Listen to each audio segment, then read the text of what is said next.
All right, we'll get underway again. Were there any housekeeping matters? No, just an update that traffic engineers have been in contact, so that's hoping to have a report back for the room hopefully tomorrow morning. And Mr. Please and Mr. Scott are exchanging some notes on conditions, so that's underway as well. They're the two main updates. Yeah, will they be available tomorrow potentially? That's our intention. Cool. That we'll table a version that they've got to that the council can talk to tomorrow. Okay. And you're not looking at your full reply tomorrow? No, that's not my intention. I think there's going to be a bit of homework on a few points, and other than perhaps signalling those work streams, I would be thinking we could vacate that afternoon slot if the commissioners are minded to do. Yeah, I think so. We'd much prefer to have a thing, and there may be some. We'll talk about that tomorrow, but in terms of directions and timing and those sorts of things, we'd like to probably have an opportunity just to have a chat to make sure that we've got everything covered. Just to make sure we're on the same page. And I think from what I'm understanding of the councils, where they've got to some of the reporting officers, there may be some conditions, homework following tomorrow as well. Yeah. Okay. All right. Thank you. That's helpful. Thank you. All right. We'll move on with the submitters. Ms. Ree, is it, or? That's right. Is it right? When I submitted it, I didn't quite have my full name and surname. So what is your full name? Sorry? Right. Oh, okay. Yeah. Sorry, I was trying to work on the pronunciation of W-R-I. Submitter, right. You're feeling a bit better? A bit better. Yeah. Well, thank you for coming in. We appreciate you doing that.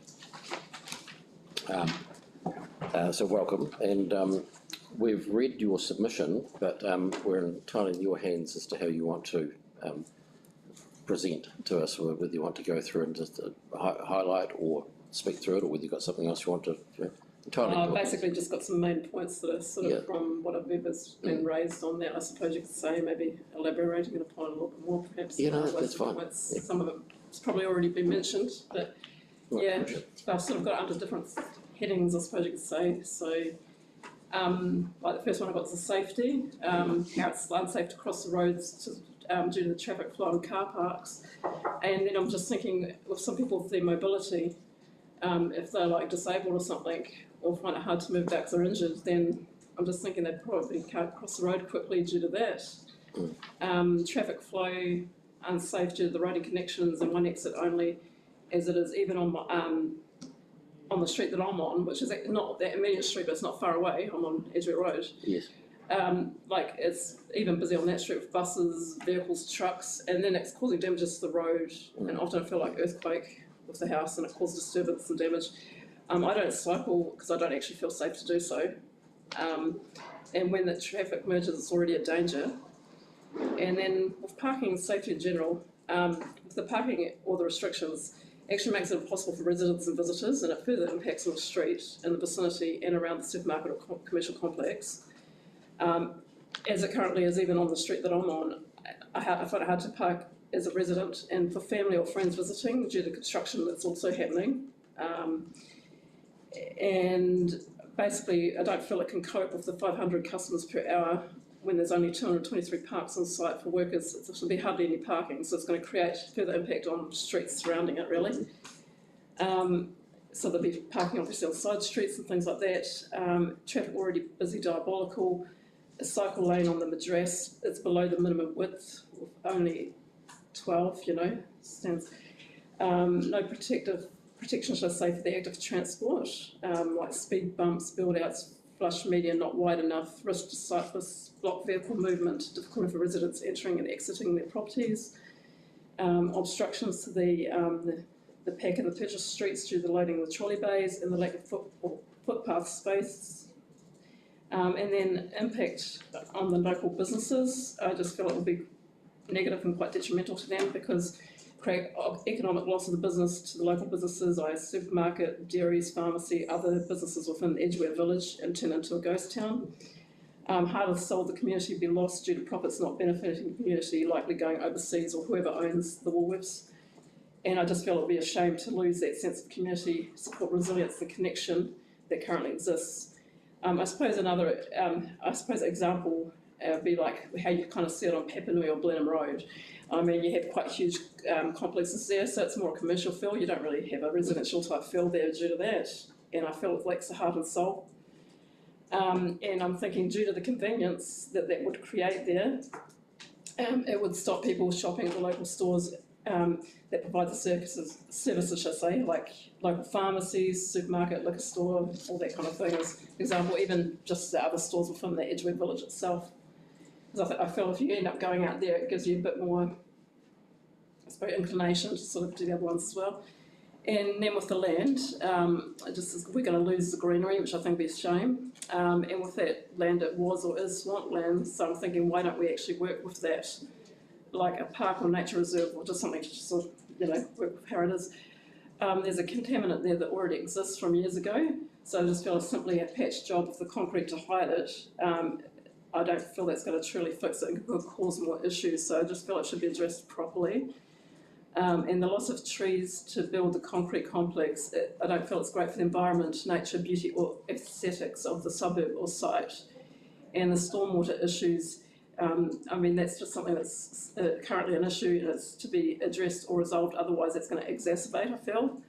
And in general, I just think we should stay with the current plan of the 2008. Yeah, so that's kind of it in a nutshell. Okay, thank you for that. So you're on Edgeware Road. Yeah. And you travel down Madras Street to get into the central city. Yes. Yeah. I mean, I work in the CBD as well, so yeah.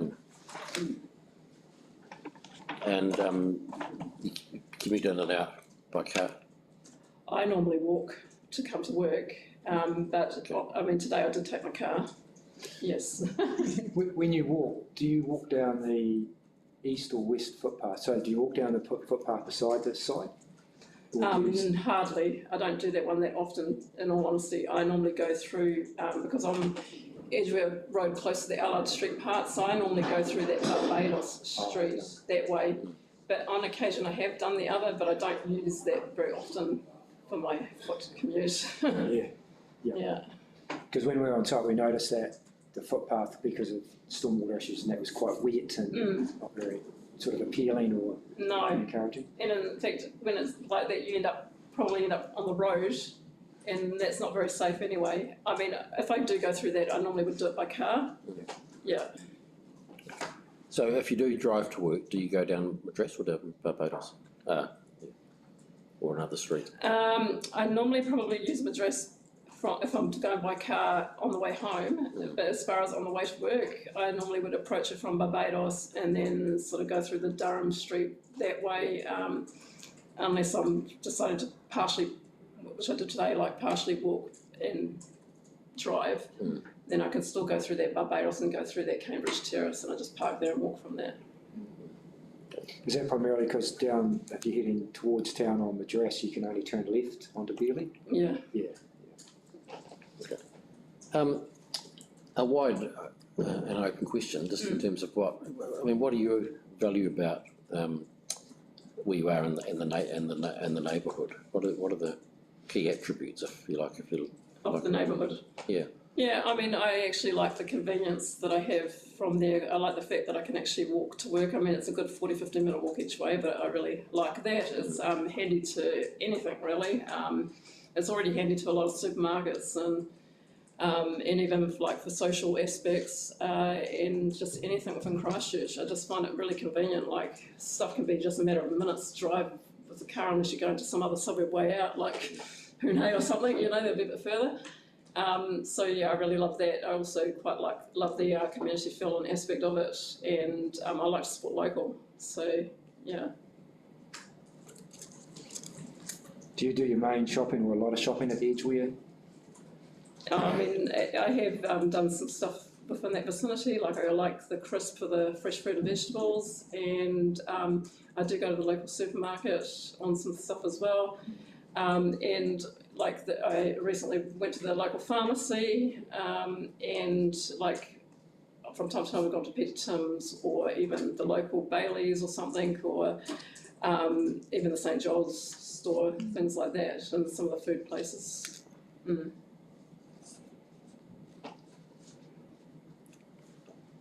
How long have you lived in the area?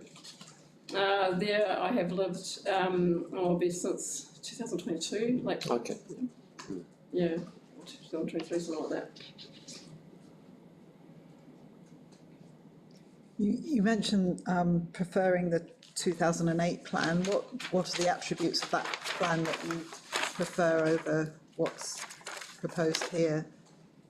I don't remember specifically what it said on that, but I mean, I went to one of those community things when it was talking about this, and I just think it was more in line with what would suit us better, basically, in a nutshell. Yeah.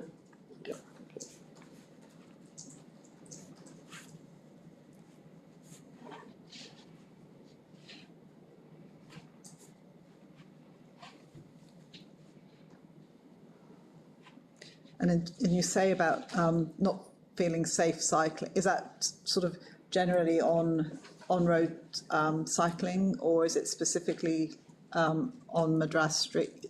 I mean, on roads in general, so I'm not just meaning Madras Street, I'm even meaning on my street. I mean, it's so busy. I mean, I'd only probably feel okay to perhaps do it if you're partially and then go through the park or something like that, or part of the footpath, but it's not really the point of being on a bicycle. Yeah.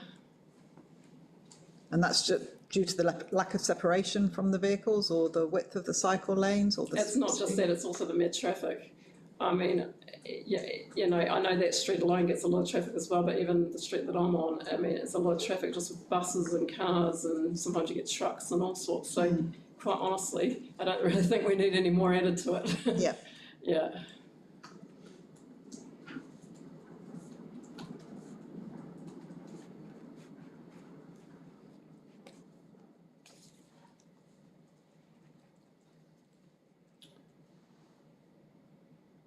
Car parking, I mean, your personal concern is in terms of where you live, I presume, about the parking on the road, but it's... But it also would apply to around that vicinity as well. I'm concerns for that too. Yeah.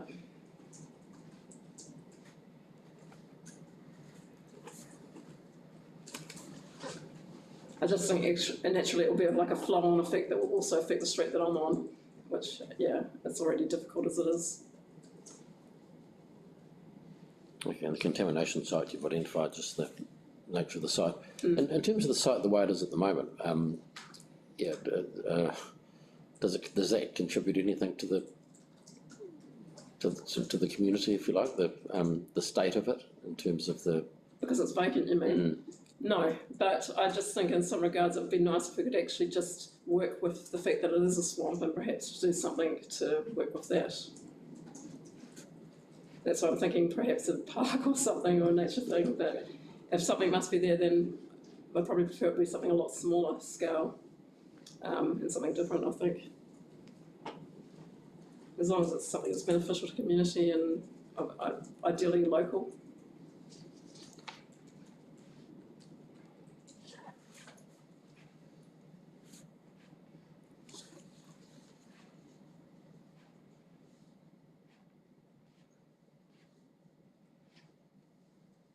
Okay, and you've talked about the merging. So when if you do use grass coming home, the merging, you've described that as already dangerous. Yes.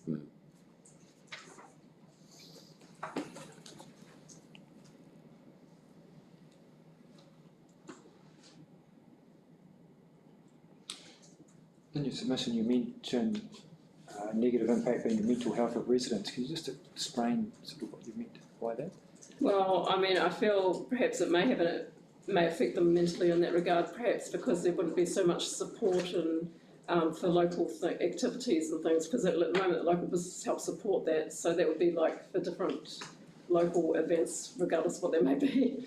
Yeah, and perhaps because of the fact that I do feel it's going to be quite a detrimental or negative effect to those local businesses that already currently exist. The fact that it turned into a ghost town, I think that'd be quite depressing for some people as well, and it could affect their mental state of mind for that reason. I just feel like we'll just lose the nice community and feel and spirit that it has right now if this was to happen. That's all. Yeah.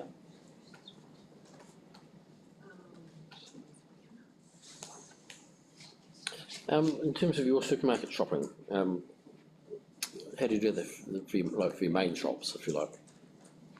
Yeah, so, I mean, I like to do like my fresh fruit and vegetables from either that local greengrocer, the crisp, or otherwise a market. That's what I like to do. Yep. And yes, you do have your main shop of other things you cannot get there, but I mean, I'd either get it from the local one there, or I end up going to say New World or something, or even somewhere else in another area, Pack and Save. Yeah. You know, and they're not that far away really, to be honest. Sometimes I go to different ones because different ones seem to cater for different things. Mm-hmm. Yeah.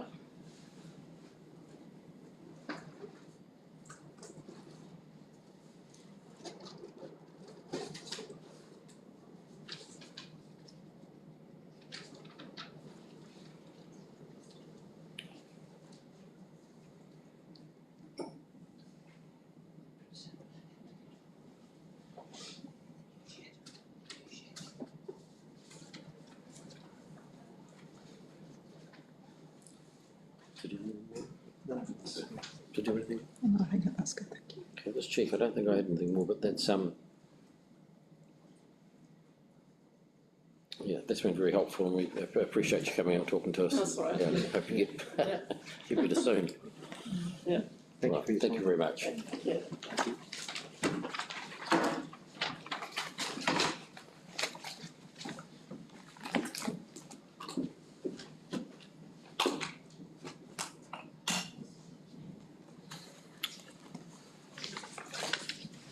Okay, we'll have to adjourn till 1:30 now.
some extra time because I don't think I asked for quite enough. So. I'll do my stopwatch on. Welcome. Okay. Thank you.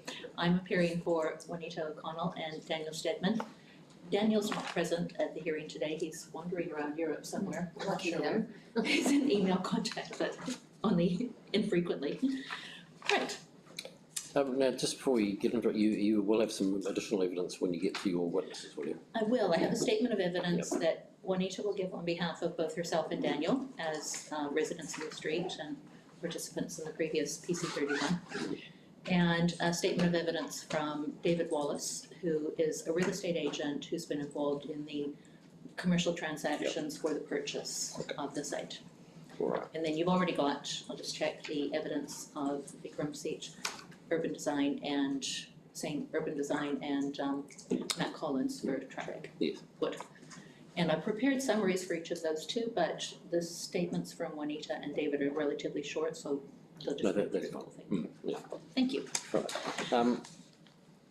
So we have read your submissions, but it would be helpful for you to take us through from wherever you feel comfortable. I thought I would just sort of highlight the juicy bits, if that's all right. And I'm happy for you to ask questions as we go through. You don't need to store them up for the end. Okay. Don't know if you've sort of got stuff written in the margins where you Okay. While Ms. O'Connell and Mr. Steadman are not opposed to the establishment of the supermarket and local centre, their acceptance is based on the outline development plan of PC31. They've been residents of Madras Street since 2008, and they were affected by and involved in that plan change, which they see as a positive development for the neighbourhood. However, they do consider it essential that the outline development plan requirements for accesses into Purchase and Pack Street are retained, in addition to the Madras Street access. Otherwise, they and other residents along that stretch of Madras will feel the full brunt of the traffic effect disproportionate to the benefits of the project. In fact, at the time the land was rezoned for commercial purposes, PC31 provided for access through to Cannon Street as well, through the residential development on the northern part of the site. That's gone now.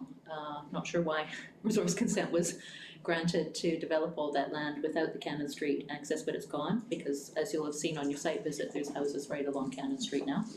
And everything is going to be emptying out of those. It's another 100 households to go in there, onto two accesses on Madras Street, just north of the supermarket. Are you aware that the ODP was taken off that northern part of the site? Yes, yeah, and it's not clear whether that was an oversight at the time of the 2015 review or not, but it's just not there anymore. Yeah, we don't have a lot of evidence before us. Maybe council might be able to, tomorrow. I'm sure they get questions about that. Yeah, I just want to make sure. Yeah. And I'll just point out, at the time that PC31 was going through the traffic assessment by Adley Transport for the council, was that 25% of the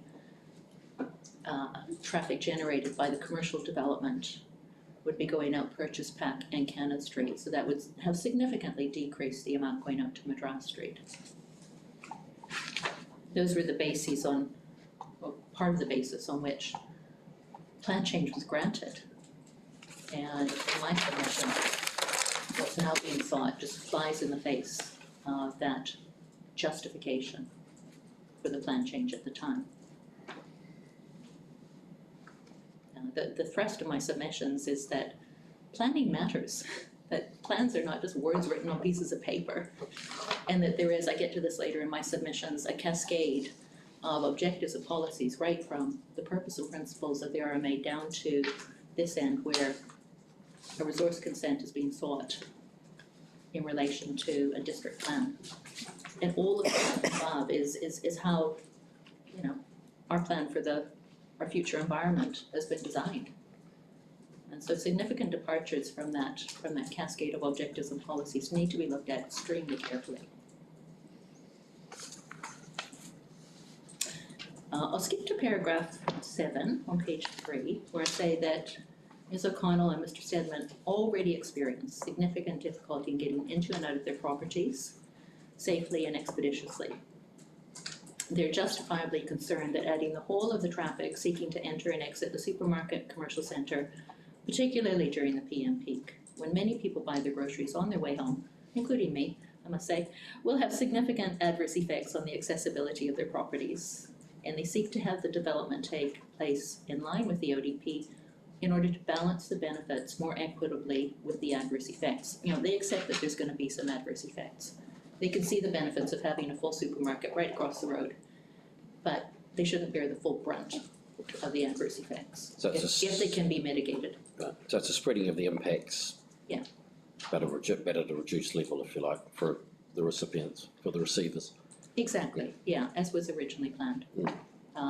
It's not much going out onto each of purchase pack and what would have been Cannon Streets, but it added together to make a 25% difference to what will be received in Madras Street. And I come to this later, it has to be viewed in the round as both an increase, a significant increase in the size of the supermarket in the commercial development, together with the lack of access.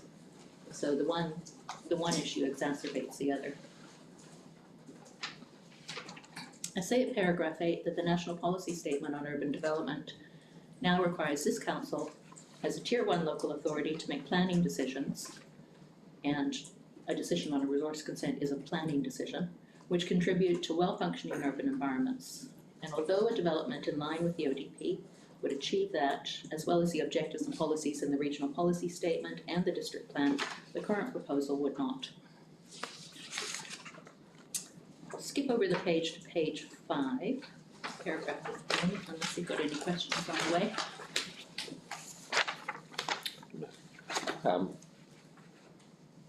No, not at this stage, thank you. Okay, it's my submission, paragraph 15, that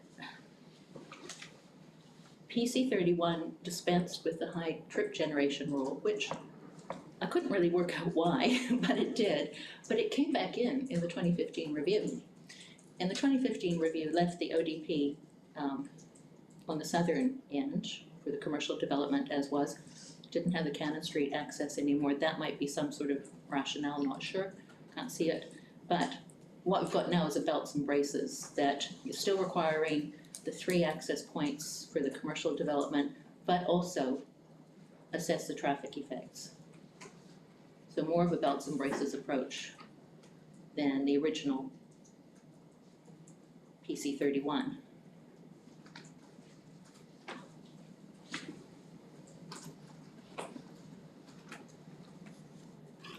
Which is more in line with, objectives and policies that have come in since PC 31 in the regional policy statement, get to those, and the district plan review in 2015.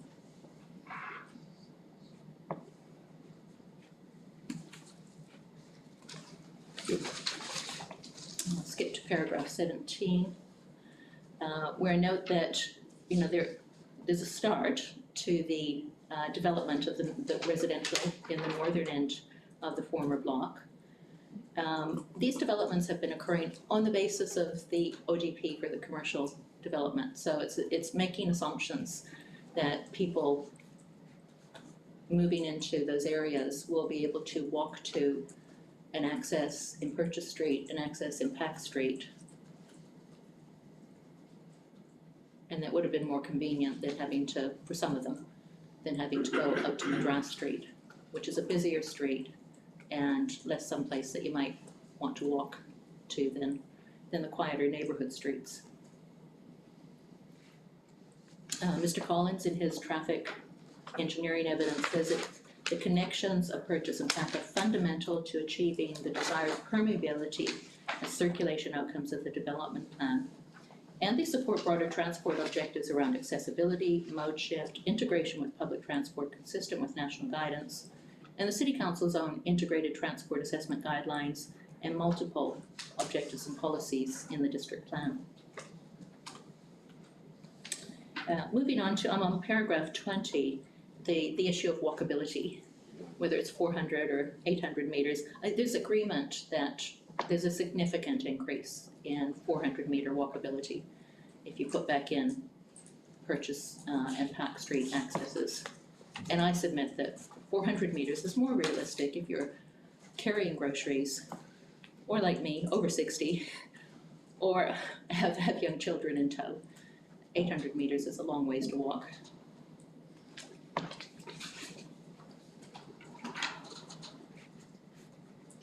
And Mr. Collins has pointed out, paragraph 21 now, that the lack of the additional accesses also reduces the site's accessibility by public transport, which is very important, and that's a theme that comes through in all of the planning documents about this, in the regional policy statement, in the district plan, way up in the MPSUD, and increases dependency on private vehicles. All of the policy direction is away from that, is trying to encourage the people who are willing to get on buses and make that easier for them instead of harder.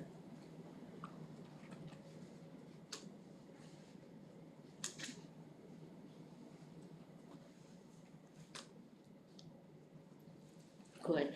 At paragraph 23, I start talking about the urban design perspective that Mr. Singh has given evidence about, extensive evidence about. And he says that exclusive use of Madras Street for both customer and service vehicle access will result in a concentration of traffic movements that will materially exacerbate existing traffic congestion, particularly during peak hours, and will significantly diminish residential amenity through increased noise, vibration, and reduce safety through increased traffic volume. It's important to look at the, this is it's a marginal increase, but it's a big margin. So there's gonna be an increase anyway in Madras Street, but this is just making things much worse than they need to be. On to 23 and the evidence of Mr. Church. So this is the applicant's own evidence that connections to Purchase and Pack Street give improved access for 150 dwellings with the Purchase Street access added, and then another 79 more dwellings with the Pack Street access. And that's echoed in Mr. Hatton's report, that there would be another 220 dwellings just along Pack Street alone that would have better walkability access. And Mr. Claes correctly highlights in his evidence that density within a 400-metre radius of the site is projected to be significantly higher as we get more infill housing, which will be enabled not just by the plan as it is, but maybe even more enabled if PC14 comes in this part of town, reaching approximately 2,500 households, which will only increase the need for and benefits of the Purchase and Pack Street connections.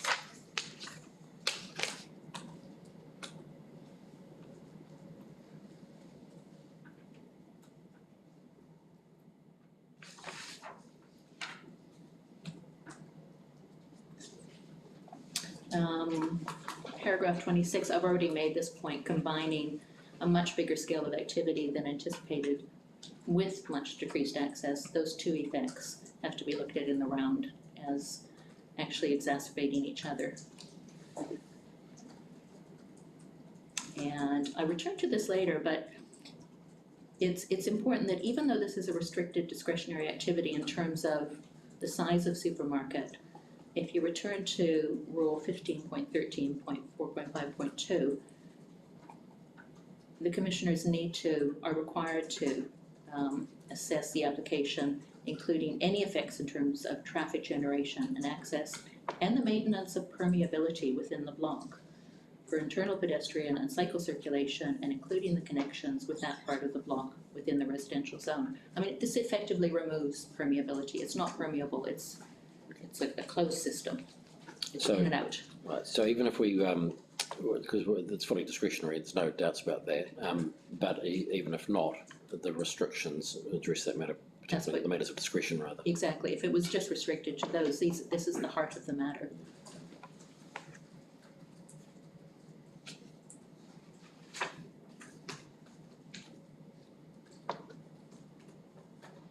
I don't know if I need to go into this, but at paragraph 31, I have asked Mr. Singh in his evidence to sort of, because I have to say I wasn't that familiar with what is permeability, what is connectivity, what is the difference between them, but he gives a very good explanation of that and why they're important, and goes on to give his opinion that, well, what I just said, that this is removing those concepts from the ODP, that the ODP was created in a way which, well ahead of its time, well ahead of the NPSUD anyway, created permeability and connectivity, and those are just being stripped out.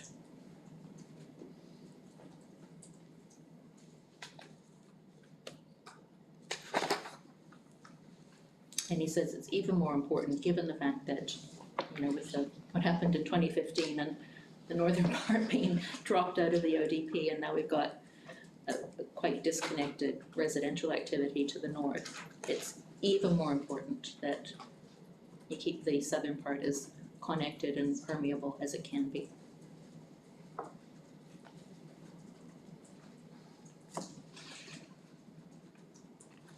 Okay. I'll go on to, I'm at page 12, the legal issues, and I cite there the cases of RO Valley, and I'll cite a case of Davidson and Marlborough District Council. The point about RO Valley is what I said in introduction. There is a cascade of planning documents, each intended to ultimately give effect to Part 2 of the Act. So a decision on a resource consent is not made in a vacuum. It's not just, well, what are the effects of that? Or is that bearable? It's not that. It's the objectives and policies all the way from Part 2 of the Act down to what's now in the district plan.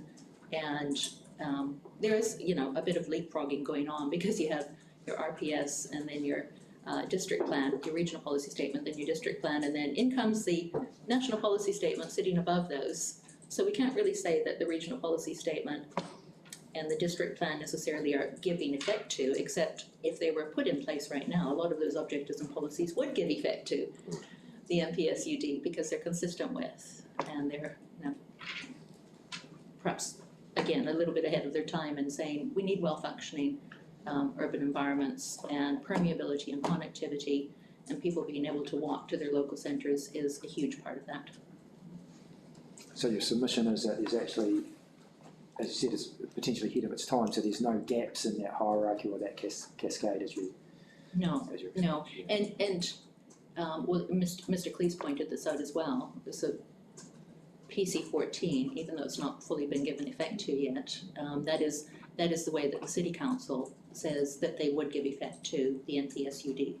And I've got in my legal submission some particular objectives and policies that have come in through that. I have to admit that I haven't quite worked out whether those objectives and policies are effective yet. I'm very confused about what parts of PC 14 are in effect or not. Would you be happy if we asked Absolutely. reporting officer to? Yes, because I would like I think I asked you this for me. question earlier in terms of what is the status of the policies and objectives in PC 14. Sure. So far as this. Yeah, I can reply to that in my reply tomorrow. But just a quick. In general, it is somewhat of it has been a moving feast in the last 3 months. So, what the council has resolved that. Sorry, I'm just organising my thoughts. That what relates to purely policy 3 matters and the NPSUD were within the jurisdiction of the council to make recommendations on. So that, or to make decisions on in terms of the recommendations of the IHP. And the council did that on the 12th, trying to think back, around about the 4th of December last year. They became operative on the 12th of December last year. Now, they referred they were only NPS UD Policy 3 areas. So anything that was addressed in Plan Change 14, that wasn't strictly Policy 3 NPSUD related was deferred, and that a decision on that has to be made, as I understand it, without any further direction from central government by the end of this year. Okay, all right. Yeah, probably, yeah, that sort of, the uncertainties, yeah. This is, It is, and I think Mr. Cleese has put it well when he says this is what the City Council has said when it notified PC 14 is its expression of NPSUD. And whether or not it's operative right now, it's still what the City Council. Yes, there is. There are parts, enunciated. there are parts that have become operative as of the 12th of December. Yeah. Whether the council takes up the rest of those recommendations has to be made before the end of the year. But sitting behind this, of course, is now the indication that councils are going to be given a right to opt in or opt out on conditionally on those areas of intensification. Okay. And whether or not that happens is a little, when that right is going to be come into effect is unclear, but also the council, in terms of the surrounding residential, upzoning, if you like, within this block, the council has had a workshop, and I understand the outcome of that would be to leave the, assuming they have the right to opt in and opt out, would be to leave this area as medium density residential. It's not in an area that the staff have indicated to the councillors would be suitable for high density. Yeah. Yeah, but it would hopefully I haven't missed. probably move towards medium density residential. That's probably as right as we'll take it. I'm not seeking to put it any higher than as I said, I think Mr. Cleese has summed it up well, as this is the council's enunciation of giving effect to NPSUD. Sorry, just one more question on that, if that's okay. Sure, sure. And we'll be talking to you tomorrow. Very helpful. I don't want to take your time up by this, but did they had effect on notification, the policy and objectives? No. Right. Okay.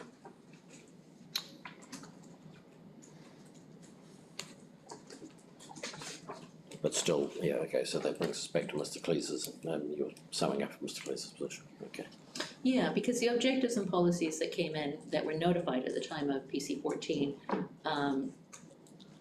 they are more within the framework of NPSUD. They use the same language, they're sort of getting at the same thing in a way that perhaps those older documents, the operative district plan and the CRPS were, had the same concept but didn't necessarily use the same language. No. Yeah. Because that is, that's, the concepts have been in the plan for some time. And this is just for your response or input if you wish, but it's so those concepts have been there for some time. PC 14 tried to encapsulate those, but essentially it's the same. To a degree, it's the same issues that they're addressing that were addressed in PC 31. Absolutely. And addressed here. Is that what yours? Yeah. So PC 31 predates both the regional policy statement and the 2015 version of the district plan. So it would have been decided under, and I haven't gone back far enough to see what were the objectives and policies at that time, independently of what it says in the decision. But you've got sort of a common theme running through all those planning processes, through PC 31, through the regional policy statement and became operative in 2013, the district plan review in 2015, and now what has been notified for PC 14 on the district plan. The common theme is permeability, connectivity, make it easy to walk and bus to your commercial areas, get people out of cars if they're willing to. Don't make it harder for them to get there some other way. And I've dealt with the Davidson and Marlborough District Council plan. It's clear that resource consent decisions are not made in a vacuum. They're made against the background of all these regional and district planning documents which are giving effect to the purpose of the Act. You can't ignore all that when you're assessing an application for resource consent and focus solely on, well, what are the effects? Are they okay? The effects that you're talking about from any application for resource consent is assessed against the background of the relevant objectives and policies and what those are trying to achieve. And you don't use the resource consent process to subvert that, to say, never mind about the planning, we want to do this. And section 104 directs us in that. Yes, Directs that in yes, that's what it says in Davidson, is that the correct way of applying section 104(1)B is to ask, does the proposed activity after, and I've got this at paragraph 36, assessing the relevant potential effects of the proposal in light of the objectives, policies and rules of the relevant plans, and then all the other relevant issues. And then you ask, does it achieve the purpose of the Act as particularized in the objectives and policies of the district and regional plan? Yeah, it's not simply an effect assessment. Do you achieve the purpose of the Act in granting this resource consent?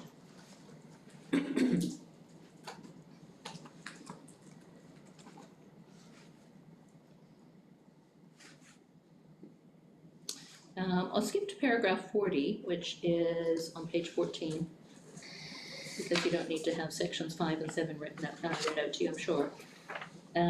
Whereas I argue that the removal of access to purchase and tax streets, on top of the significant increase in size of the supermarket and other commercial enterprises, and the loss of access to Cannon Street, would result in a development which does not enable the social, economic and cultural well-being and the health and safety of people and communities.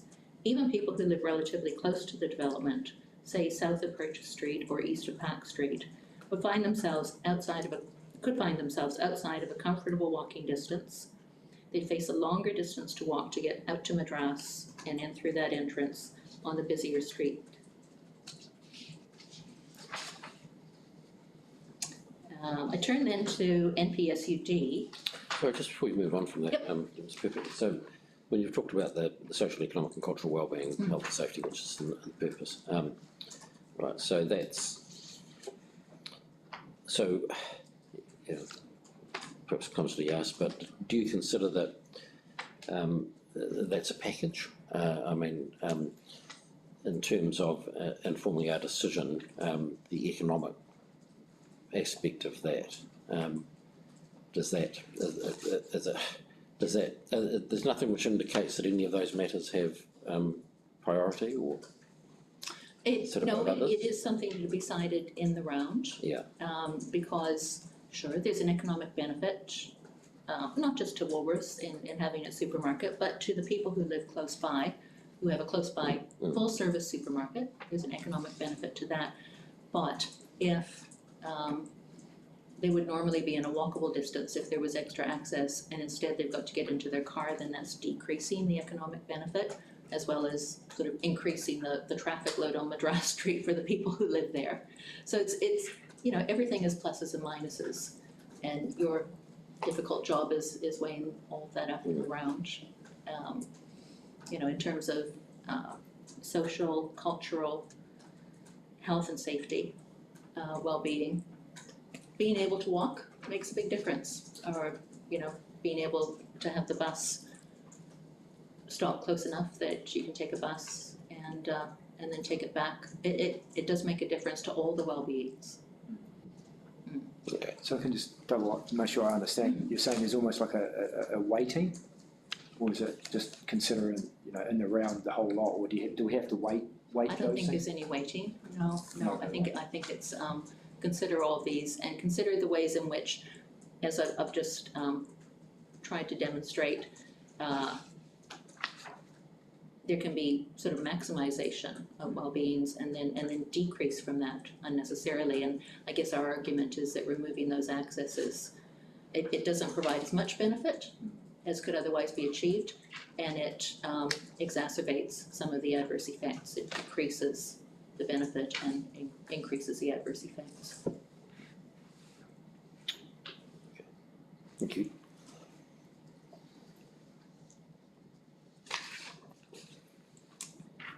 If you're happy, I'll skip to page 15 where I start talking about the NPSUD. And I've just set out there what I say are the relevant objectives and policies, and I focus particularly on Objective 1, well-functioning urban environments, that's implemented through Policy 1, where planning decisions must contribute to well-functioning urban environments. And it says specifically that have good accessibility for all people between housing, jobs, community services, natural spaces, and open spaces, including by way of public or active transport, and support reductions in greenhouse gas emissions.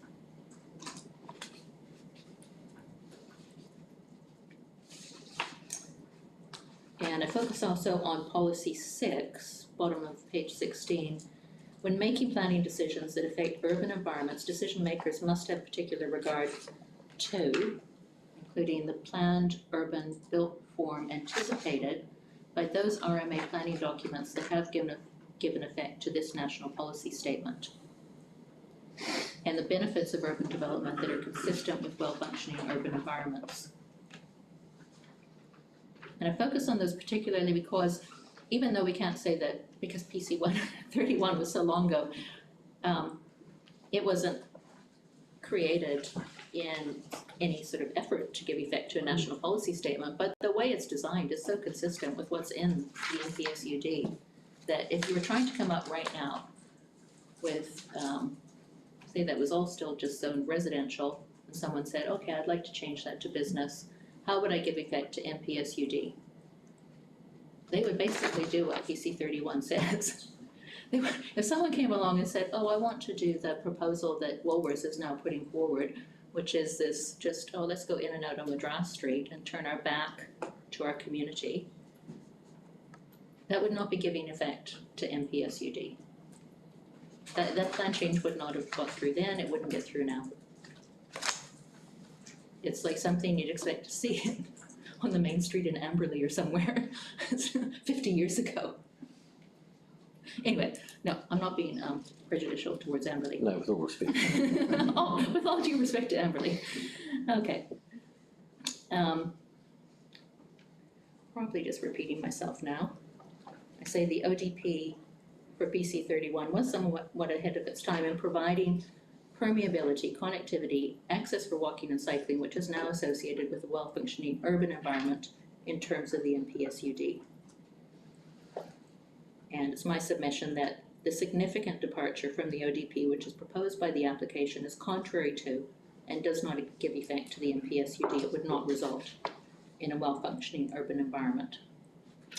It's probably not necessary to take you through, because I turn then to the regional policy statement in the operative Christchurch district plan, but I just, I point out there, as I've already argued, that part of the cascade of objectives and policies in those documents are pointed firmly in one direction, and this proposal is pointing in the opposite direction. And we've discussed Plan Change 14, I won't take you through that, but I do set out the relevant objectives 15.2.2 and 0.2.4.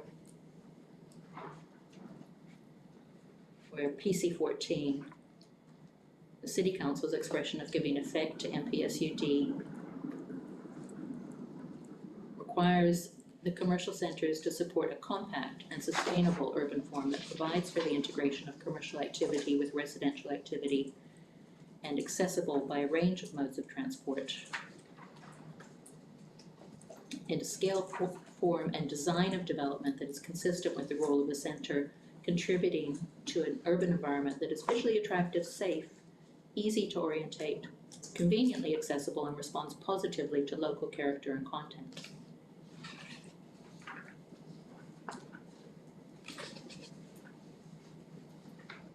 Policy 15.2.4.2 of PC 14 requires new development to be well designed and laid out by encouraging pedestrian activity and amenity along streets and in adjoining public spaces to a degree that is appropriate to the location and function of the street, and facilitating movement within a site and with the surrounding area for people of all mobilities and ages by a range of modes of transport through well-defined, convenient and safe routes.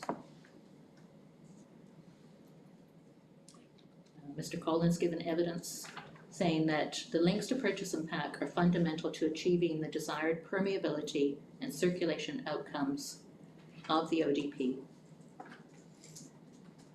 Their inclusion supports broader transport objectives around accessibility, mode shift, and integration with public transport.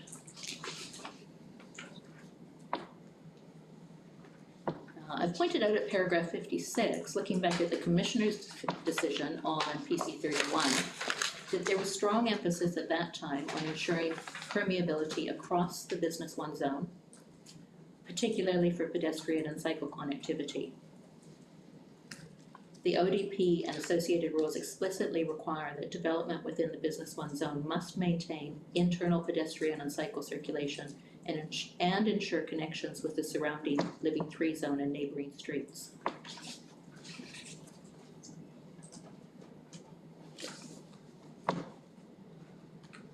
It's Mr. Singh's view, I'm at paragraph 60 now, that the decision on PC 31 sought to ensure that the Business 1 zone would not be an isolated commercial enclave, but would be integrated into the wider urban fabric through well-connected pedestrian and cycle routes, promoting site permeability by requiring integrated movement networks that connect with surrounding residential zones. And that is what is missing here. That's what's been lost by removing the accesses. He's noted, Mr. Singh industriously dug out Ms. O'Connell's submission on the original PC 31 process. And it supported the PC 31 ODP because it included 3 access points. And that was based on her daily experience of living within the environments. It framed her view on the importance of balanced traffic distribution for managing traffic safely and efficiently.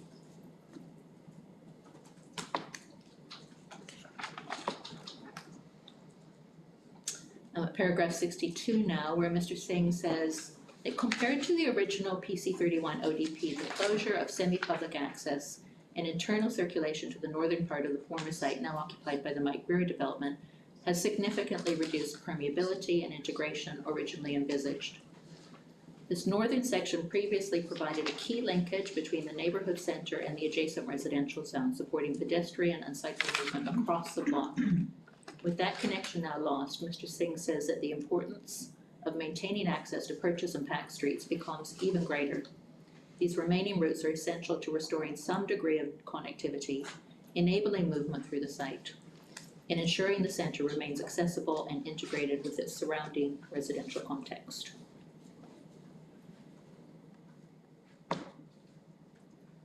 And he points out, I referred to this at paragraph 69, he points out that concentrating all vehicle movements of the commercial development onto Madras not only creates inconvenience for shoppers wanting access from the south and east of the site, whereas requiring exit routes via pack and purchase would allow vehicles, especially those heading south or east, to avoid being caught in the queues on Madras Street. He says this would ease congestion along Madras Street and make exiting the site more efficient. It would also enhance the shopping experience by reducing delays and frustration, while offering practical relief to nearby residents affected by concentrated traffic. There's a difference of opinion, you'll have noted that, in terms of CPTED, crime prevention, between Mr. Church and Mr. Singh. I'm sure that you'll have some questions for Mr. Singh about that, but that is a package as well. I mean, you don't get the CPTED principles met, again, in a vacuum. Permeability and connectivity are part of achieving the principles for crime prevention through environmental design.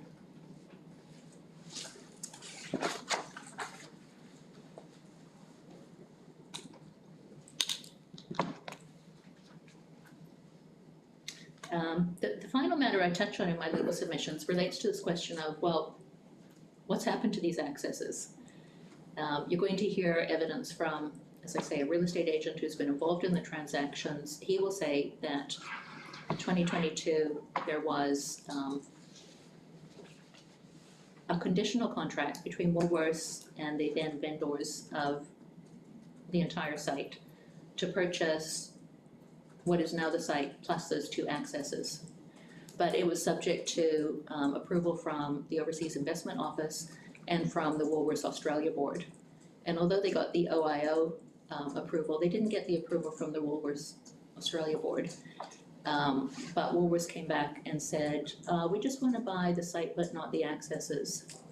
And so what has happened, and I've got the title attached to Mr. I was going to say Mr. Caldwell's, Mr. Wallace's statement, is that the sale went through for the whole site plus the accesses, but the agreement required the vendors to buy back, to take back the accesses. So it's not, as may have been presented to you, that Woolworths was required to sell back. Woolworths required the vendors to buy back, is what Mr. Wallace will tell you. And those sites are still available if Woolworths wants to purchase them to develop the site in the way that was envisaged by BC 31, and that would give effect to the planning framework in the purpose of the Act. Okay. Now, I'm not sure whether you're finished, but just Yes, I am. right. Now, while we're talking about it anyway, as was discussed yesterday, which I think you were here, and Mr. Leakey in particular, but what we've got before us is an application, and those access ways don't form part of that application. No. So, do you agree that there would be basically that? I'd say really the choices come down to granting or declining. It does. You don't have scope to say, yes, you can have your consent provided you buy those accesses back.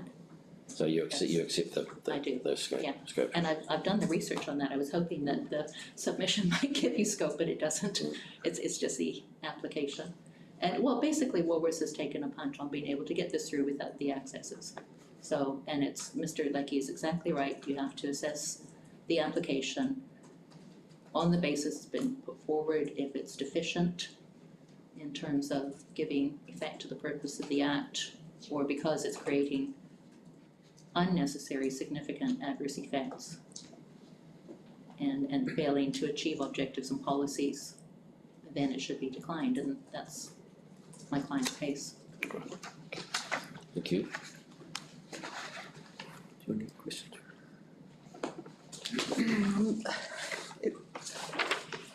I mean, it seems to me that the subdividing of the site really put an end to the option for the accesses.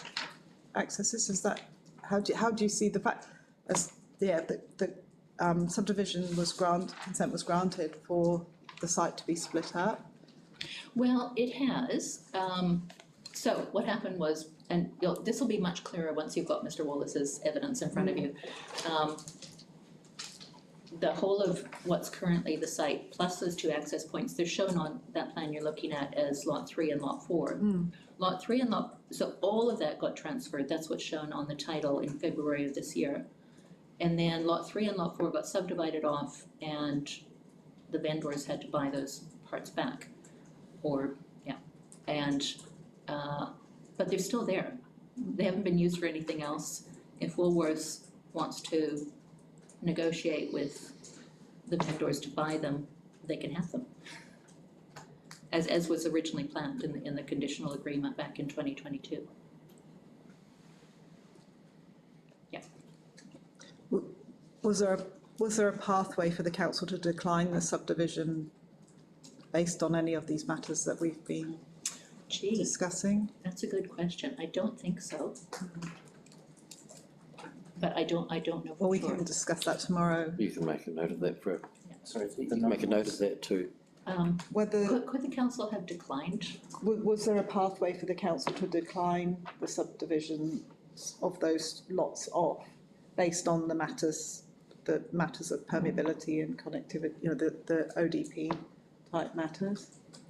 I can provide I have read the subdivision planner's report in relation to that. I can provide it.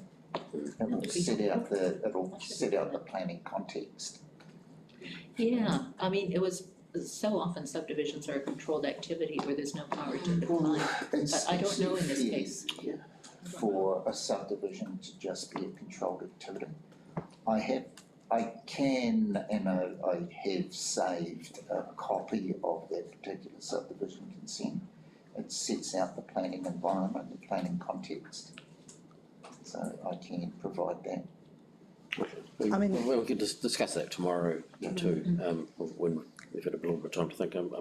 it helps with context, but it doesn't change the outcome. Yeah, I agree. Conscious of not taking too much of your time. All right, that was helpful, thank you. And we'll move to your witnesses. Okay, are you happy for me to call the expert witnesses first? Or what, I'm in your hands, which order? Yeah, no, Okay, I'll call Mr. Collins first then, yeah.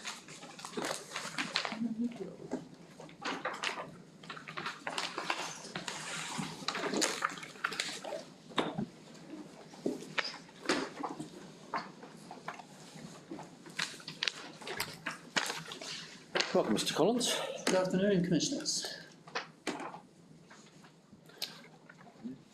Right, now we've read your evidence. Is there let's wait till we get the summary.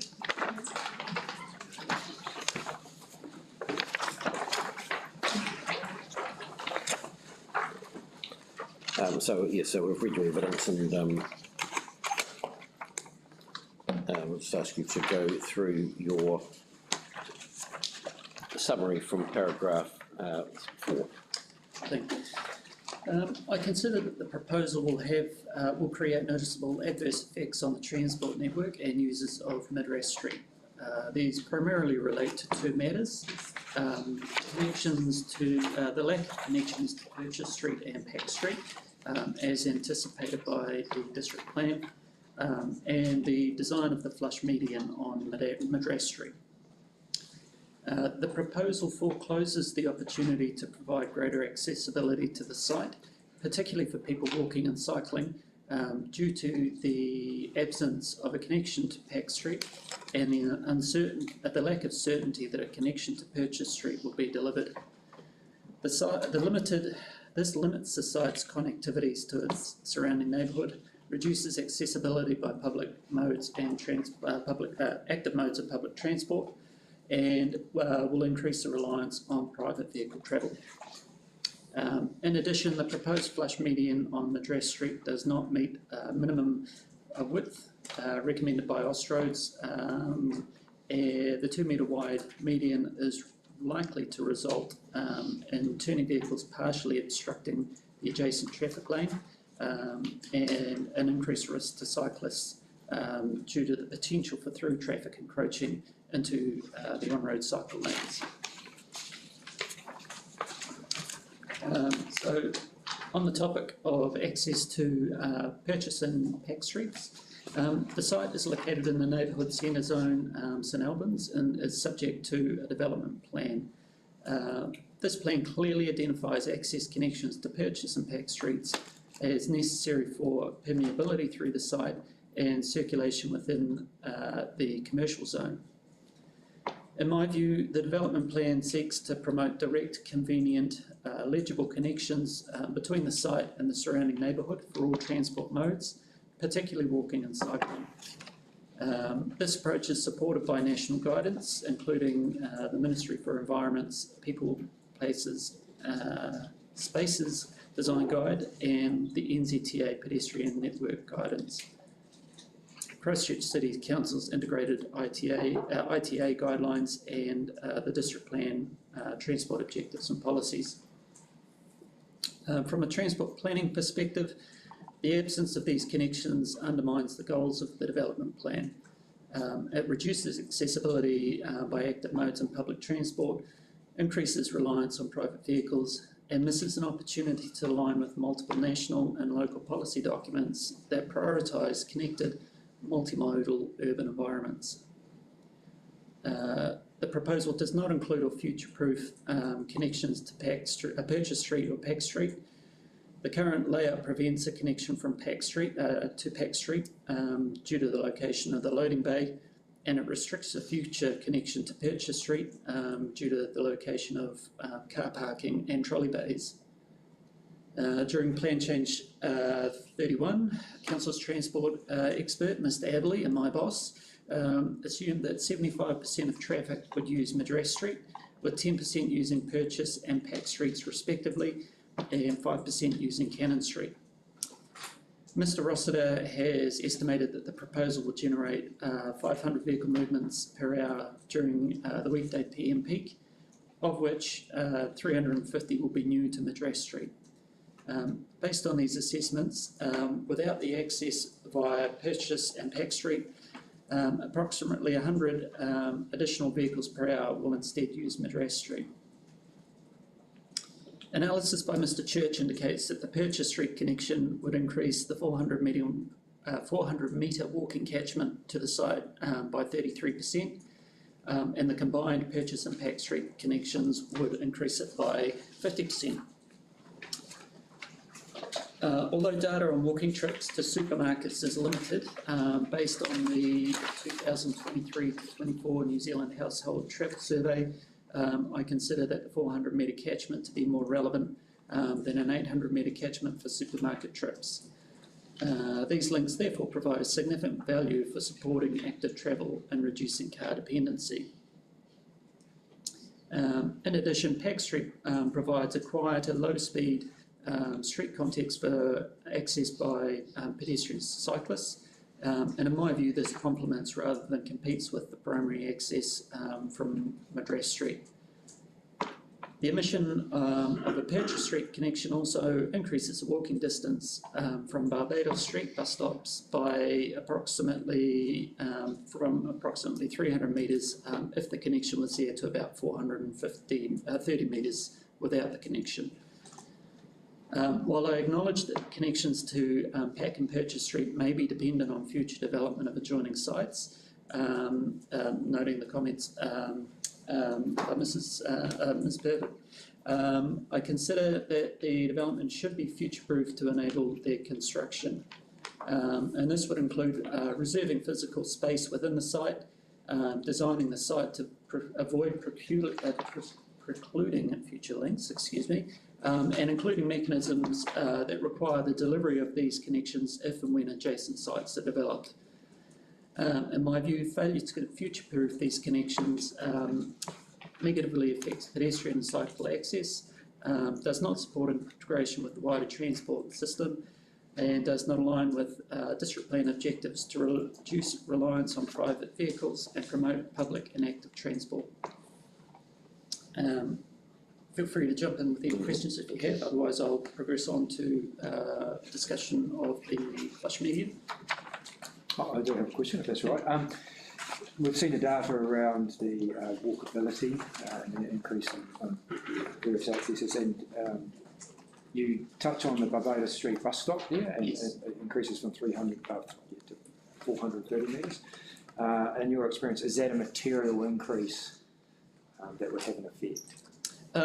That's a good question, and I think there's a sliding scale, as there always is with transport, where the tipping point is always arguable. My view is that rather than looking at how far can we extend it before it doesn't work, it should be how short can we make it to maximise that it does work.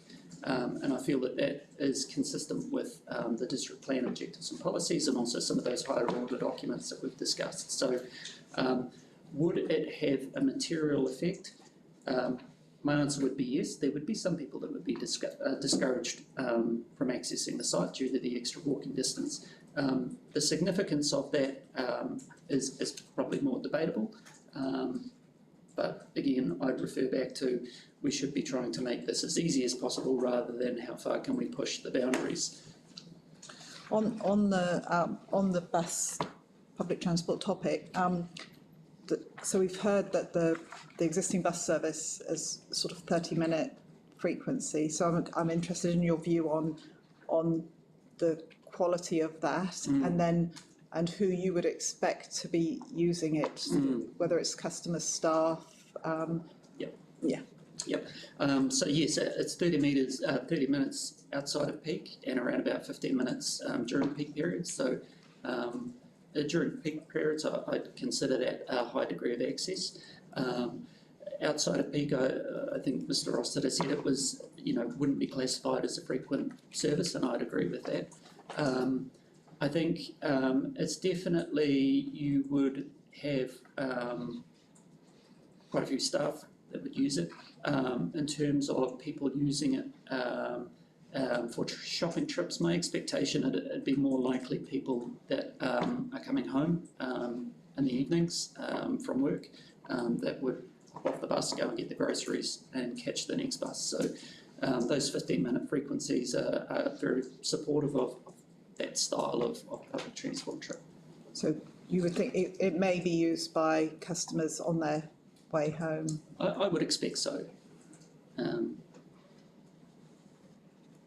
And in terms of staff uses, that I'm not from Christchurch, so I don't have really much familiarity. Yes. But if you were staff, is there good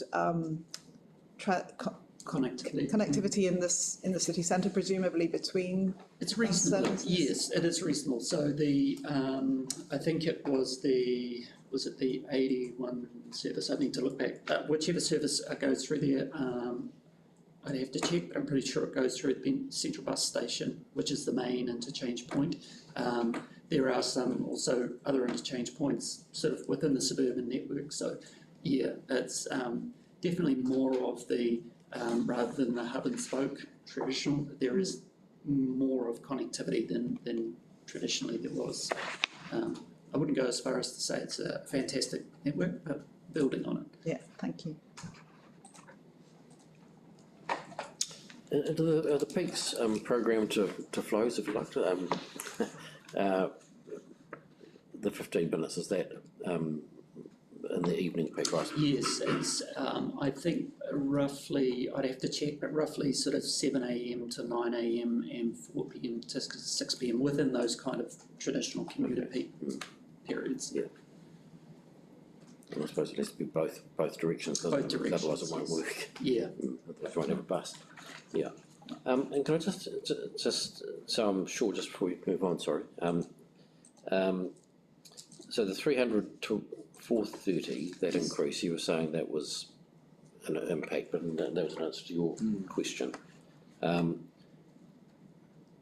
and I don't know, do you have experience as to what? It's interesting, there doesn't seem to be much literature, as you've pointed out, on supermarket shopping and public transport, etc., and walkability even. Yes, so it's 130 metres additional. Yes. Okay, to get the bus. And that's, yeah, can you just refresh what you said in response to Mr. That in terms of, so my view is that we should be basically looking trying to get as short as you can. Yeah. Maximise the opportunities for people to walk, cycle, take public transport. I think very much within the transport planning, transport engineering community, there's very much that focus, but also, a clear focus on direction of urban development we should be heading. So my view is that the opportunity was there to make the connection, and there's not the rationale to remove that opportunity. If the ODP did not have a connection there in the first place, would it mean that the development couldn't go ahead? Well, I'd say no.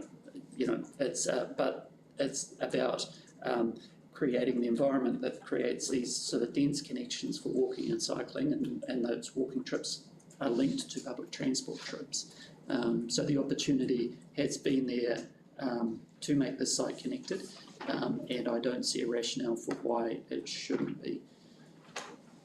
And it's a material difference, was that your? I believe it's a material difference in public transport accessibility. my view is that you're likely to get more trips walking and cycling than you would for public transport, would be I don't have an evidence base for that other than that would be my expectation. And that's why I've probably leaned more heavily on the walking and cycling access in my evidence. I think the public transport is a consideration, but it's certainly, I wouldn't put it as the main driver of my concerns about accessibility. Can I just continue on this line of thought?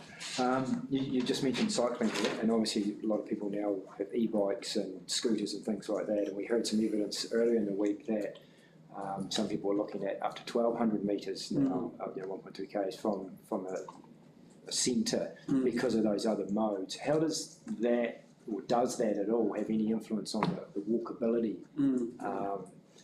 studies and Yeah, and I think, like you've said, that there's a lack. There's definitely a lack of data, even around as councils were figuring out what their walkable catchments and things like that was. There was a lot of debate on, is it 800 metres, 1,000 metres, and I don't think, in my view, it is not a. Again, it's not a clear cut, it's a grey scale of, you'll have some people that will happily walk 2 kilometres to an attraction, and you'll have some people that if it's more than 400, 500, 600 metres, they just won't, they'll hop in a car. So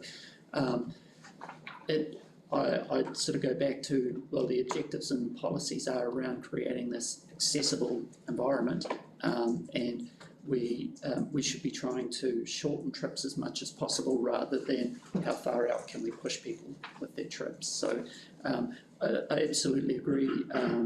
E-bikes, electric scooters, people with mobility needs, the motorised scooters and things like that are definitely providing greater accessibility for people. But it's also not just the distance that people are travelling, it's how many times they have to cross an intersection, cross a road, things like that. So the more connected your network is, the more options you give people for how they travel, and encourage the outcomes that we're ultimately trying to achieve.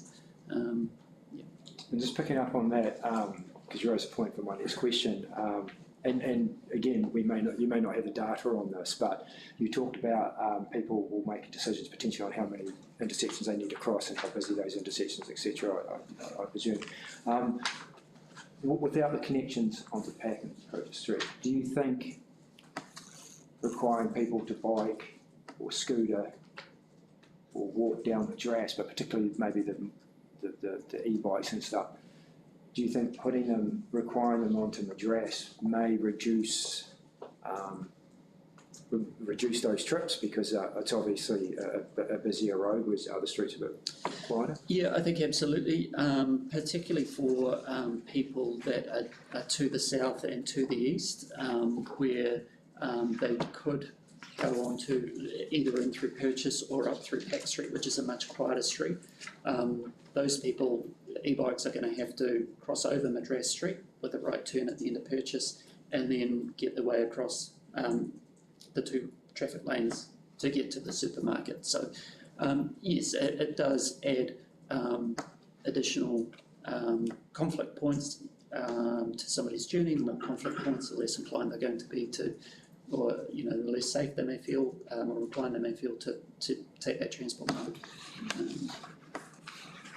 Thank you.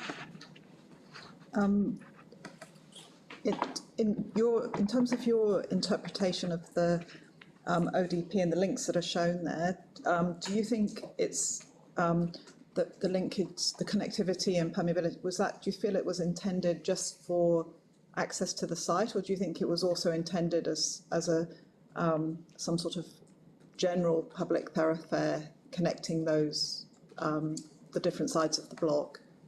It's a good question, and I couldn't quite, from my review of the plan change document, it wasn't entirely clear to me whether it was, because it refers to semi-public, which I wasn't quite sure what that meant. How I would expect people to use the site would be as a shortcut, whether it's for whether it's for accessing to the site. You know, somebody perhaps has got off the bus at Barbados Street, they live in Madras Street, you know, they might come up and come through the site and Purchase Street on their way and then filter through. I'd expect there'll also be a degree of people who aren't shopping within the site who would use it to shortcut between Pack and Madras Street in particular. The connection to Purchase doesn't create a huge sort of shortcut for pedestrians or cyclists, but certainly the connection between the two north-south routes would. Quite a considerable reduction in trip length.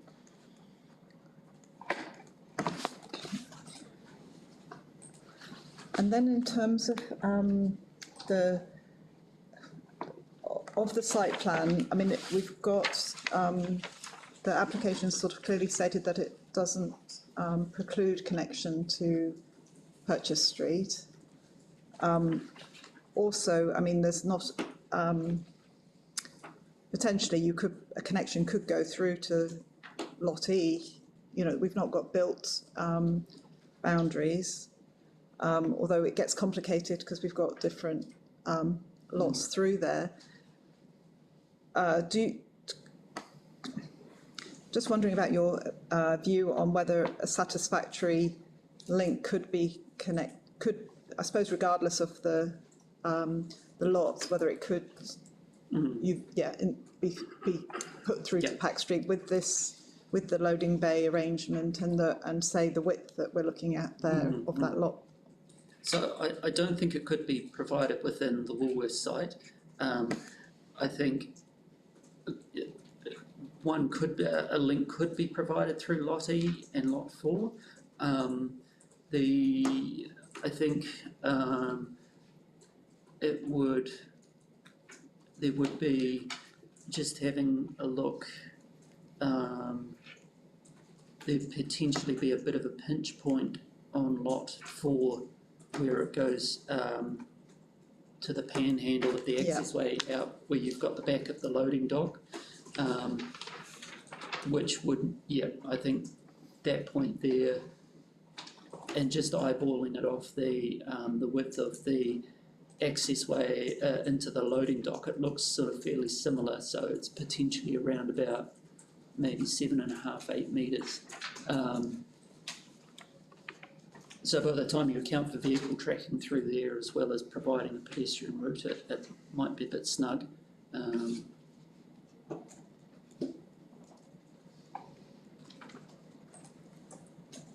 And from your view on the need for vehicle as well as active mode from a passive surveillance and that sort of point of view? Yeah, look, I think the ODP anticipated vehicle connection through there, and there's certainly, there is a benefit to being able to disperse some of the trips that are otherwise going to have to route via Madras Street. So a vehicle connection there, anyone wanting to head from the supermarket and head east, sort of northeast, southeast, is going to head out that way, and they'll either head north on Pack or south on Pack. If there was the connection through to Purchase, then Pack would mostly sort of become for east to northeast, and trips that were heading east to southeast most likely will go down to Purchase. And I think I've got one more question on this bit, which is a different one. You mentioned you described Pack Street as being quieter and a low-speed street context, and I agree it's pretty quiet. We've been out there and had a look, and but in terms of lower speed, it's quite a wide open road without any traffic calming. Obviously we've got the traffic calming on the entries to Purchase and Cannon, but in terms of speed, I'm interested in why you think it would be low speed. I felt, and I haven't done any speed sort of testing or anything. I felt it would be lower speed than Madras Street, just because it's a bit of a lower traffic street. It's more of a residential access street rather than a through street. and people do tend to drive slower in their own streets than they do on other people's streets. It's an unfortunate part of human nature. And the other aspect that made me feel it was likely to be a lower speed street was its giveaway points at the north on Cannon Street, yes, Cannon Street, and on the south on Purchase Street. So the length of block that somebody has to get up to speed is fairly low versus Madras Street. If somebody hits several green lights in a row, they're going to be travelling 50, 55 kilometres an hour along there. Yeah. Okay, thank you. Can you help me out too, just in terms of Pack Street, whether that actually connects to BLF? I asked yesterday and I think the answer is no, but... It has, I think it has a left in for people travelling east on Beeley. Okay. Yes, I think there is a left. Yes, Yeah. getting a nod from the local. Yes, there we go. Yeah. Yes. So I don't think there'd be a lot of traffic coming through there. You'd only have local traffic. So anyone wanting to head north is going to take Madras or Barbados, but anyone who might live on Purchase or Pack, they're quite likely to take that Right. left turn. Okay, thank you. And that was, all right, thank you very much for your assistance. I'll run through my few paragraphs on. Oh, we're still going. Yeah. Yeah. I thought we'd got Yeah, no, we've got some important matters to discuss. Yeah. You haven't got rid of me yet, Mr. Evell. More airtime, yes. The Madras Street flush median design.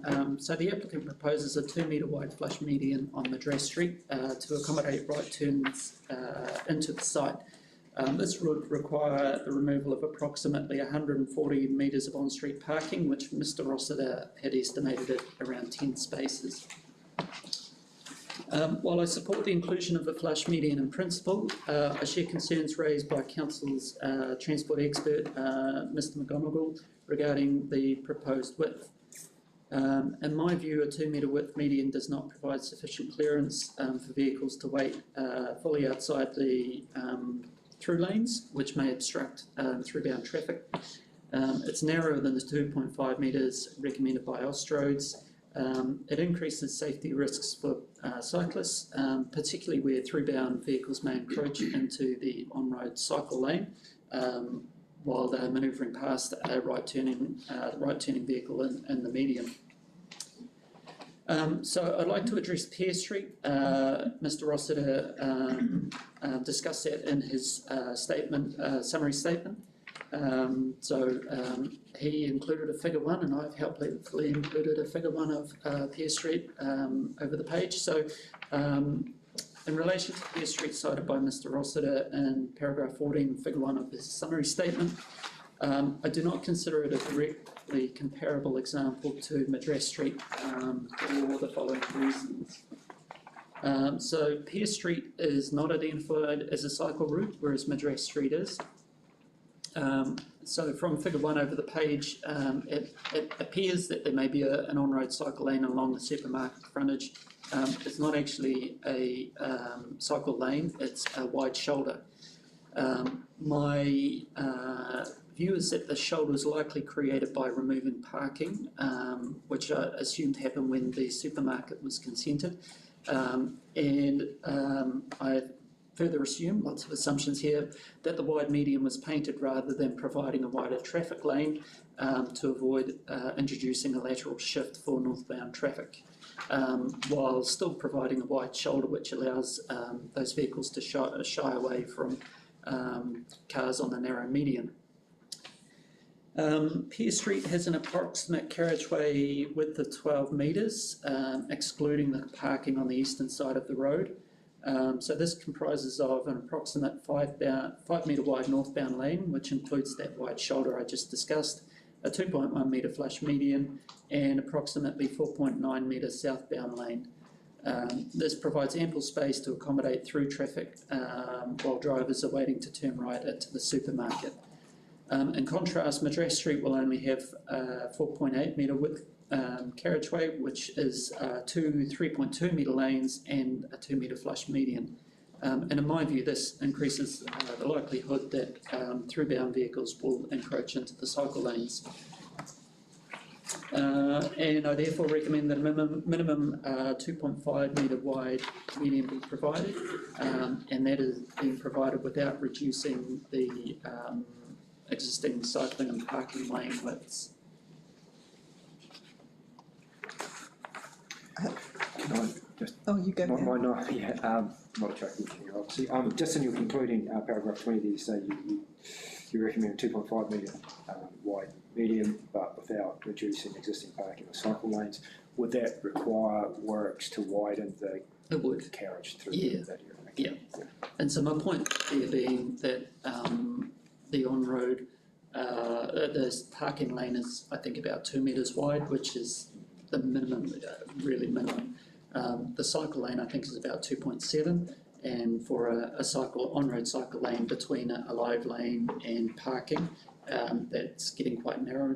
You sort of the sort of big risk with those is flooring incidents where, so there's not really the scope to reduce those two widths to increase the width of the flush median. And Mr. Rossiter, addressed that through his evidence of why he didn't think it was suitable to reduce those lanes, and I agree with him on that. He raised the point that if the carriageway was going to be widened, that there could be an opportunity if you actually in Madras, you could actually widen the western side because you've got a grass verge. And what's your views on that? I haven't reviewed that level of engineering detail, so if the commissioners are of mind to make that recommendation, I'd suggest that concept level engineering drawings would need to be prepared to demonstrate how that would happen. And I don't think, fundamentally, I don't think it would be should it be one side or another. It's just which is able to be done the most conveniently, noting that these power poles and vehicle crossings and complications, as there always are with urban roads. You use the term in paragraph 19A when you're talking about the Fair Street, and it avoids introducing a lateral shift. Yes. For the northbound traffic. Can you just talk me through? I think I know what that means, but basically lateral. So without a lateral shift, the northbound traffic lane just stays straight. A lateral shift, if they could have widened the median, but it would have pushed. If you're heading north, it would have meant drivers have to sort of veer to the left a bit more and then back into the centre afterwards. It's not a fundamental problem as such. It's just my interpretation of why they've gone with a narrower median there, even though they do have space to provide a 2.5 metre wide median. On the, I'd have to get the other plan out, on the plans that have been provided by the applicant where they show the proposed median, is there any sort of lateral shift? When you get down by the, I'll just grab another plan, but you get down by the pedestrian refuse. They are introducing a lateral shift to a degree, but yes, they are, and I think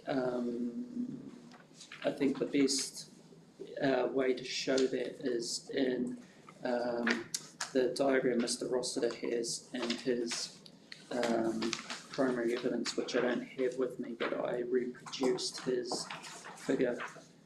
So it's figure 8 and 9 of Mr. Rossiter's statement of evidence.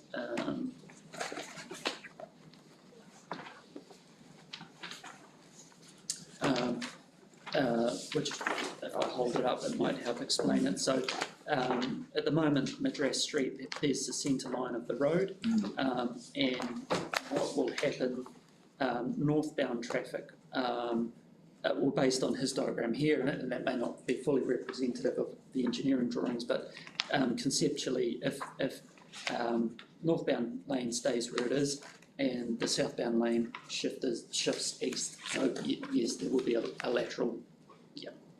In your opinion, professional opinion, would that does that shift, would that create any safety or efficiency or concerns or for cyclists or anything?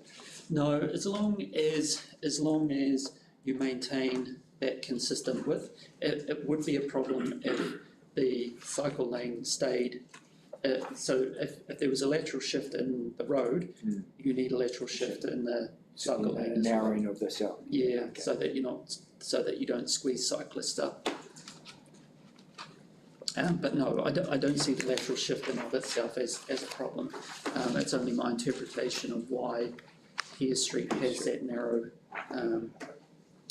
median. Yeah, I appreciate your views on that because it was something I was thinking about. So yeah, thank you.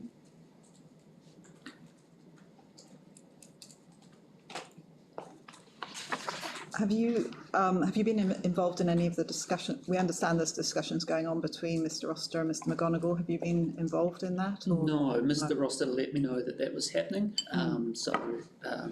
Yeah. But no, I haven't been involved. And in terms of the cycle lane width for if the parking was removed, what's your view on a minimum cycle width that you could have when there isn't parking? I mean, yeah. I would have to go and have a look at council's engineering code. I'm not sure. I think they might specify, and unhelpfully, different councils have different requirements. So, yes. And if it wasn't specified in engineering, then I'd refer to NZTA's. They have cycle guidance. network guidance. Yeah, they have guidance there. So I can't answer that. I'm afraid, Yeah. Commissioner, I don't have that at hand. Yeah, that's. Yeah. And there's been, I would say, there's been a lack of assessment of the effects of vehicle movement, in particular, to the properties on the opposite side of Madras, Yes. including your client. Yes. And so could you talk me through what you see because the effects are on vehicles moving to and from those properties, and whether you think it's just the ones maybe immediately opposite, or whether there's an effect for more properties along the opposite side, and whether there's anything you think that could be done to make it better. So there's I'm happy to remind you as we go along, but that's the kind of and it's a really difficult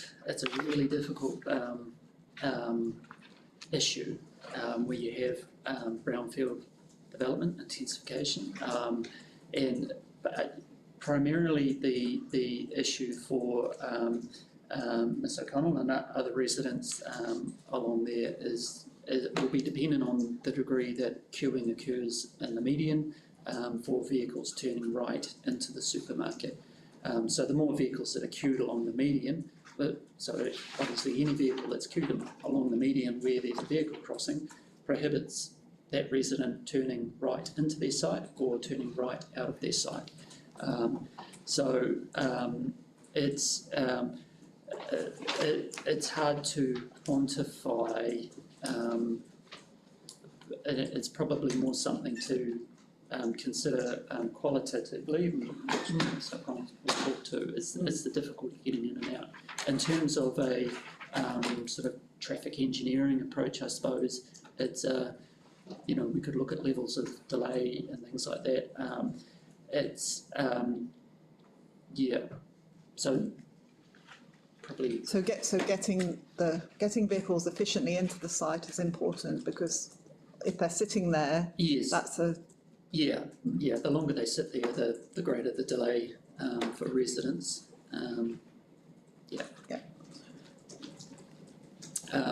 I guess what I would say is the concentration of vehicles to those accesses obviously exacerbates the issue. But even with the if the PAC and the Purchase Street were made as vehicle connections, they would still have that issue with delays to turn right in or right out.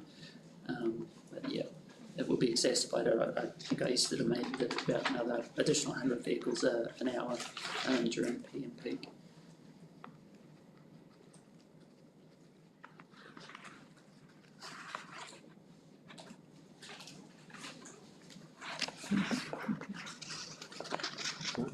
I've just got one more, sorry. I'm not sure if you've seen this.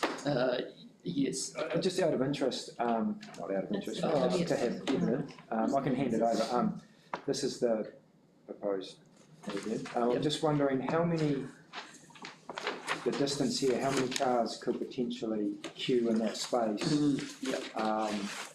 If they're waiting to turn in because of southbound traffic or something, what's sort of the maximum between, because I would assume that if you come around the pedestrian refuge, you know, you won't be able to have a car right up there because there'll be a bit of a, you know, Yeah. So, Mr. Leaf, you've got a copy. Thank you. Pass that over if that's thank right. you. Thank you. so usually we allow, or we assume around about 6 metres per car. 6 metres, yeah. So that's, so it's a car sort of roughly about 5 metres, and then it allows sort of half a metre either side for each vehicle, so around about a metre in between each vehicle. Without having my handy engineering scale rule with me, that's okay. It would, I might be able to, I might just be able to. I think we'll be within 1 or 2 cars, I guess, if it's only. So I think that vehicle crossing, I think the southern vehicle crossing is about 8 metres from memory. Maybe Mr. Leakey knows off the top of his head. I was just looking to see. Yeah.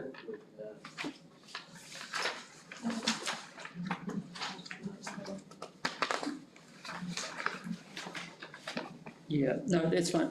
Look, I would say there's probably stacking space for maybe 5 cars. I agree with your comment, Commissioner, that the closer you get to that pedestrian refuge, you know, that you can't use that as stacking space because somebody won't make that tight turn.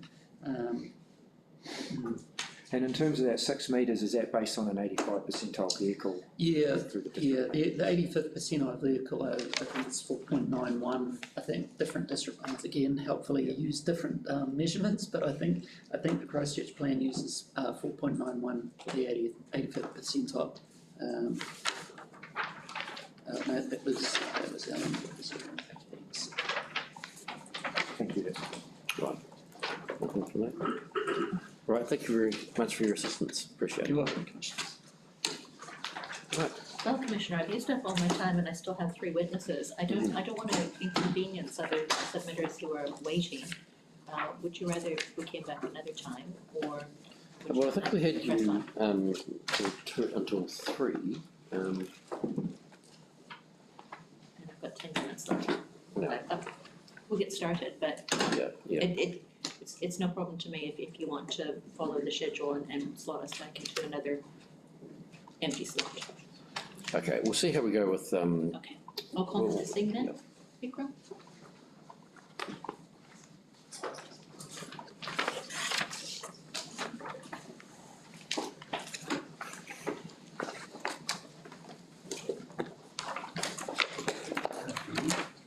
Welcome. Yeah.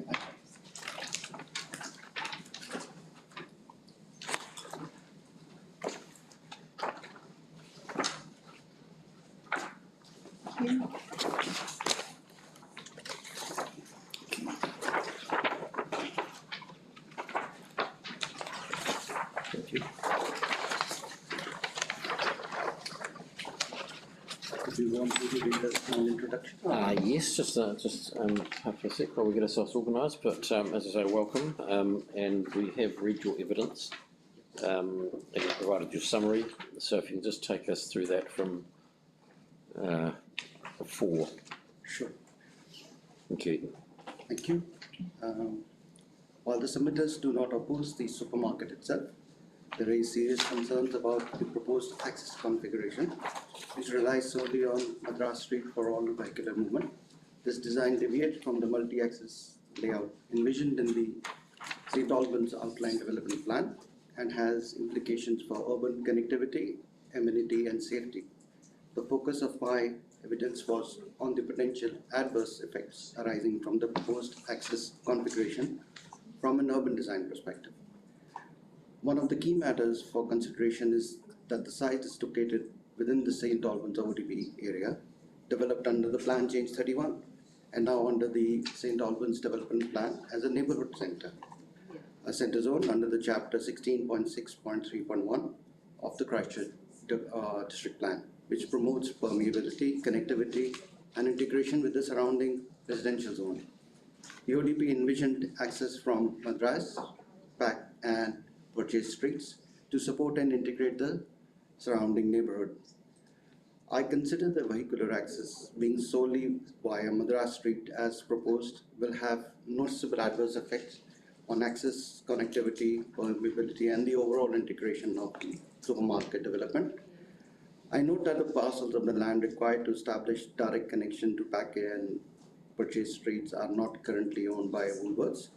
Nevertheless, the ODP requires the development within the zone to maintain public access and internal circulation across the street to all of these three roads, namely Purchase, Madras, and Packet Street. Facilitating these connections, whether through future acquisitions, easements, or coordinated planning, would not only meet the statutory obligations, as referred to the above para, but also align with sound urban design principles. These connections would distribute traffic evenly, enhance walkability, and provide meaningful relief to the submitters by mitigating congestion and improving residential amenity. From an urban design perspective, the key issues with the current proposal are as follows. First is the policy misalignment. The access configuration of the proposal fails to align with the NPS, UD, CRPS, and the CPD, all of which emphasize connectivity, permeability as key to the inclusive urban environments. The St. Albans ODP specifically requires integration with surrounding zones, including pedestrian and cycle connectivity across the site. The current proposal does not meet these statutory expectations. B is the amenity effects. Concentrated traffic along Madras Street is already impacting the residential amenity during peak hours. The submitters have reported ongoing difficulty accessing their driveways under current conditions, and the proposed development is expected to exacerbate these challenges. By relying solely on Madras Street for vehicular access, the proposal fails to incorporate the alternative routes or traffic dispersal strategies that would have mitigated these effects. This has broader implications for the viability of the residential commercial integration in the area, particularly affecting home-based businesses such as that of Miss O'Connell, which depend on safety and convenient access for clients. Accepted concerns.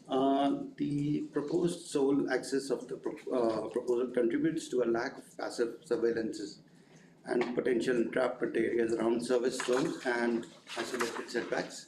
The absence of multiple access points reduces visibility and choice of movement, which was essentially for safety and accepted principles. I have reviewed Mr. Church's summary statement for the evidence. While he seems to support a permeable and connected development, he notes that the Packet Street access dogleg configuration may hinder safe and quality access.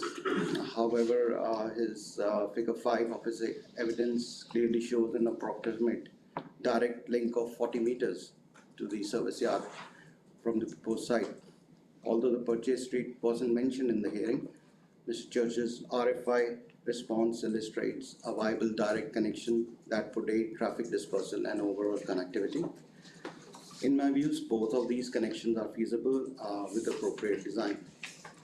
In conclusion, from an urban design perspective, I consider that the current proposal fails to meet the urban design expectations within the planning requirements. It concentrates traffic, reduces safety, and undermines the intent of the St. Albans ODP. Reinstating connections to Packet and Purchase streets will not only provide meaningful relief from adverse effects to the submitters by dispersing traffic and reducing congestion on Madras Street, but also align with the best practices of accessibility, walkability, safety, and enhancing the amenity of the adjacent residential properties. Thank you for the opportunity. Thank you. I just have, I've been through your evidence and it's very helpful. And just a couple of points really, one for a start, and I'll go straight to the point. In terms of, from an urban design perspective, introducing more traffic into streets such as Pack and Purchase, what's your view on that from an urban design perspective, the introduction of additional traffic into those streets?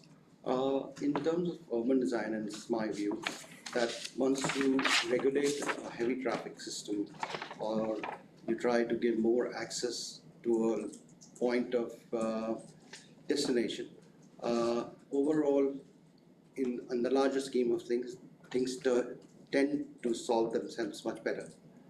In the sense that once this destination comes up and people know that there are more points where they can access the site, they tend to go through those areas in a much more streamlined way.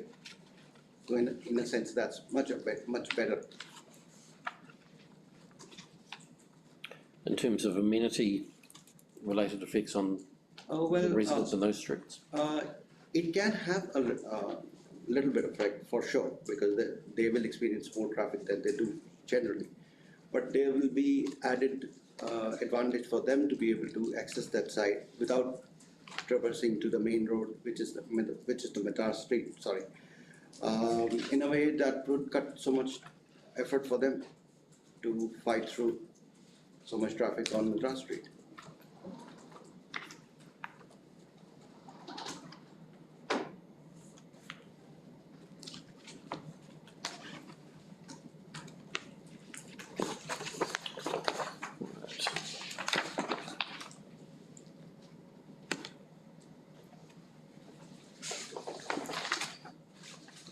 I'm just looking, just a couple of really points of clarification.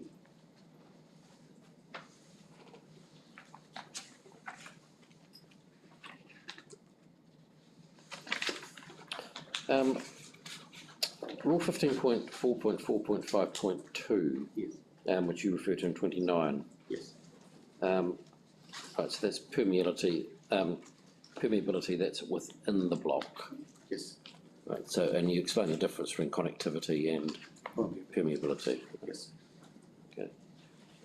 And that's a reference to pedestrian and cycle circulation?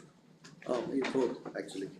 I mean, it's a classic case here because the site might be well connected, but because there is no permeability, it tends to become like an island.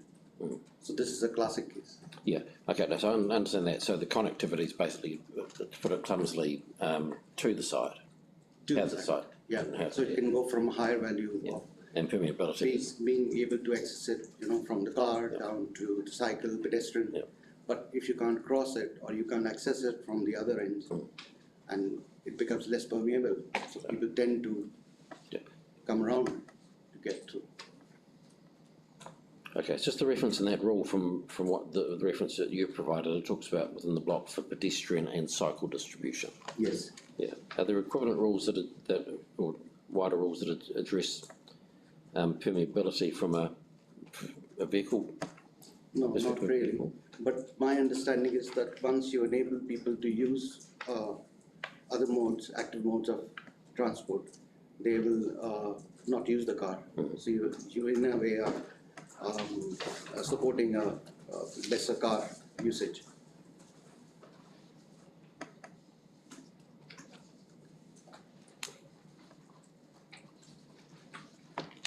Okay, so you see the permeability. And I'm asking, not suggesting it, but is your opinion that the permeability aids that mode shift, if you like, from vehicles to pedestrian and cycles? It gives a choice. Mm. It gives a choice to the population to use that mode.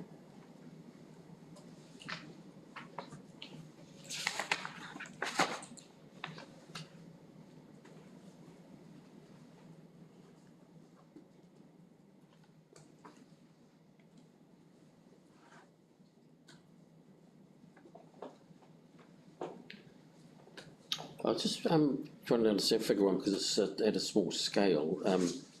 So your reference in your paragraph 34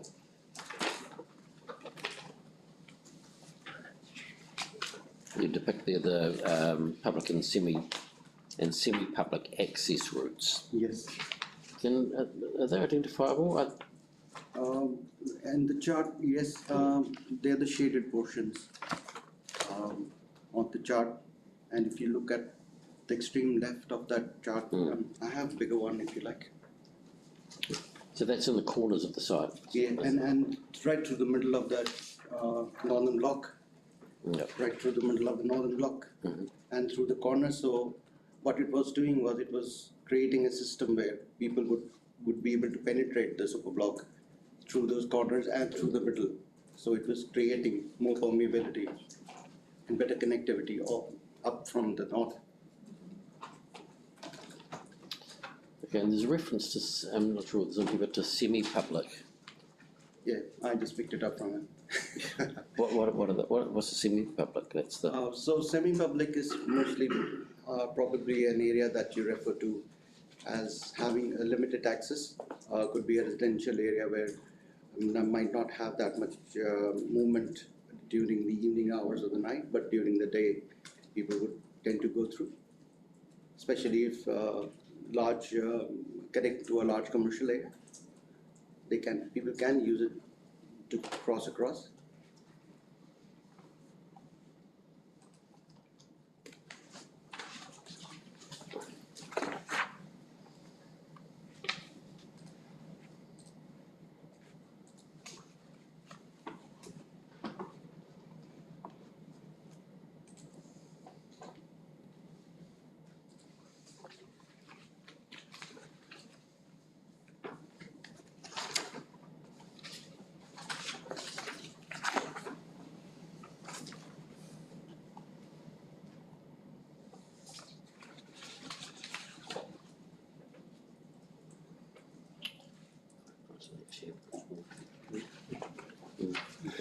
I'm not sure if you looked too closely, but I'm just interested in CEPTED, Crime Prevention Through Environmental Design, and your comments on paragraph 66 and 67. Have you had a chance to look at the site layout and identify good aspects of CEPTED within the site, and also maybe if there's any areas that, in your professional opinion, could present an issue in terms of CEPTED?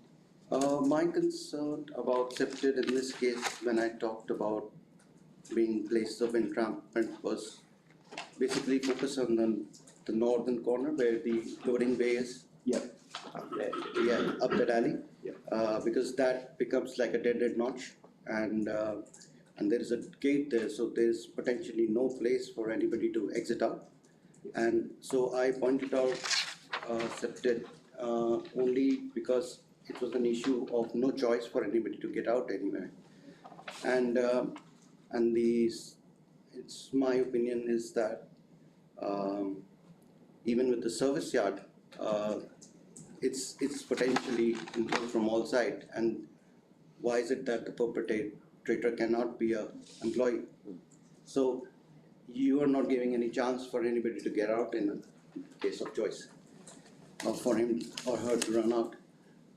And also I was concerned about all those little pockets that would be within the water tanks in the service yard. Although the landscaping scheme and the security system is working well, but for a determined perpetrator, it's an opportunity. Thank you. In terms of amenity, you talk about residential amenity, and I'm particularly interested from your client's perspective, properties, but also the other properties that will front onto or join the development. When you use the term residential amenity, it's quite a broad term. Are you able just to narrow down specifically what, and you do it a little bit in your evidence, but narrow down specifically what you meant by that in this context? Within this context, it means that it's how the people will experience the street in front of their residence, and how they respond to the changes in the coming of so much of traffic, the adverse effects that they see, and probably also the visual aspect of it when they see series of lines of cars each time they come out of the house, whereas earlier there were some parts of the time or the day when they would have some relief from that. Also is how right from day one when this supermarket will be built, the whole scenario will change from it being open green space to something which is very different. So they will experience all of these changes in a very rapid manner. So their experience of that road, that street, will change drastically over a period of time, and it's subjective. A lot of people experience it as a positive thing. It will serve them very well, but there'll be a loss of amenity for them. Yes.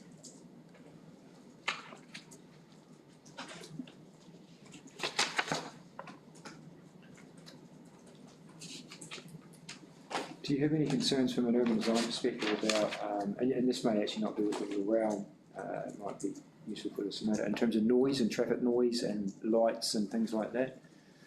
Yes, noise, special noise and vibration, because the movement of the traffic always creates this kind of a noise and rhythm and vibrations that everybody feels through the house, especially the ones which are up front, have frontage.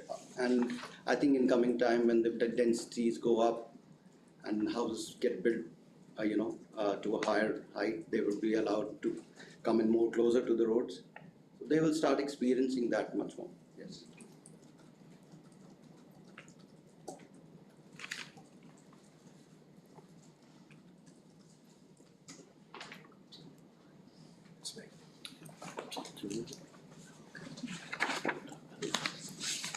I think that's all we had, and that was very helpful. Thank you. Thank you. Thanks.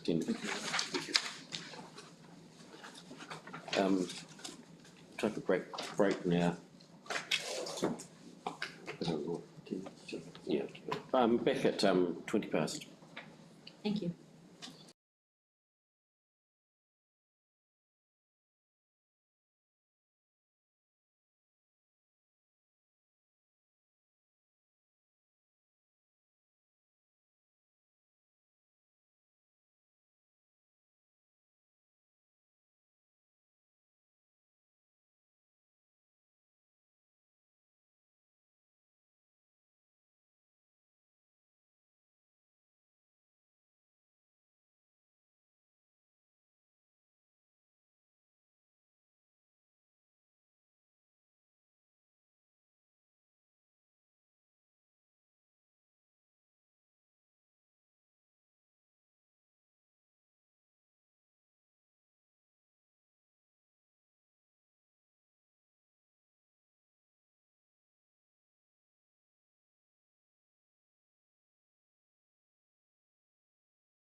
that one email? That's true. I've got one. It's just that, yeah, it says you're- So you've got David Wallace's statement in front of you, and it's got several diagrams attached to it. Thank you. Welcome, Mr. Wallace. Thank you. We haven't had the benefit of your evidence, but It's pretty Yeah. straightforward. yeah, no, indeed. If you can just, I'll go over it. yeah, just you might as well start at 3. Thank you. Paragraph 3. Start from there. Yeah.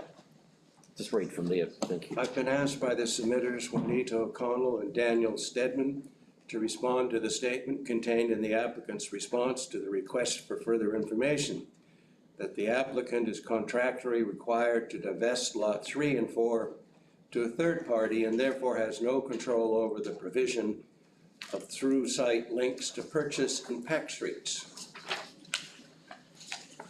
During my initial introduction to the proposed supermarket project, the vendor provided me with a plan which had been prepared in February 2010 as attached Appendix 1 by Woodhams Michelzahn Architects for Woolworths. With land issues resulting from the events of the Christchurch earthquake, the proposal was put on hold. However, following that, I continued to consult with the vendor and its architects, Stufkins and Chambers, with plans for the supermarket and associated retail service areas being finalized in 2020. There's a further plan here is Appendix 2, showing that with street access to all 3 streets. In 2022, Woolworths New Zealand Limited, through a subsidiary, General Distributors Limited, entered into a conditional sale and purchase agreement with the then owners of the site to purchase all of the land, which is now the subject of the application for resource consent, together with the land which is now identified as lots 3 DP 606636 and lot 4 DP 606636 as access points for the site. That 2022 agreement was conditional upon the approval of the Board of Woolworths in Australia, as well as the New Zealand Overseas Investment Office. Prior to entering the agreement, Woolworths commissioned architects Woodhams Michelzahn to produce a site plan, a copy of which is attached as Appendix 3.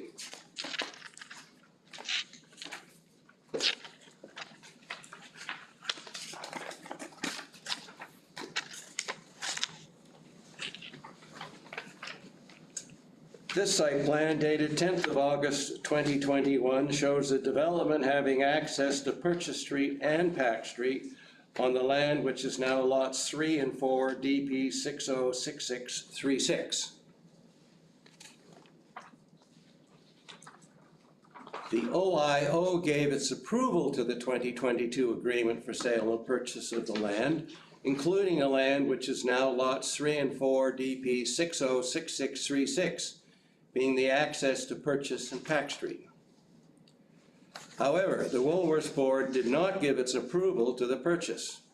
Instead, it made a counter-proposal in 2023, which required the vendor, Dragon Wind Investments Limited, to retain the Pack Street access and surplus land, which is now Lot 4, DP 606636, and also purchase back the Purchase Street access together with surplus land, which is now Lot 3, DP 606636. Once that land has been subdivided from the larger land area by Woolworths. The areas which Woolworths required the vendor to retain and purchase back are shown as areas B, C, and D on the plan attached as Appendix 4.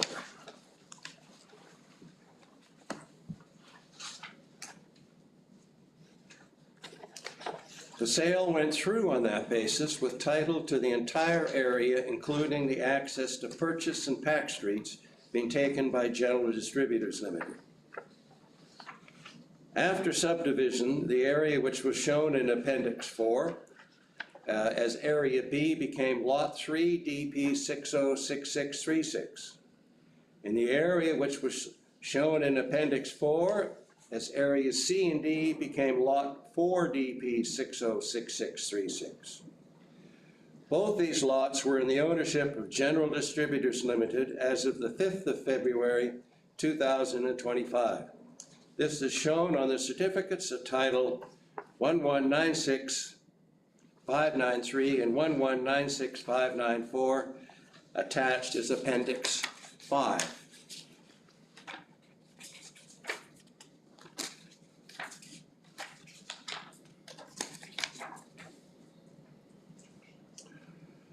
The 2023 agreement required Dragon Wind Investments Limited to either retain or purchase and take back lots 3 and 4, DP 606636, and that is what has occurred.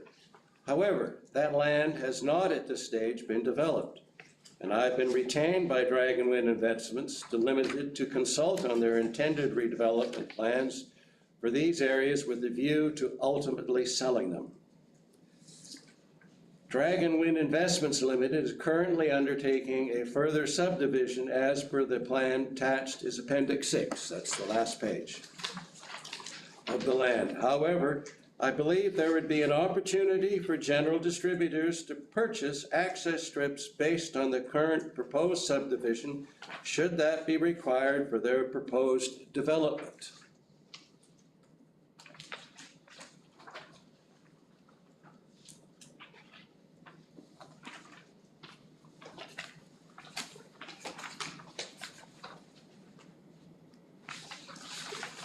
Thank you.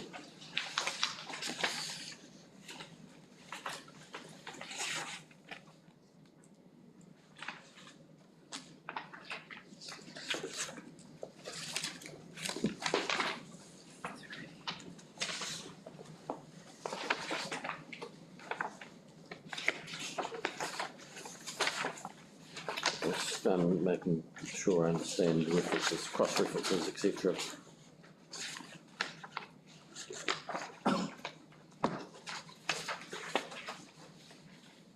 So you were an agent for the indoor?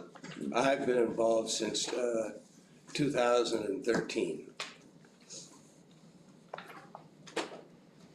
That's how I met Juanita, because I'd be across the street so much, and she lived somewhere across the street there, that she came across and asked what I was doing. So I handed her my card and introduced myself.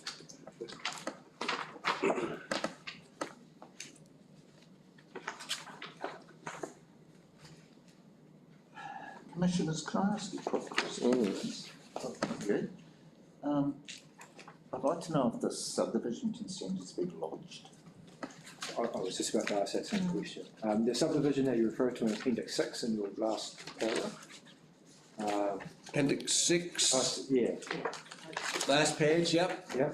Has a subdivision consent been lodged with Christchurch City Council for that subdivision, or you call it a future subdivision? Is it just at the planning stage? Sorry, I didn't quite hear that. Has the subdivision consent application been lodged with the City Council for that? I think it is ready to be. Ready, but maybe not quite. Correct, yes, okay. Yep. The reason for that subdivision, if you can see little lot 1, 2, 3, and 4. Yeah. Those are, that's zoned commercial, those are townhouses. Want to bring the land out to give some additional parking for clients and staff and things like that. It's going to be redeveloped and upgraded. Thank you. The access land would be lot 1 for the supermarket if they needed that for their proposal. So the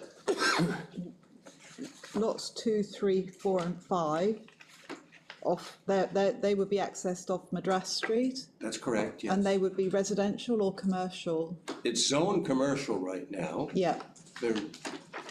People are in there as residents living, okay? Okay. my understanding is that they're looking at sort of upgrading them and having possible offices in there, but it could stay as it is. But it's for additional parking for them. Yeah. And lot 6 and 7, what's the purpose? What do you understand the purpose of lot 7 to be? Lot 7 is zone commercial. Yeah. That used to be part of this lot, if I can point to it, doesn't have anything. Yep. Big one there, okay? That used to be part of that there, which was zone commercial. The lot 7 would be a small commercial. The vendor's ideas are right now to put on there, and lot 6 would be residential, some townhouses on there. Ideally, you can fit on 20 on there. But it may end up being 17 or 18, depending on sizes. Yeah. And egress things. Okay, so the, But again, that could be available to Woolworths if that was necessary. Nothing has been finalized with the plans yet.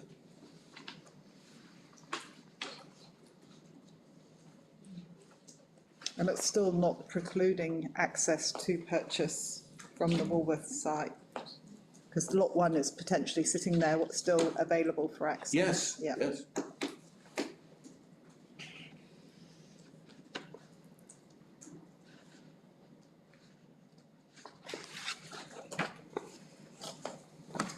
so how many subdivisions actually went through? One. So, How many subdivisions were there? That actually worked? We've got the one that's... quite a few subdivisions. There was one bringing the site together, there was one taking part of it apart, there was 6 and 7 being subdivided off the land that was coming down here onto Madras Street. There was another subdivision done over here in the corner, on Madras and Purchase. So there was a number of them. Okay. A number of completed subdivisions, or completed in a Yes. legal sense.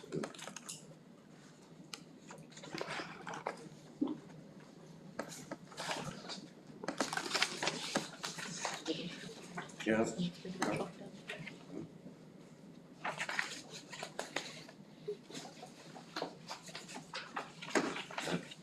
So, resident, that's cool.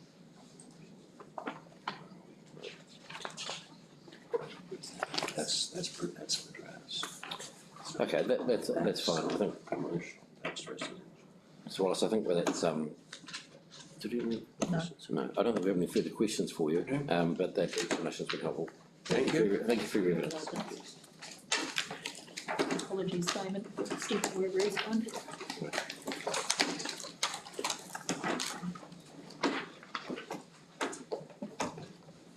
And we'll have a chat a little bit later. That's fine, no problem.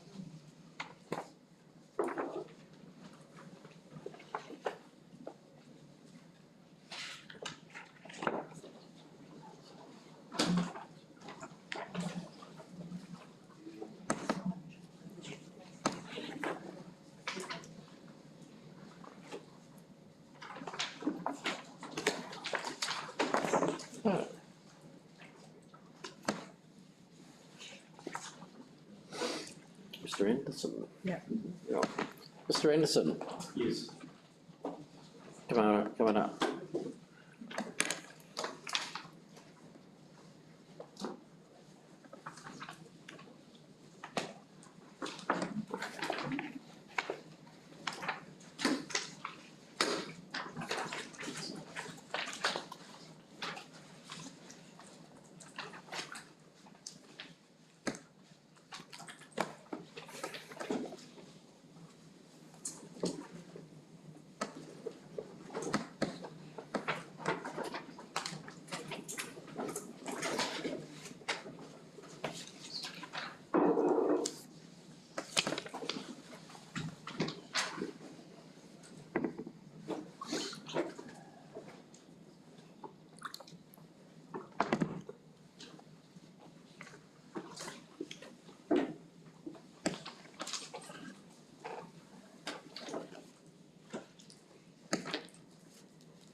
Good afternoon.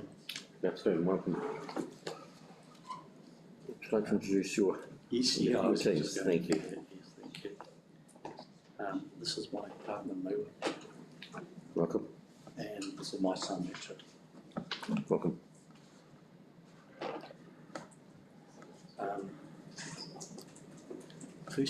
Firstly, I'd just like to clarify some points made by before. I believe the submitter's economist stated that Fresh Choice Edgeware does not do click and collect. We do, and we do online shopping, and this has become a significant portion of our business, and we service a lot more demand via our online shopping.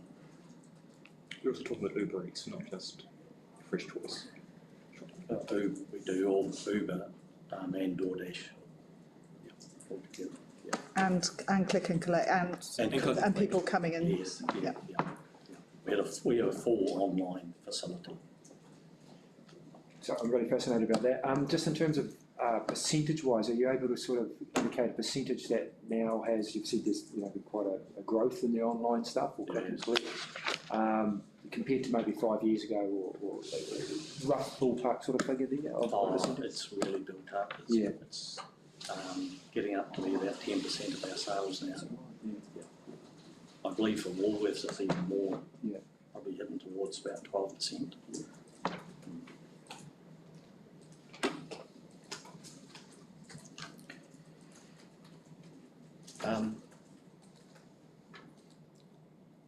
So I'd just like to make the Commissioners aware of the relationship between Fresh Choice and Woolworths.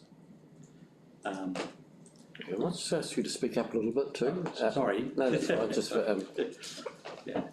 so others can hear. Relationship between Fresh Choice and Woolworths. Yes.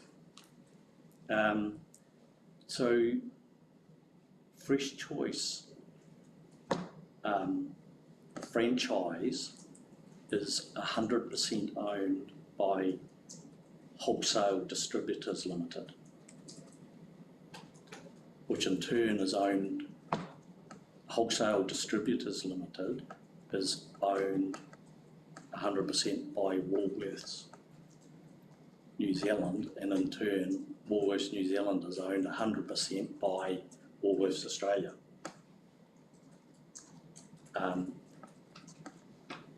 For example, we have to buy 95% or more of our groceries from Woolworths distribution centre. How much? Sorry, I missed that. 95% or more. We cannot get any other groceries from anybody else, from any other distribution centre, for example.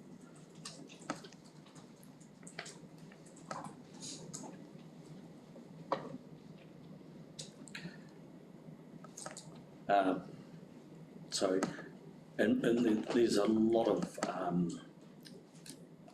relationship.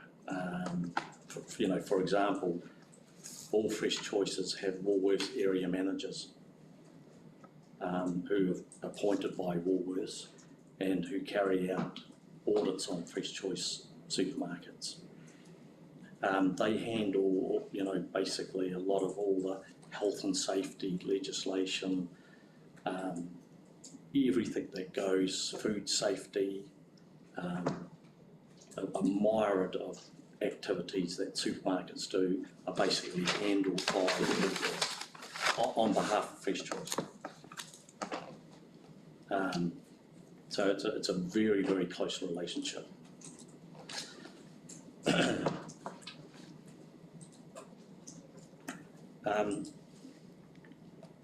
I'd just like to give you a timeline of Edgeware First Choice. So in November, I guess I personally go back to in my student days, when I used to live just around the road from Fresh Choice. That's from Super. It was a Super Value then, Edgeware Super Value. So we're going back sort of 40 odd years when I first ran across Edgeware Super Value, and because I didn't know then that we'd be buying the business later. But so basically in November the 2nd, 2009, my father and I purchased the Super Value in Edgeware. A short time later, we purchased the supermarket building. In September 2010 and February 2011, Christchurch experienced two large earthquakes and some severe aftershocks. The earthquakes severely impacted the St Albans region and Edgeware village. Many businesses in the village had to stop trading and some closed.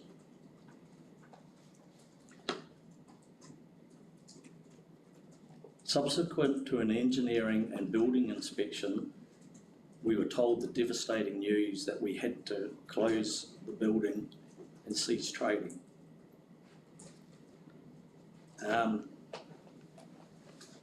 The building had been severely damaged by the earthquakes and was no longer safe.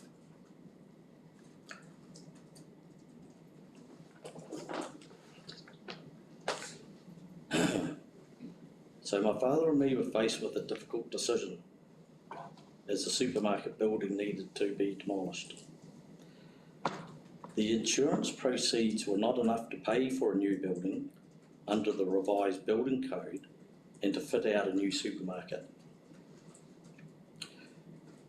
We spoke to the Christchurch City Council, who informed us that the Edgeware village was a designated suburban hub and the designated local commercial centre of St Albans. The council told us that they did not want another large commercial centre in St Albans, as this would detract from Edgeware village and could cause closures of shops and vacancies in the commercial buildings of the village.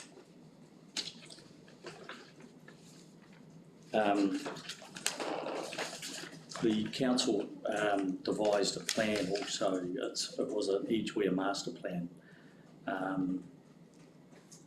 So they devised master plans for probably approximately, I think, 6 suburban areas in Christchurch, such as Sumner, after the earthquakes. And one of them was Edgeware Village. And that kind of started, even though some businesses closed, some had to be pulled down, the post office was pulled down, doctors left, but with the community support and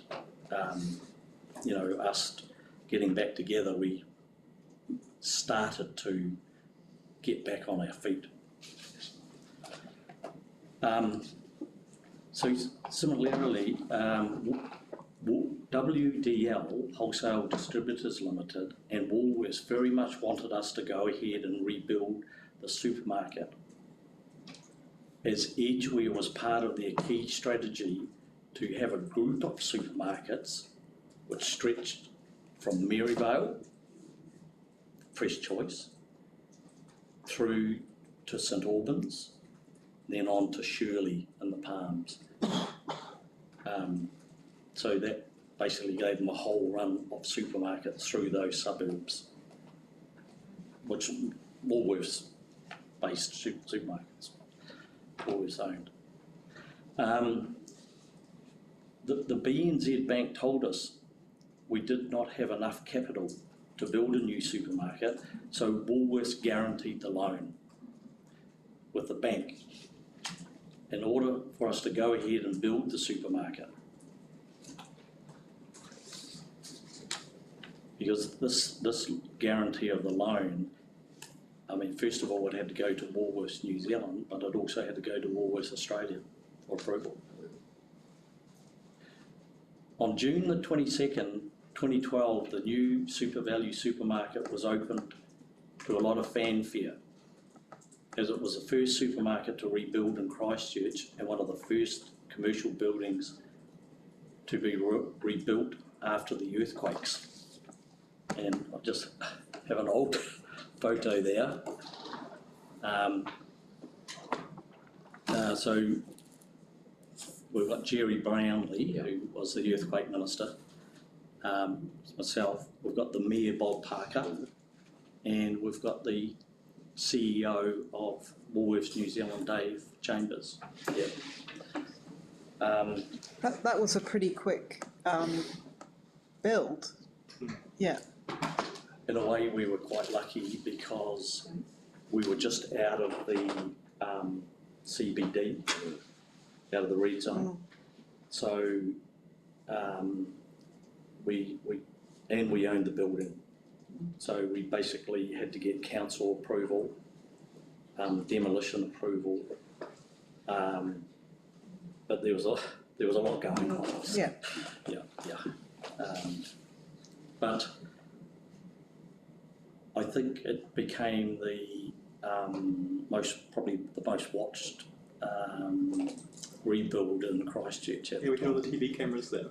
It was a big deal, and I didn't realise how much it actually meant to the community until they said to me, "What's going on with our supermarket?" You know, and because I thought, okay, you know, it's a bit of the business and things, but it really started to come across to me that, you know, they're saying, "What are you doing? What are you doing with our supermarket?" You know, so it kind of gave me the emphasis to go ahead, basically, and it was a fairly important date, the reopening, because it actually coincided with my son's birthday on exactly the same day. I think he joked to some of his friends that, you know, the mayor came to his birthday.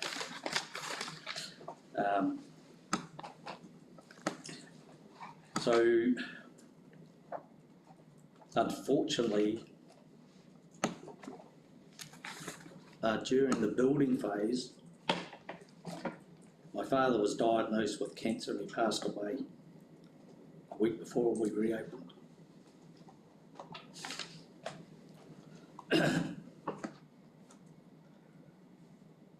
So the Super Value store continued to trade steadily, but in 2015 we thought to future-proof the supermarket that we needed to expand.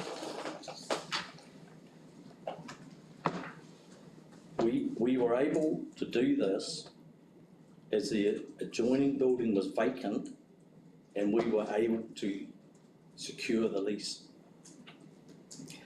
I organised a planner and a team of engineers and buildings, and a detailed plan was drawn up to more than double the size of the existing supermarket by incorporating the adjoining building and car parking area. And I gave the council some slides just to show our plan on that. What was the name of the document? Sorry? What was the name of the document? What was the ones I gave on for my talk? Yes, but which ones? You supplied quite a few. I'll just put them all up. That's fine. To put all just start the documents because they all refer to what I'm talking about. There's some resource consents on the document. Yes, that's it. Thank you.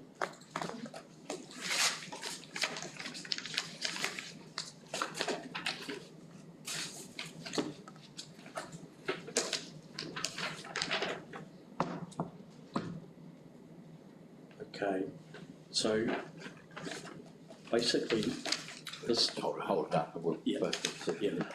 So this is the expanded plan. So basically, the Hold up for you. oh, okay. So the existing supermarket is here in this building. We had the ability, because this building basically adjoins. So you make penetrations through this wall and go into the next building, and basically that just expands the whole supermarket straight through. All the checkouts were here on Edgeware Road, and you just basically expand the whole thing over. So that more than doubled the size of the supermarket. And you had car parking on both sides. There is 3 access ways through Edgeware, Trafalgar and Cornwall Street to this. Yeah. We took this for resource consent, which was approved.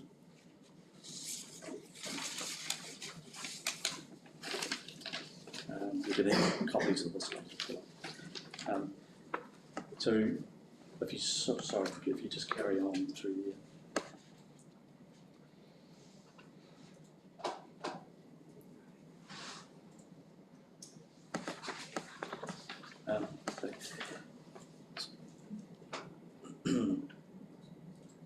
This has got all the plans and consents for this to go ahead. I've got a hard copy of those. Oh, good. Well, to the degree they're attached to the plans report, Appendix 4, series of plans and. Yes. Yeah. So the expanded supermarket plan was given resource consent on the 4th of February 2016.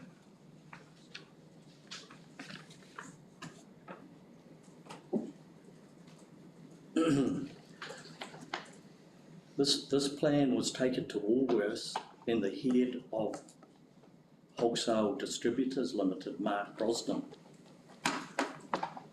Woolworths and WDL did not accept the consented plan and told me I was not allowed to expand the supermarket. They never explained the reason why, but told me it was not feasible.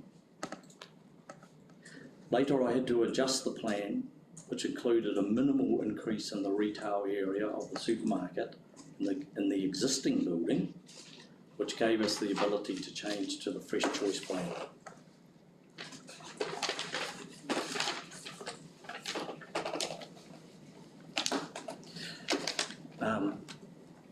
You could just scroll through those, but they,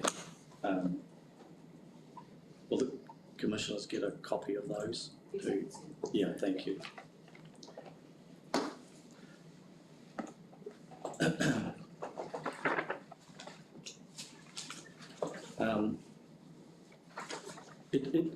It had always been an unwritten rule within our Woolworths group that even though a Fresh Choice owner could not stop a new Woolworths supermarket being built, we were always going to be notified when Woolworths intended to build a new supermarket close to a Fresh Choice or Super Value supermarket. In February 2024, another Fresh Choice owner contacted me and told me that Woolworths had purchased the old Orion site in Madoe Street. And that was under GWL. It's a little bit confusing because WDL, Woolworths Distributors Limited, own the franchise of Fresh Choice, but their property owning group is GDL. Later, I was contacted by Rebecca Letty, an accountant who is employed by WDL, She came and seen me and told me about Woolworths' purchase of Madrid Street and said that the head of WDL, Tim Cartwright, was away in a meeting and could not contact me. I asked Rebecca at the time, did they intend to contact me? And she said there had been a communication mishap.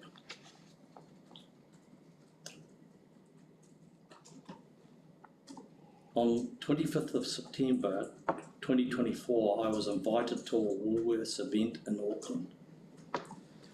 At the event were the Fresh Choice owners, WD and some Woolworths directors. I requested a meeting with Tim Cartwright, the executive manager of WDL, and Matthew Granger, the director of property for Woolworths. At the meeting, I asked Mr. Granger if Woolworths intended to build on the Madrid Street site, or did Woolworths have any intention to build in the future. Mr. Granger told me that the Woolworths had no plans or intentions to build.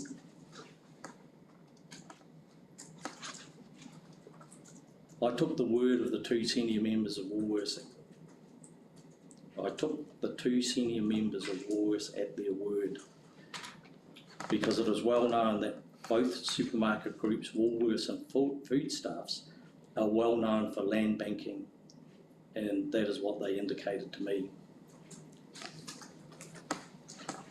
On January the 20th, 2025, I read an article in the Press newspaper by Maxine Jacobs stating that Woolworths intended to build a large supermarket on the Madras Street site.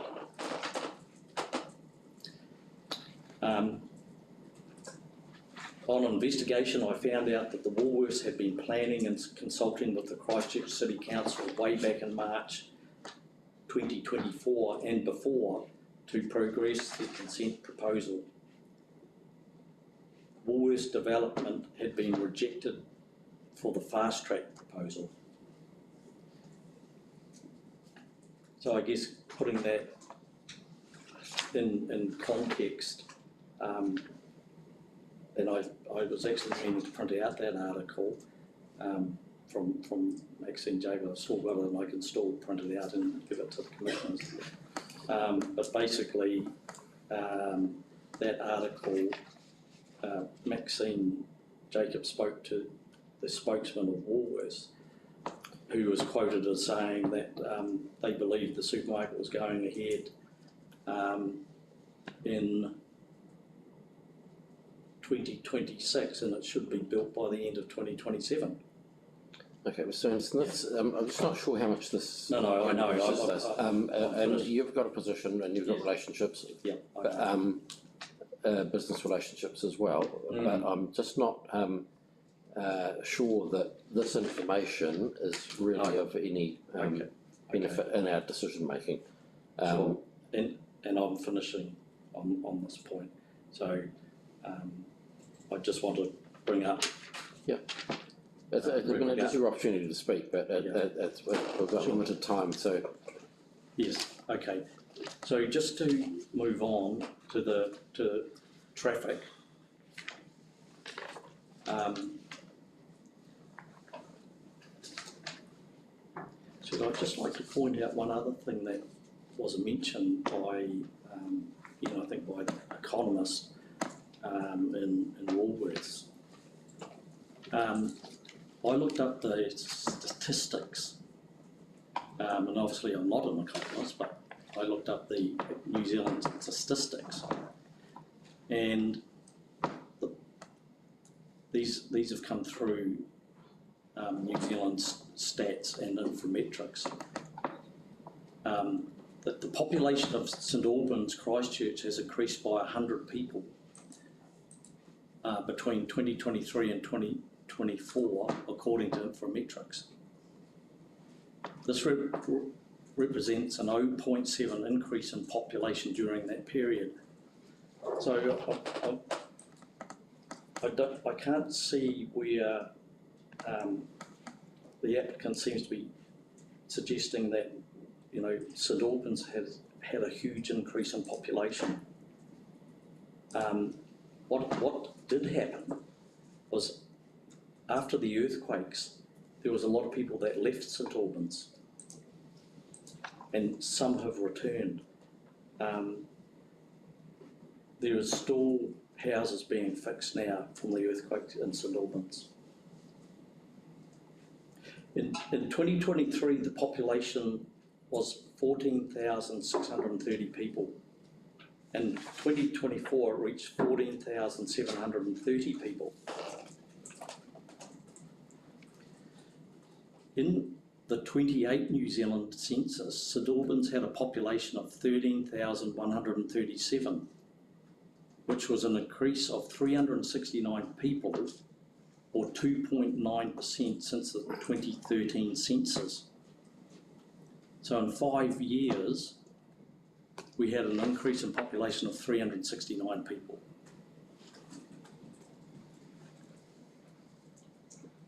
The population has also increased by 150 people since the 2016 census. There's no dramatic increase in population according to the New Zealand census and Infometrics. More recently, in the 2024 Stats New Zealand reports, Stats New Zealand reports that St Albans had a population of 14,730 according to the Christchurch City population data from Infometrics. Again, this represents a small increase of 100 people from the 2023 population of 14,630.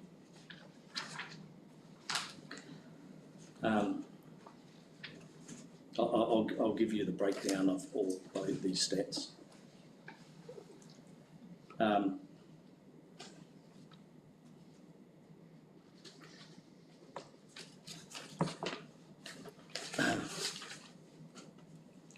And that just goes to my point,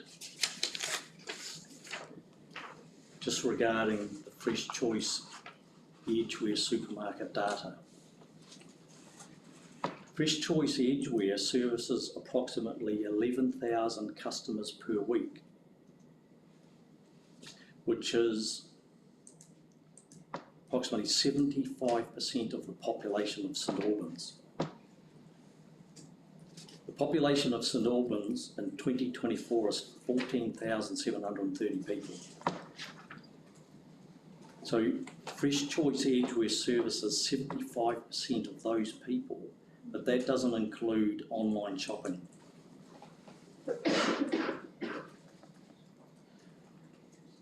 Although some of the submitters have said Fresh Choice is more of a top-up shop, there is also larger trolley shopping there.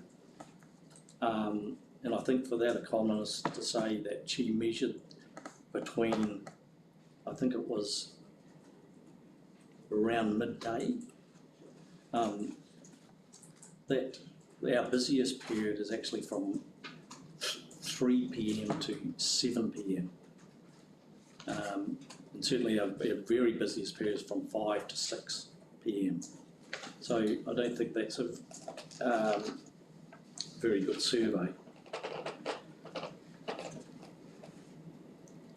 I think the Commission should be aware of the size of what Woolworths are proposing. This store is 3,500 square metres or more. In our supermarket vocabulary, these are called beasts, beasts of stores. These stores approximately earn between $800,000 and $1 million per week.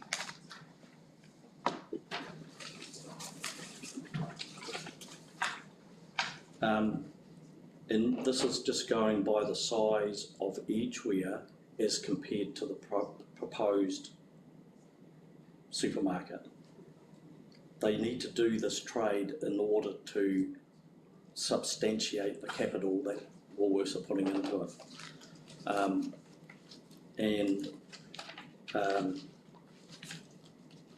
I know that with the delivery trucks, these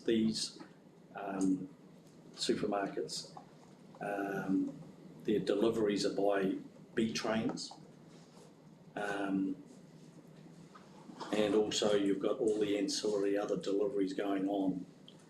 So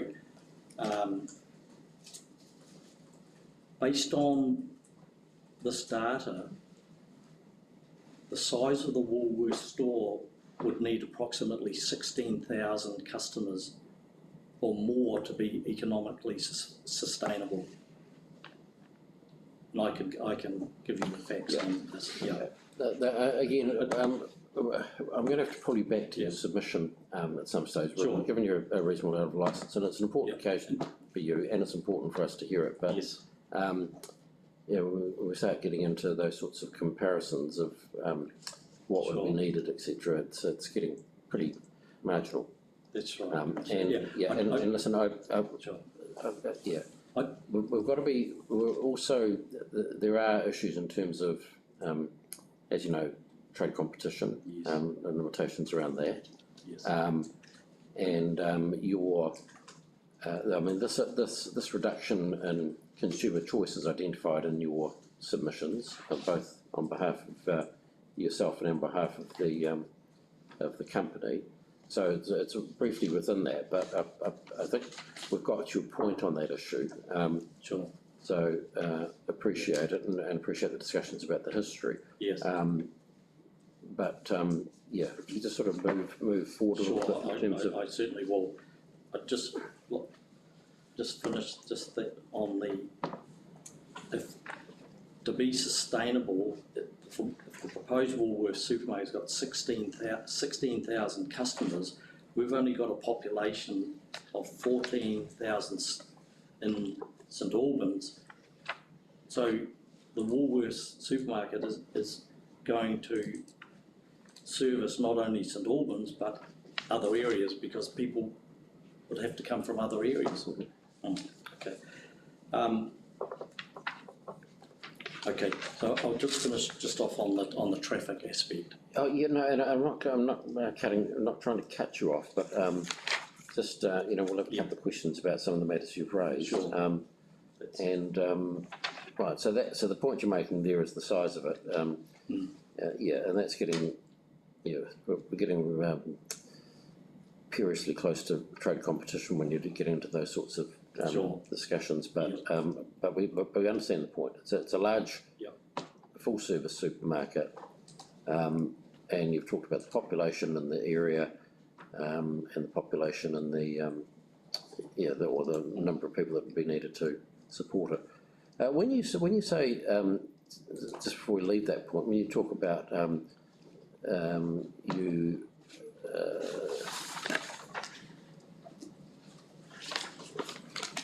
the numbers of customers you serve in a week, and I can't read my writing down. 11,000. 11,000, yeah. Now that is that individual people or is that transactions? That's transactions. But according to the census data, 15.6% of the population was under 15, so all of those people, of course, wouldn't be coming into the shop. Okay. Yeah. All right, thank you. Yeah, sure. So just on the traffic, I don't know if the commissioners are sort of aware of the history of Madras Street. We're reasonably familiar. We've had discussions about it in terms of. Yeah, I know some of the other submitters have sort of alluded to it. Yeah. That it was proposed as a main arterial route to take people north. And subject to the designation. Subject to the 30-year designation. So in the interim, the Northern Arterial Motorway was built. So Madras, even though the arterial never got off the ground, it has now become a one of the main thoroughfares for people to get to the Northern Arterial Motorway. But it was never built for that. The other alternative main route is via Sherborne and Cranford Street, which is chock-a-block in peak hour.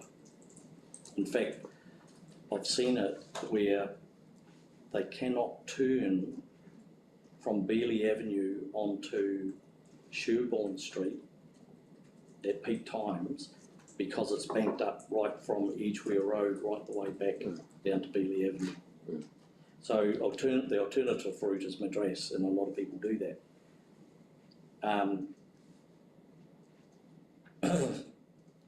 I would have to say I was very surprised when I did hear of the news of the Orion site, because one wit did say that, you know, really that site is like trying to turn a silk purse from a pig's ear. For one thing, it's on the wrong side of the road. If it was on the left-hand side, it would make a heck of a lot more sense. Because all I have to do is look at what happened in Redcliffs. I don't know if the Commissioners are aware what happened there.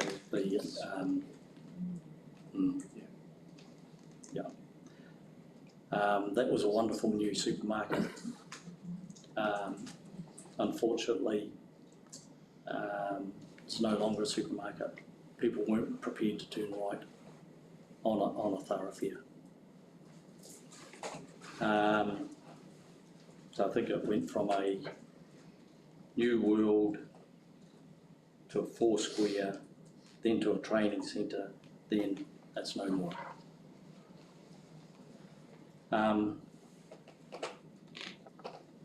Although I'm not an expert in the field, I do have first-hand knowledge of traffic flows around supermarkets.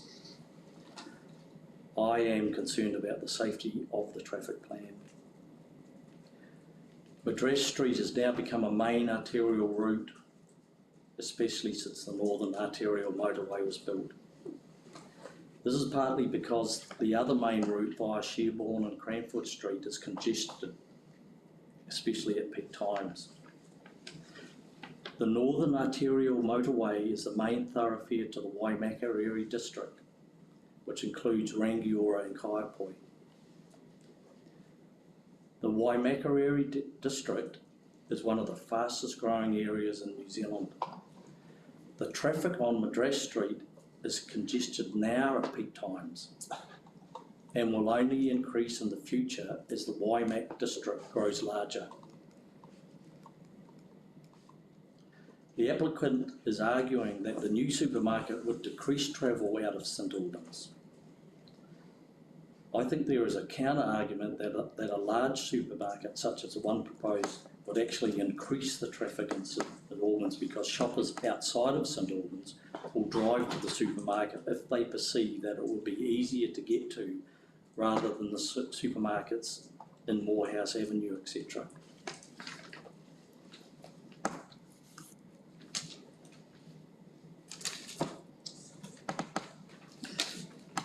So just to finish, I'd like to point out that I am not against retail development and never have been.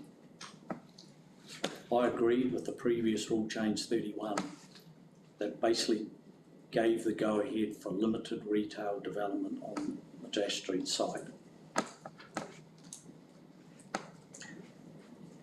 And just on that, another submitter alluded or mentioned regarding the Woolworths Metro stores. And I believe now Woolworths have got over 100 Metro stores in Australia, and they've got approximately 5 in New Zealand. One is in Herne Bay, which I believe is, you know, quite profitable.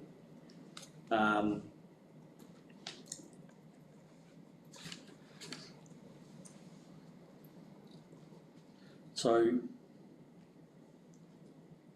I agree, because the rule change 31 was in keeping with the neighbourhood zoning and is appropriate to service the local community. This is what the community wanted, and this, I believe, is what they still want, going by the overwhelming opposition to the Woolworths department, to the overwhelming opposition to the Woolworths development. And I know the applicant said, well, numbers, don't count, but I think there is a significant number of opposing views opposing this development. I respectfully submit that the commissioners decline the Woolworths development. Thank you for that presentation. How does it impact on you directly in terms of traffic and those sorts of matters? How do you perceive that growth in traffic or impacting on you directly, apart from a trade? On Fresh Choice. It doesn't impact on us because we are to the side of both those routes, both Cranford and Madras. Okay.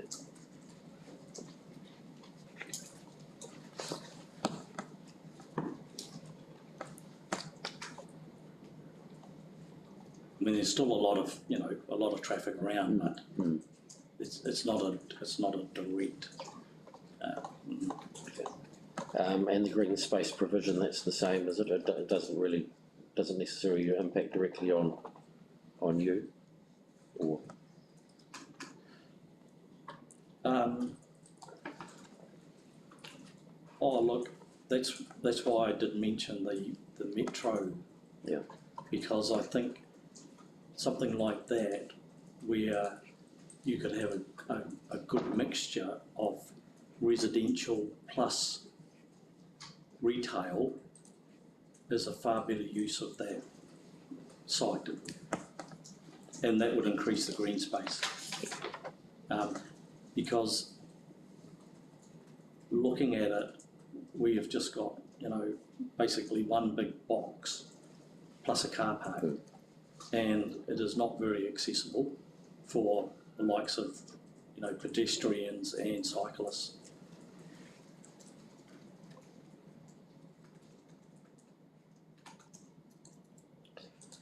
Right, and then you've spoken about the Edgeworth Village and the designated commercial centre, so the plan matters associated with the plan.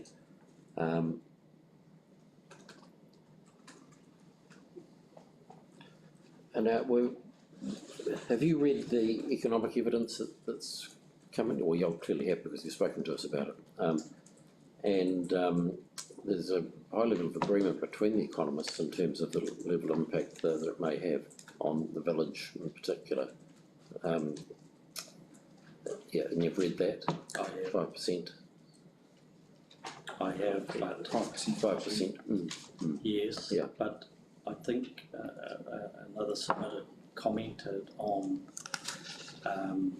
another Fresh Choice supermarket. That was actually the Nelson Fresh Choice supermarket, and their revenue decreased by 20%. Okay. And I've got no doubt this will do the same and more. Not only on myself, but also it will have a huge impact on other retailers, not only within the village, but also the likes of Warrington Street and some of the smaller shops. Right, we've been to the village, obviously, as part of our site visit, and it seems pretty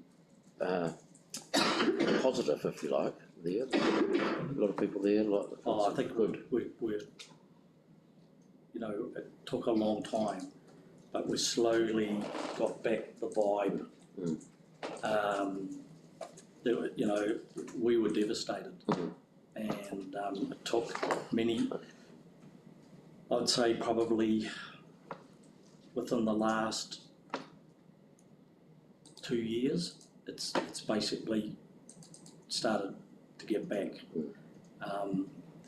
Okay, and you have some real key, like Peter Tim's butchery and those sorts of things. Yes, he's always been key. And we always work together, you know, because I think, you know, one submitter said it's like a large supermarket in itself, because I never mind if customers park in our car park and go across the road, Peter Tim's or the pharmacy or anything, because I know they are customers of the village. So we all sort of work together, we all support the community,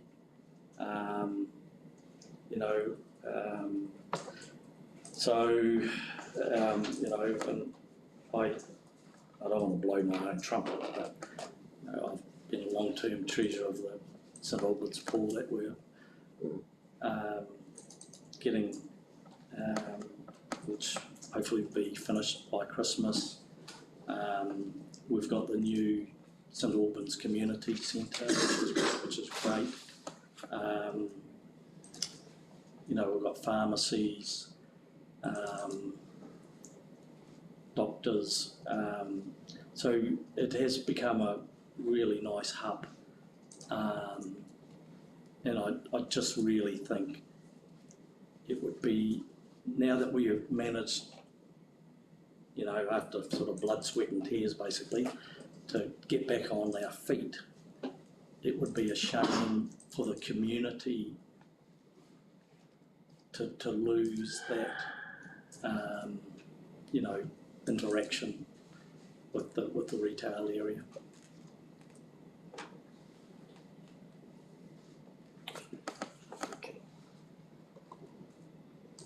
I just think of other, you know, situations in Christchurch, because each of our villages is very unique.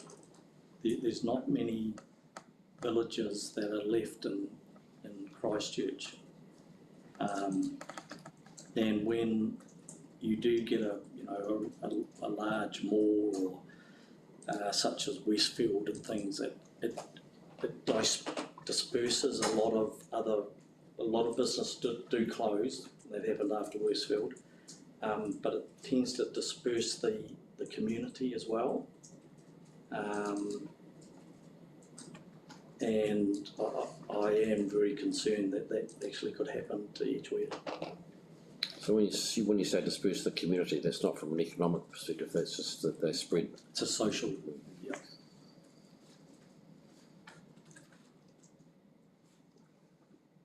Right, thank you for that.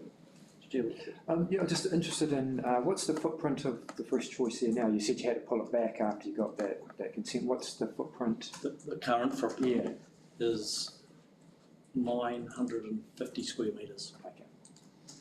Thank you. It just gives a bit of context, because I've actually been in here a couple of times. I don't live in that area, but I have been in here a couple of times, and just to get that context in my mind, it's useful. Yeah. Any questions? No. All right, well, thank you very much for coming in and speaking to us. We appreciate it. Right. Thank you. Thank you very much. Thank you.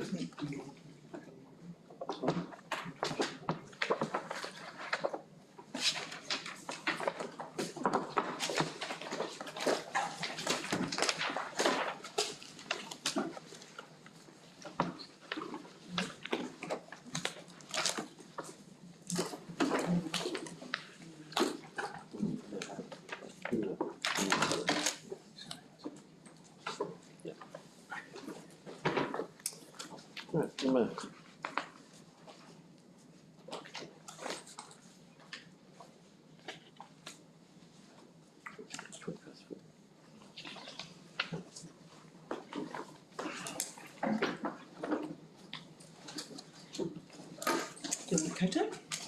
Koto. Welcome. Thank you. Right, let's find your submission. Yeah, well, interesting. I couldn't find it myself. So if you could read it to me, that would be good. We've probably got a copy here if you want. I'm going to focus on one thing, yeah. All right. Ready? Whenever you're ready, you start. Thank you. Welcome. Thank you very much for the opportunity. I'm sitting here as a resident of St Albans. I've lived there for over 20 years. And during that time, I have been involved in many organisations that are involved in community-led development. St Albans has a history of community-led development going back to 1880, when the first political political group was set up, and when we first gained the right to vote. And the residents of St Albans wanted to be informed of how to do that and how to be involved. There were meetings of over 200 people that attended those. 200 people attended those meetings, and from that history, St Albans has continued to be involved in its development of its community. Residents have continued to be involved in that, and I'm just one of many. There are thousands and thousands of residents' hours that have gone into making St Albans a community, a recognised community, a community that people actually like to live in. Through the work of the residents of St Albans, we have a beautiful community centre. We're about to have a pool replaced. We've got St Albans Park, we've got a skate park, we've got Pack Street Park, we've got Aberley Park, we've got the hall in Aberley Park. I could go on, but all of these things are there because of the residents of St Albans, because we've turned up to places like this hearing, and we have stood up and gave our feelings and our views and our input. So I don't see a lot of community-led development involved in this development. A community-led development is about doing it with us, not for us. I haven't seen, in the time that I've been living and involved in these things, I haven't seen people come to us saying, oh, we desperately need a huge supermarket in our area. We lack resources for shopping. They're not the things that people come to us, to me, to talk about. Sorry, I'm community activator is my role as well. So I activate community-led development in St Albans. So for our community, this development is wrong. It might be right in other communities, but in our development, in our community, it is wrong because it doesn't have the input of the community. The community have involved themselves in the process of this area of land for a long, long time, and we have reached agreements with the commercial aspect, commercial agency or whatever involved in it, and we've gone, we've looked for things that are positive development for our community, that are fitting in size, and if Woolworths coming along saying that we've got this area is densifying, intensifying, again, St Albans have been involved in that process for many years as well. 1999, I think that area changed from L3, Living 3 to Living 2 to Living 3, which intensified the area. So that, like, when you talk about the fact this area is going to intensify in the future, no, this area has been intensifying for many, many decades already, and most of it's actually already intensified. And for the next 20 years, this won't be the area that will be intensified. It'll be other areas because it's already done. And as commissioners, you are responsible for these processes, and it would be fantastic to see more community-led development involved in these processes rather than being left to the end to pick what we get to pick the colour of the tree. And that's not good enough for people in New Zealand and in St Albans. We do it a different way. And then we have to hit, on top of that, look at what's happening from the present way that things are happening and things are being developed. Look at the mental health issues that people are facing. Look at the physical and disabilities that people are dealing with. Look at housing, lack of housing. All these aspects, all these things are going on in our lives of our people. Now, they should be put at the forefront of our development moving forward. And that's probably all I've really got to say. I'd love some questions about community-led development and how you could build it into the process more. Well, I'm scared to ask that question. I don't bite.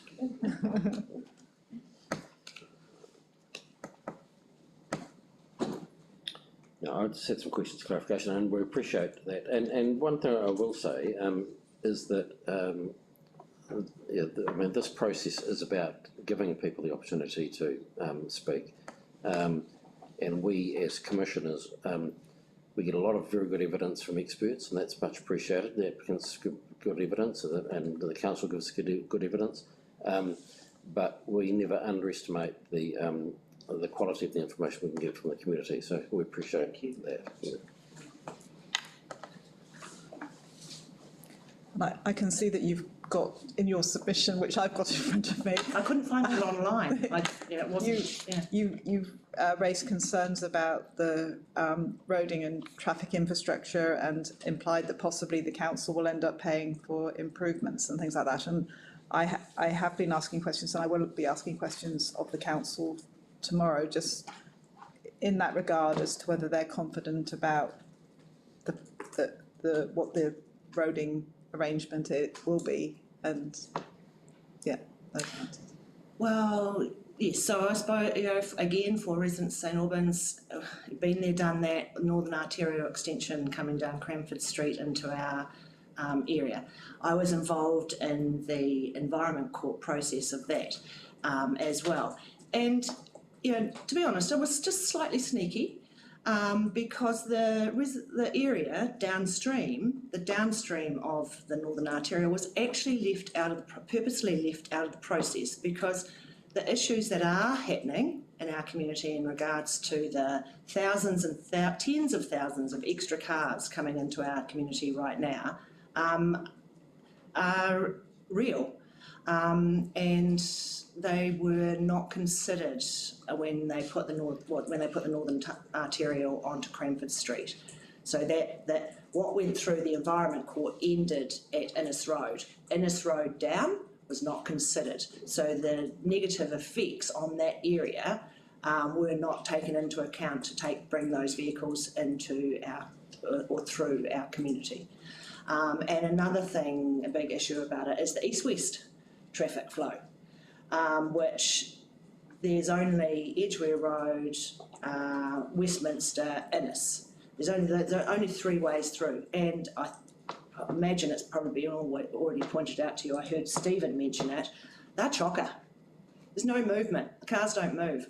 I mean, I live on a street called Courtney Street, and honestly, it is, it's almost worth putting on an ongoing party and to watch what happens, because it's just diabolically hilarious.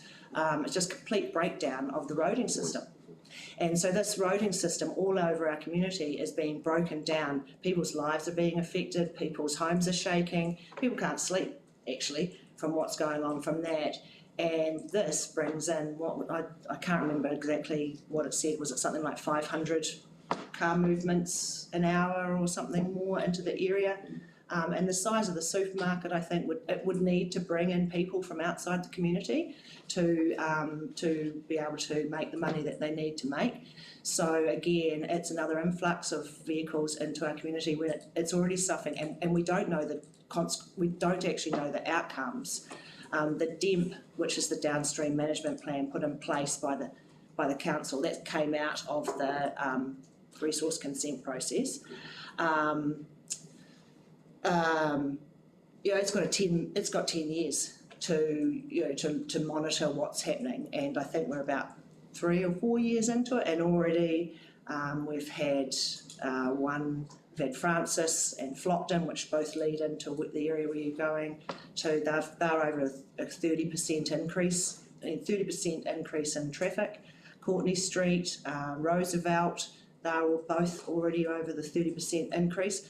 So so the council under the DEM have to mitigate those issues, and so they have to do something about it. So really, by increasing the traffic again, it's putting more on the council's shoulders that they are going to have to mitigate. So to the council, it sits on the council's shoulders because they legally have to do something to mitigate the issues from the traffic. Okay, what about the benefits of the proposal in terms of, for example, the additional employment and those sorts of things? Well, I mean, I think there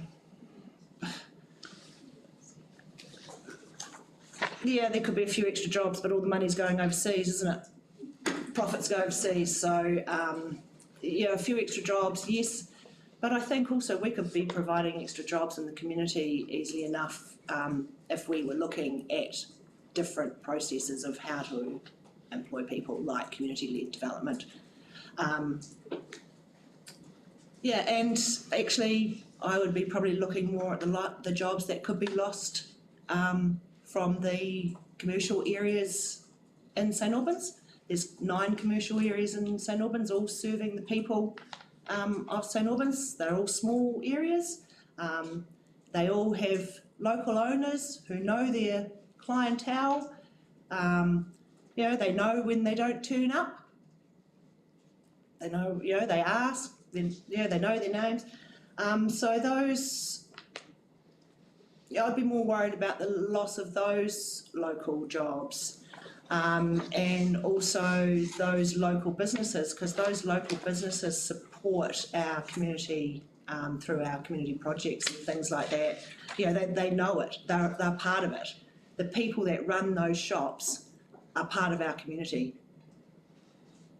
They're not overseas gathering shares, gathering whatever it is they gather.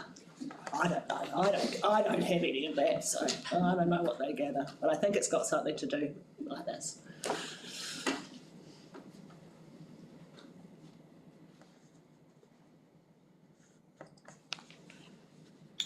And I love all our local. My friends come from Auckland and they come out with me for a day and I say, I just have to go shopping.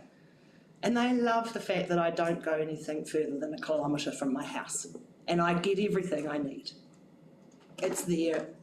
They comment on it. It's like, oh, that's so simple. It's like, yeah, it is. That's because we've got a community of commercial, interests, commercial interests, and they're there. They're already there. Clearly, you're very passionate about the community, and I think that's really, really important for all communities. When I read your submission and listen to you, and I don't want to put words in your mouth, but it seems you have a really focus on the social impacts of that. Is it fair summary? Well, I mean, people have to live, but we have a whole world that's set up at the moment based on money, and there are other things that are just as important in people's lives that actually, add to their lives. As the money and community needs to be supporting that. Community needs to be making people happy. Yeah. That's good, thank you. Okay, thank you very much. You don't want to hear more? Don't worry, I'm back.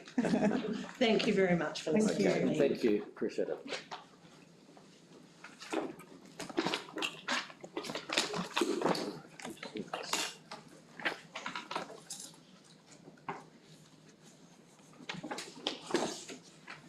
All right, we've got the submitters on behalf of Sarah, is it? Oh, you're back again.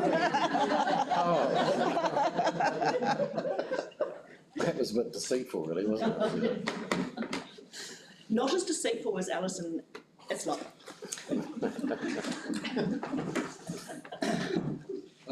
Right. Kia ora. I believe you already know Emma. My name is Harrison McAvoy. I am the chair of the St Albans Residents Association, a local resident housing and transport advocate. I'm also, just for complete transparency, standing for a community board seat in October in Whakanui. We're here today on behalf of a number of submitters, as we contacted them due to their desire to have a joint submission done, and they've given us permission to speak on their behalf. Primarily, going to be addressing a couple of things today. I think, Emma, you've probably already done a decent amount around the development of the area historically. Transport, I want to touch on some of the commentary around housing density and the justification that's used in the applicant's evidence for that, as well as just the process outlined. So, Emma, did you want to start with anything else you had to say regarding that? Kia ora koutou, Emma Twaddell. Now I'm sitting here in my role with Sarah. So I was the chairperson of Sarah following the earthquake. So I took the organisation through the period where we had lost our community centre and had to lay off our staff, and everything was a bit, we had nothing. But we managed to pull things together, keep the 30-year-old St Albans News going, and things like that. So I chaired the organisation and up until 2000, I kept on trying to give it away to some young folk. Well, that worked eventually. Yeah, it did work. It did work. So yeah, it's a real focus for the St Albans Residents Association to have our younger residents making decisions for our future. But yeah, anyway, so I led it up until about 2019.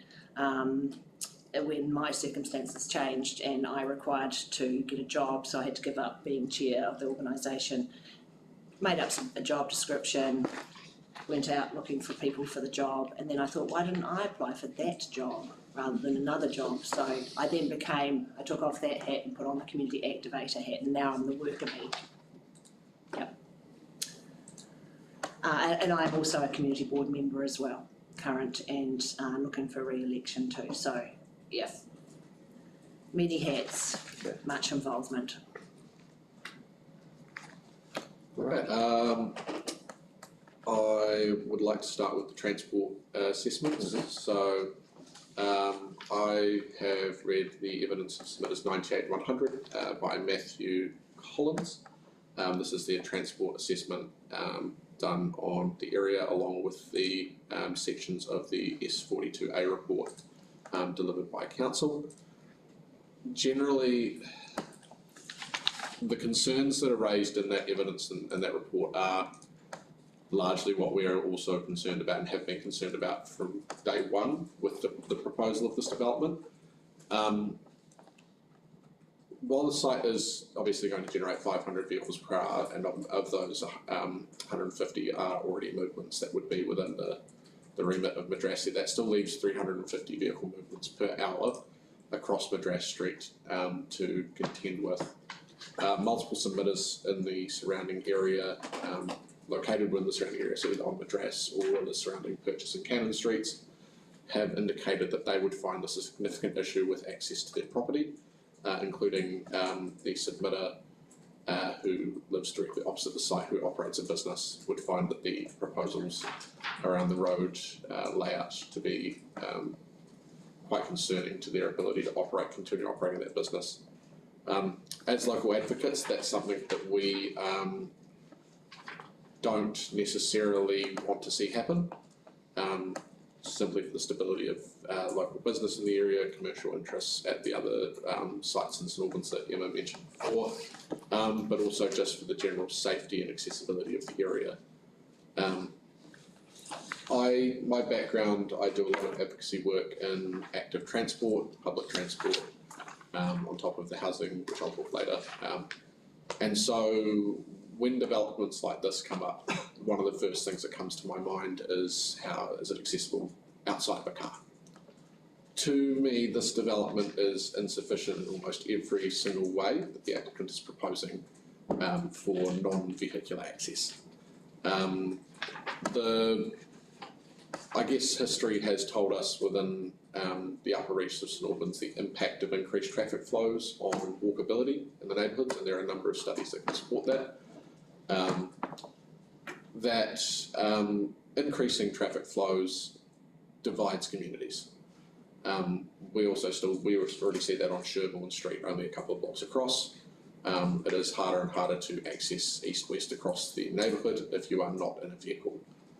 Can I just add to that? Jenny Mendel, during the resource consent process of the Northern Arterial, Jenny Mendel, an expert in the issues caused in communities by large roads, actually happened to be in Christchurch, and she did a submission on it. So her submission on the effects by that professional is in that.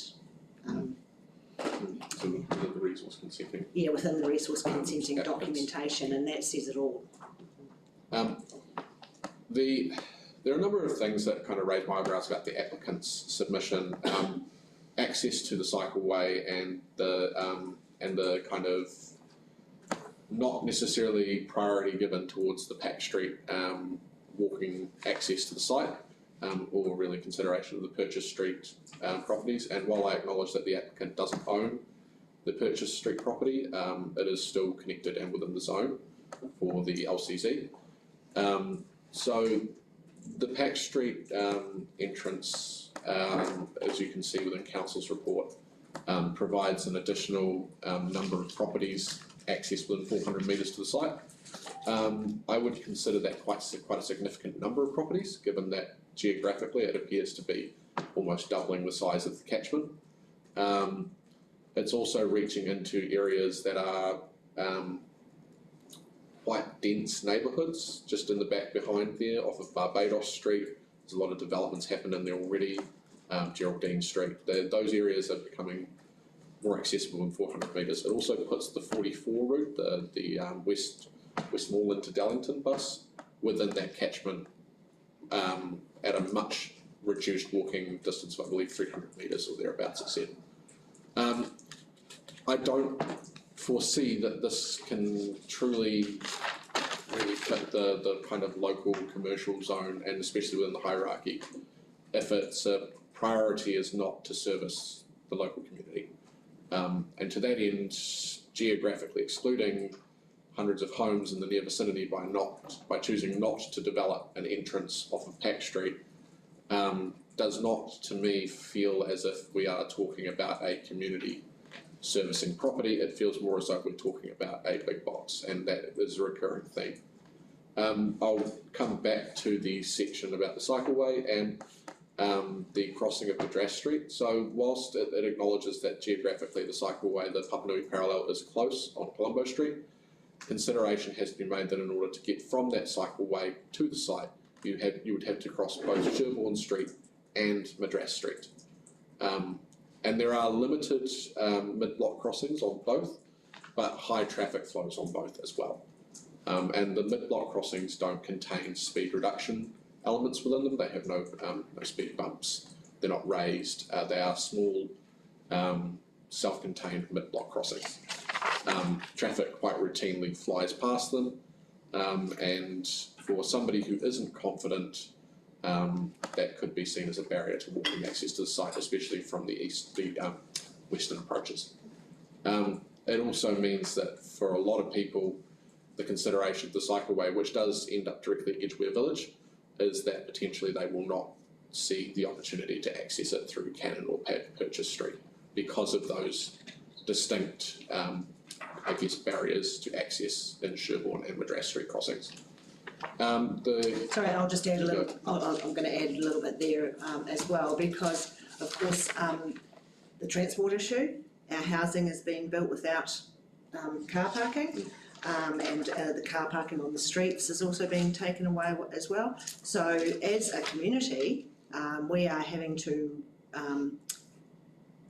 rely or change our ways to become active transport users because we do not have the place to store cars. So for our community, we are needing to become more reliant on active transport and public transport to be able to get around because we can't actually have cars ourselves. Bishop Street, which is the street directly west adjacent of Madras Street, has just had 120 parking limitations implemented because of the inability for residents to park. And at our last Residents Association meeting, we were approached by a member of the community to approach the community board on behalf of them to apply for a residential parking exemption scheme within the lower catchment below Edgware Road. The community board has indicated that provisionally that will not happen until next year because of an election and a lack of staff time available to make that happen. So the concerns in our community around accessibility to parking, especially in that lower catchment, bordering Beeley Ave, are significant. So we are, on those fronts for transport, we are concerned that there is not enough being done within the community to, one, provide active transport, but also to ensure that there is not the impact that we're seeing in other parts of our community, as Emma alluded to with the downstream effect management plan, which expires in 2029. So that was a 10-year process that was triggered when the construction did begin on the motorway, and it obviously was completed. Right, when it was completed, that was in 2019. It expires in 2029. That process through the Environment Court was hard fought, hard won. This, knowing how traffic impacts work, it can take several years for them to manifest. There is concern that the manifestation of the issues from this project will occur after the cut-off date for any council remediation to occur legally, and as a community we will be socialising the harm from a private development by having to come back and fix the issues that are occurring because of it. The submitter, the applicant mentions in multiple points the growth of housing stock within St Albans and the projected growth of housing stock within St Albans as offsetting the economic impact in terms of other local sites. Firstly, I would also draw you back to the Section 42A report and the catchments. The proposed catchment for the supermarket, based on its size, footprint and layout, is significantly in excess of the council's recommended catchment for a local commercial site of its hierarchy, by a measure of significant overlap with other commercial sites that are zoned higher and would see significant issues. Now, this in itself is an issue, but it's also an issue that it threatens to undermine the, status quo of commercial site zoning in Christchurch to favour a larger applicant who simply throws money around. That's not good for local business, but it also sets a bad precedent for other parts of the city where an applicant can apply with a large oversized development and have it consented and approved and sent through, which would impact the overall hierarchical nature of both our local area but the status quo within the system. But I would also draw the attention that with the housing stock, the assumptions are made on the basis of a lot of council decisions which are still in process. So with the Plan Change 14 process, that has been a 3-year process at council. As I'm sure you're aware, it is a complex and decision-making process that has been split across a number of decisions.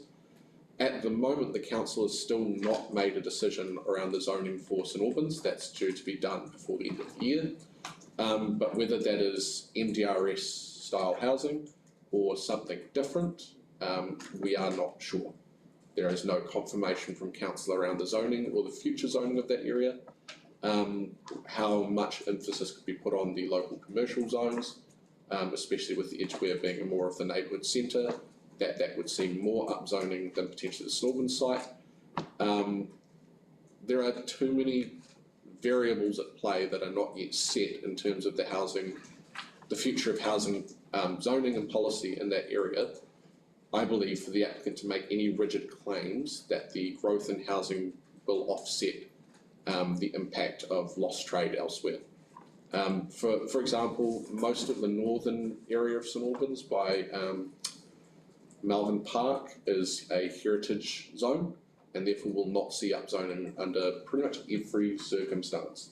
And that's north of the village, so one would imagine that most of the development would occur between the village and the Madras Street site, or in that lower area of Edgware or St Albans, which in theory would not provide equitable spread of housing intensification to say that you could offset any kind of trade competition throughout the entirety of the suburb holistically.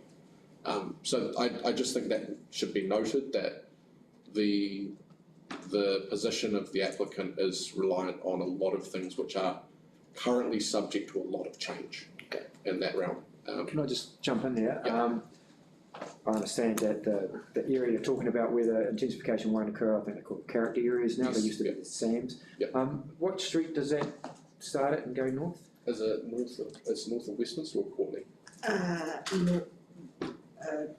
Courtney. So Courtney. it takes, Westminster, so it's the streets beside, north of- running off Malvern Park. Yeah, so it's that area between Rutland in the west, Melvern, or Courtney or Westminster, one of the two. Westminster, I think it is. Oh, down And, there. and then Cranford, and then Innes Road by the area. So it's that kind of chunk.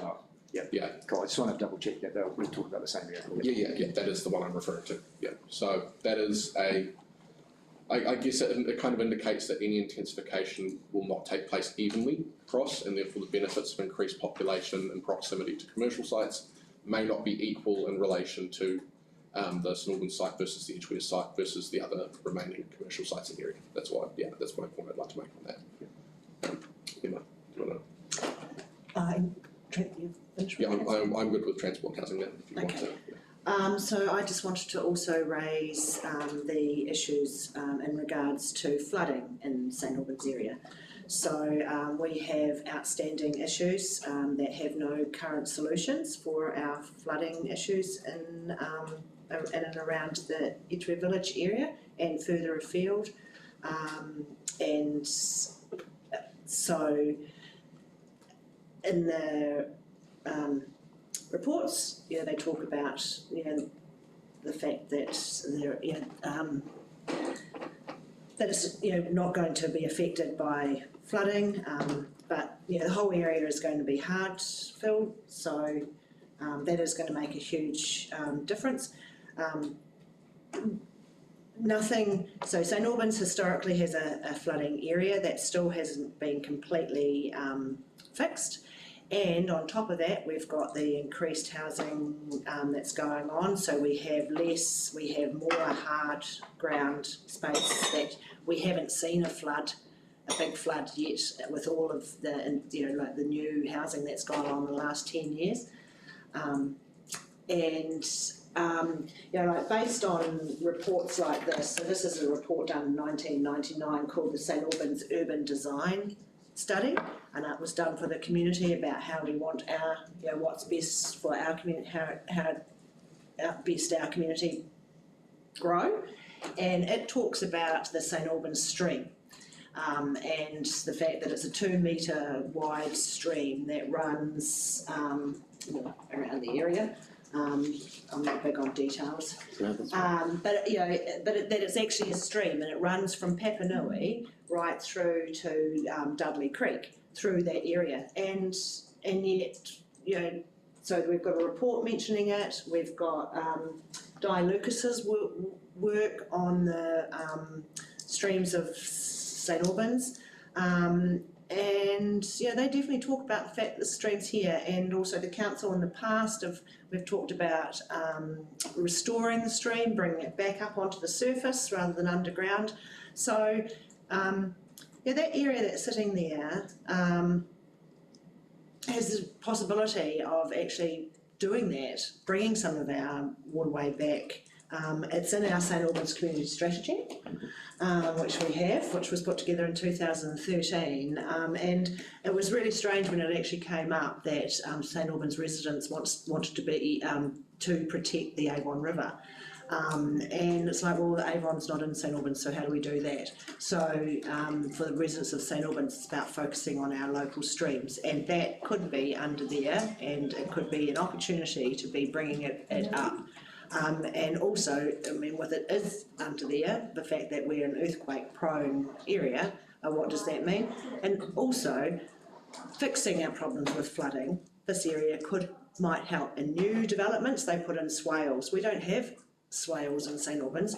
I think the current way of solving our issues with flooding is to take it down to the Avon River, but I imagine the Avon River, when it's flooding, is causing huge damage in town. So how much more can it take?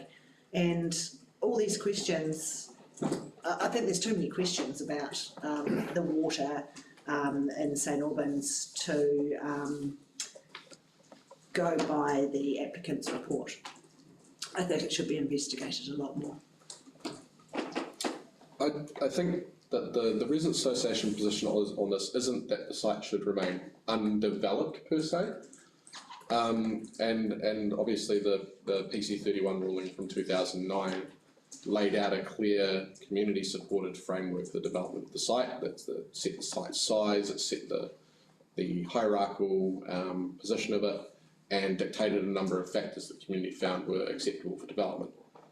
This proposal is completely outside of that PC31, and as has been alluded to by numerous submitters, is that this was a sort of blindside to the community in terms of consultation. The first we heard was that it was through the appearing to the fast track process, which raised a few eyebrows as to the kind of question of why would an applicant choose the fast track process if they were intending to build in a community like this. The sheer volume of the size, as has been previously alluded to, commercially would require a large number of customers to sustain.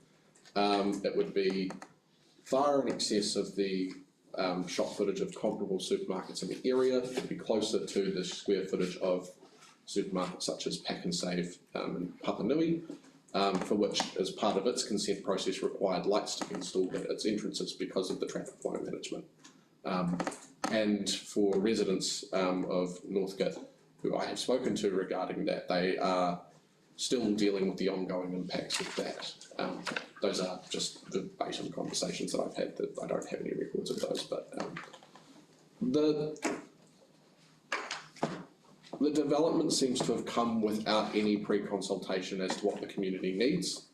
It's purely a corporate exercise on behalf of the applicant to identify a brownfield site within Christchurch that is commercially zoned and attempt to build a retail premises on it in an area that can secure a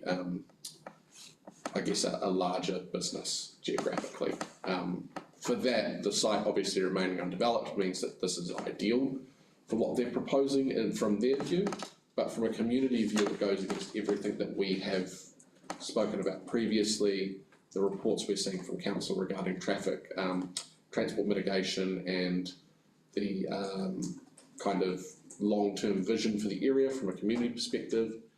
And it seems as though in going through the fast track process that the applicant has intended at the outset to exclude the community's voice from what was being proposed.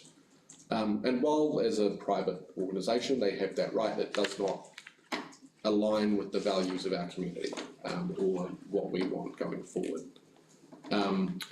And so it's, yeah, in the long term, it does not, from a transport or potentially even a housing sense, stack up. From a commercial sense, it is outside of the framework council has already set, and from a community sense, it feels akin to an imposition upon the community rather than an addition to the community. And that's probably the reason why you've heard so many submitters and seen so many submissions in opposition to this, is that it feels more as if we are being used for the site to create a commercial and a retail opportunity for a large company, rather than that company providing a benefit to the community. Obviously, a new supermarket does provide benefits, that's undeniable. However, when those benefits are structured more towards the applicant and less towards the community, it feels as though our roading network and our transport networks and our local area is being used as a foothold for profit, rather than an opportunity to improve local amenity. And based on that, on the future, looking at the future, we did a bit of research ourselves on the future of food retail. And it seems overseas that these large retail structure is actually not the future. Looking at, I mean, and again, no professionals, but looking, Googling, in America, the grocery stores are getting smaller. They're finding that bigger isn't always better, and that the small retailers are providing that unique service, and that's what people are actually looking for. They're not looking for these big bulk things, that actually they're preferring to go to somewhere where they are known. And we have this in St Albans already. We're futuristic, so we have that. Another thing, looking at the future, is actually food resilience. Now, if something happened to these supermarkets, these monopolies, World War, can't get boats into New Zealand, for a community, we are wanting things in our community that build our food resilience up. That is, having areas for local food production, and sort of not putting all our eggs in one basket. So we have to think about that in our future. We also have to think about the fact that we've got online shopping and we've got food delivery, huge. So we've got that happening in our future. I think Woolworths have recently closed 2 stores in Wellington. Was it Wellington? I can't remember. They've just come in. Maybe it's not Woolworths. Maybe it's someone else. One of the large retailers. You could probably tell me. Did you just move? Did you just close? I'm not sure how relevant it is.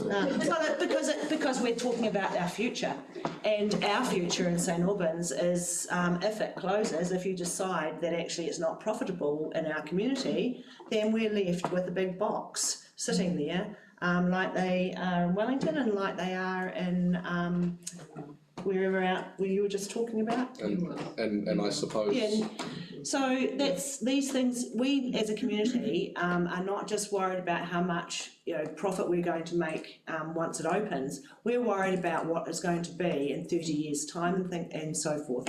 And by what we've seen from our research into what is happening in the food space, that big thing that's going in there is not the future. So, we think that should be taken into consideration with our long-term survival as a community. I think, did you have anything else you wanted to talk about? No, I don't mind.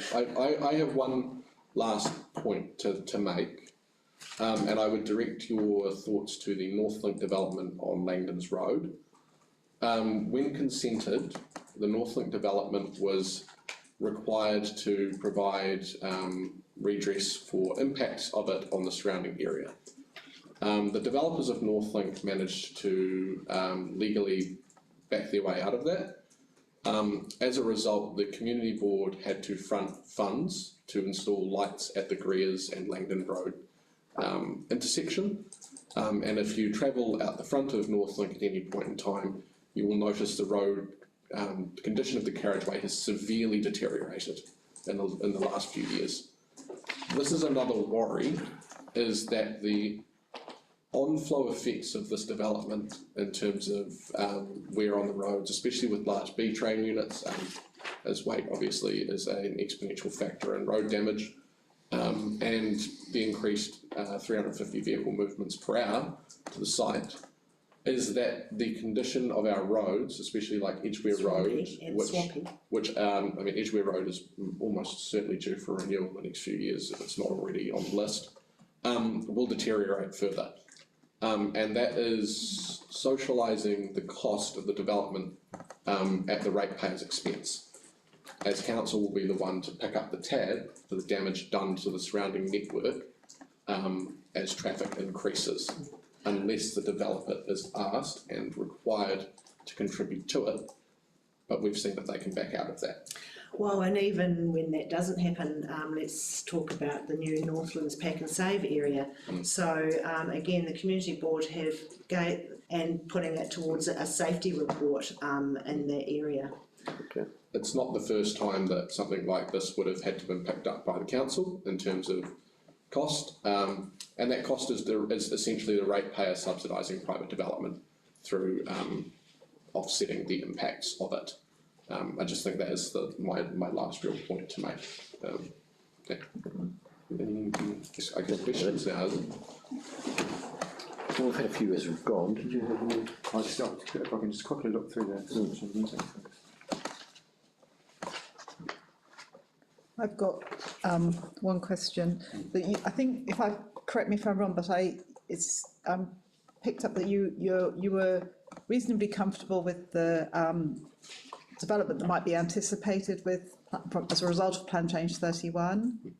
So the Plan Change 31 development, the existing site zoning and its hierarchy within the overall structure facilitates and kind of I guess pursues smaller shops in a larger kind of retail setting.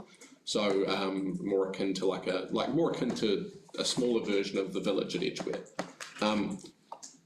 That's more desirable for a number of reasons, is that it provides more of a diversity of service to the community through having a number of smaller, more I guess you could say dedicated shops, but also opportunities for local businesses to move in and so on and so forth.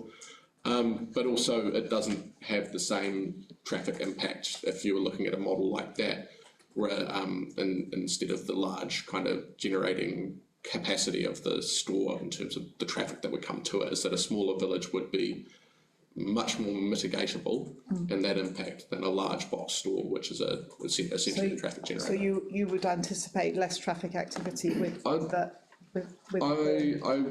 I can't say for sure I'd anticipate less. I would anticipate different traffic activity. I would anticipate more local activity, I would guess, if that's the case.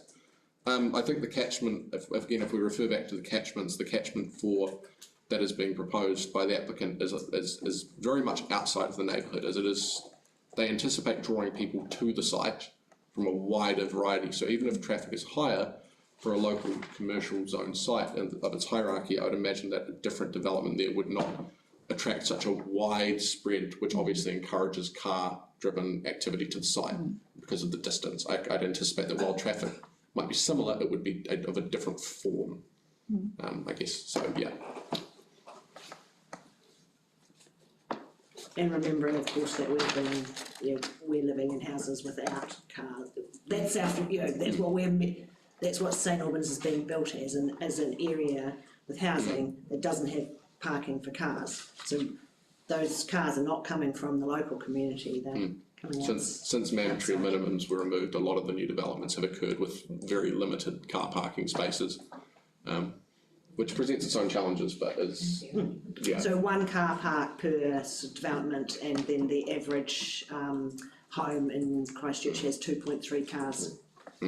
So I guess that's a different conversation to have with Plan Change 14. But it does show. We understand what the situation is in terms of the parking. Did you have any further? No, well, I've covered my questions off in their presentation, which was quite useful. Around the walkability and access, and a really good point about not having sufficient midpoints necessarily of the large block at other roads to be able to people get in there. And so they covered off. There's a couple of things I was keen to explore. All right. Well, thank you very much. Appreciate it. Thank you.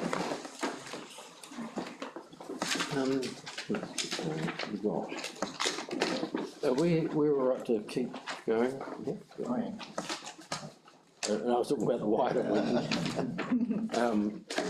But we'll get it tidied up on the back before we go.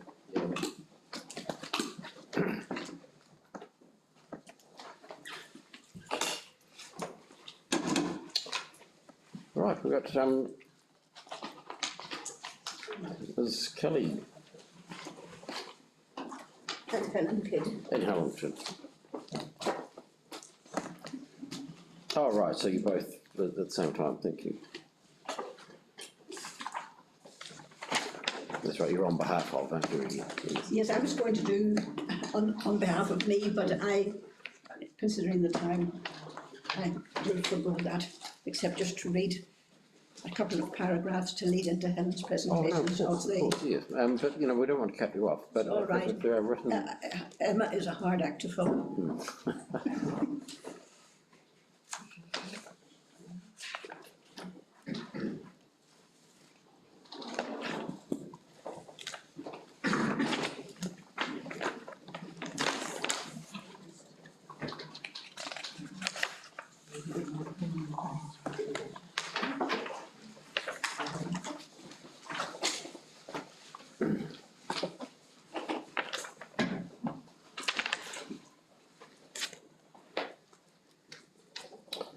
All right, well, welcome to you both.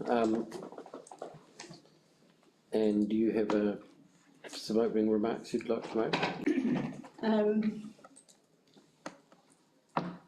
A fourth outlet from the same distributor really is not improving our choice at all. Some years ago we lost our local Asian warehouse near Briscoe's. Our nearest Mediterranean emporium is in Tuam Street, and the Pacifica shop that used to sell hot taro on a Sunday morning has gone. These together with a small grocery outlet, and we badly need some hardware and a garden centre that services the apartment buildings, you know, with nice urns and compost and plants. We've lost our cycle repair shop. We could do with a gym. I heard that there was a possibility of a 24-hour gym. I would think that would be beneficial. We could do with another nice cafe that shows off local art. We could have a sizable community garden, place for children with swings and a basketball hoop. All these sort of amenities would enrich our community much more than a big supermarket outlet.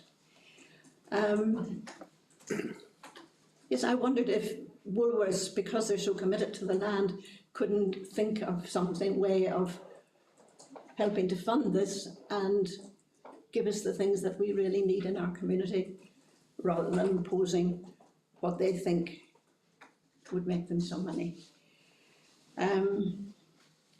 I'd also like to say this Woolworths, if it goes ahead, would have a pharmacy. I remember when my husband was dying and the medicines were being changed from time to time, our pharmacy in the village made sure that we got all the medicines we needed on time, just because they knew the situation. I think from an outlet like this, that's what they have to compete with. I don't think under their present model they could do that. When I was about 7 or 8, I was sent across the road to Mrs. Dunleavy's to buy some hardware. And Mrs. Dunleavy said to me, "Tell your father that the Christmas decorations are in." And I said to her, "But I think we have ours from last year." And she said to me, "Tell your dad I don't keep his bacon from year to year." And this has stuck with me for 70 years, because it meant money has to keep circulating in small communities. And if you got a little bonus from outside, from America, you know, a few American dollar bills in an envelope, the local businesses had to know what the rate of exchange was and just give a little bit better, you know, to keep community going. This was a sort of generous thing to do. Now I'd like to focus on our community garden.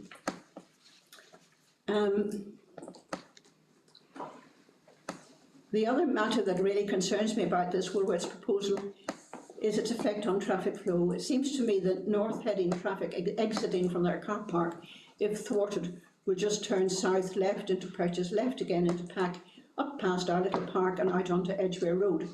Pack Street will become a rat run. Our practice in dealing with downstream effects of the Northern Arterial Motorway has made us all very adept at finding the quickest solutions to our traffic woes.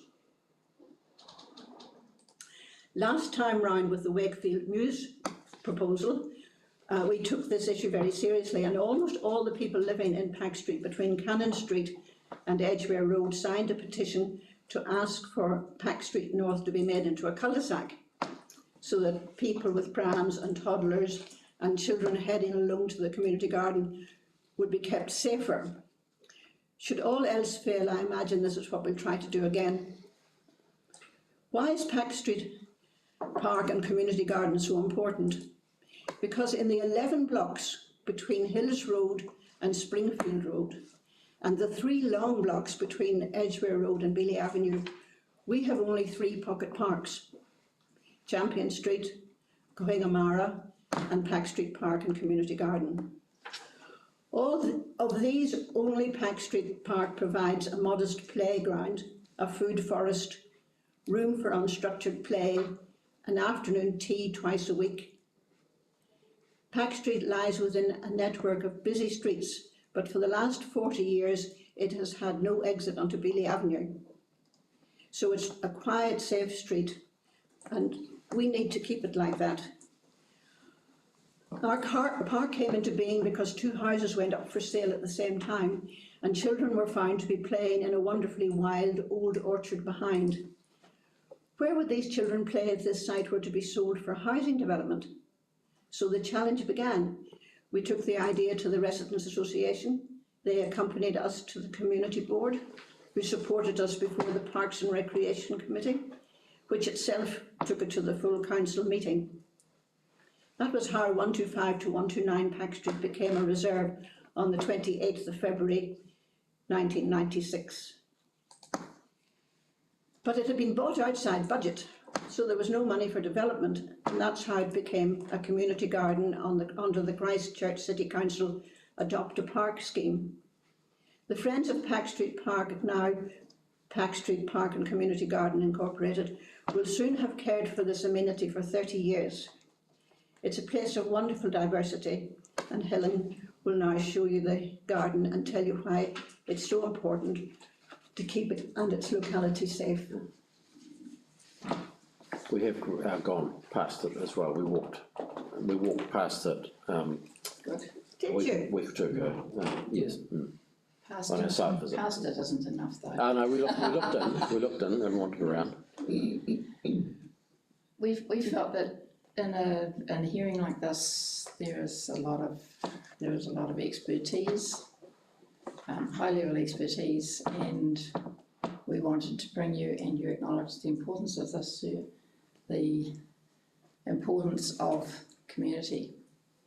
And Pack Street Park is an absolute prime example of community. So this was the beginning. This is what Peggy's just been talking about. There's 2 old houses at the top there, which were both up for sale at the same time, and the garden at the back. And this was some of the volunteers clearing the garden to make the park. This is the park today. Quite different. Okay. History. There's a lot of history tied up in Pack Street Park, and these are only a few examples. The top left is a working bee with immigrants and the local business community clearing their land for the park. Bottom left is 2 kahikatea trees being planted, and those trees are still there. Much bigger than that now, though. Very tall. In the centre at the top and on the right at the top, these were some students and children who carved 2 po for the park. One by the girls and one by the boys, wasn't there? And the lady in the centre photograph is the woman who organised and ran that. Down the bottom, something that will be familiar to most of you, after the earthquakes on the right-hand side, Christchurch residents brought their broken chimneys and other brickwork. They were invited to bring their bricks to the park and dump them off because they didn't know what else to do with them.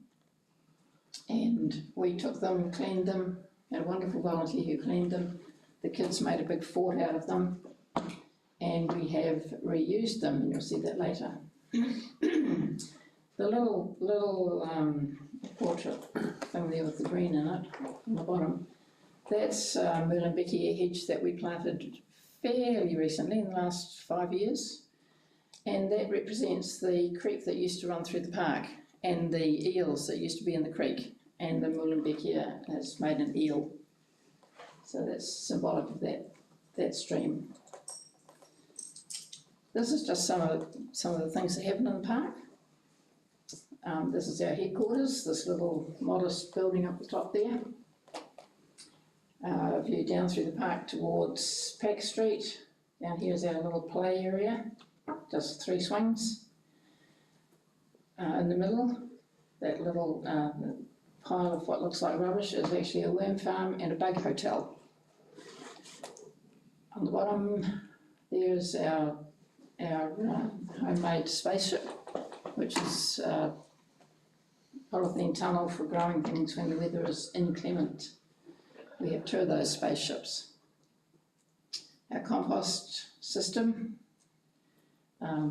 next there and on the far left at the bottom is a pathway that we have made with concrete pavers in the shape of footprints, and each one has a volunteer's name on it. The row of little notices there are just some of the things we do. We're more than a park.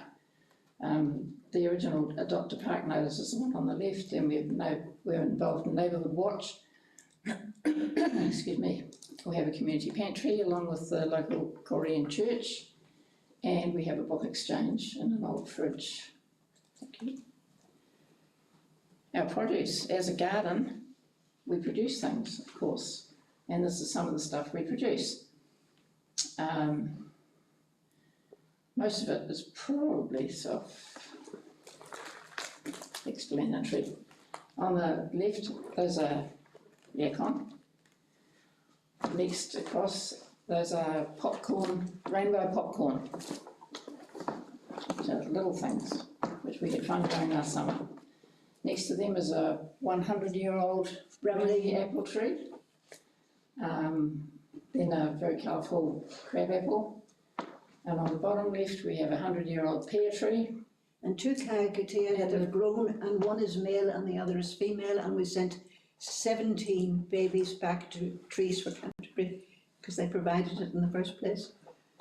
And those were like kakateas that we saw being planted, but they're much bigger than that now. Then we have flowers and we have ornamental vegetables like the purple kale down the bottom there. So you can see we are very involved in all sorts of things.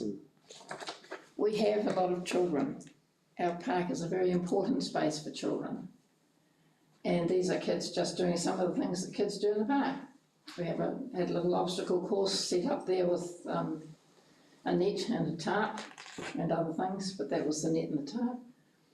Little one's been taken for an umbrella. This was a young lad who was doing community service for his school. He had to do 20 hours, I think, of voluntary community work as part of a project. Then we have face painting, which is very popular at all our events. These guys here are just having a craft session, the kids. This is our 8-year-old boss. Well, she thinks she is, barrowing mulch for us. Then the little boy in the next picture is 5. He's the boss, and the 2 of them have it out sometimes. We have other children. That's just a little tiny one that was there in the park one day looking at things. We have other children. We have 3 youngsters from up the road who come down, who walk down our very safe street, and they know exactly when afternoon tea time is for our volunteers, and they turn up for biscuits, for which they have to work. There are another couple of Indian kids who come from a couple of streets away. They also come on bikes because it's safe to do so. They also turn up for biscuits and have to work. Thank you. Of course, we couldn't exist in the park without our volunteers. And these are just some of the things they do. And you can see they're different ages. We have tiny ones helping with compost there. We have working bee afternoon tea twice a week when we have people there. The bricks that we talked about are up there on the left-hand top one. We made raised seed beds, raised garden beds out of those. And the others are just general pictures. This young lady up here on the right at the top, she is a very valuable volunteer at the moment. She's very creative. She created a seed library for us. She comes because 3 years ago she was badly beaten and suffered a head injury. She hasn't been able to work since, and this, she says, is her therapy. The guy down in the orange jersey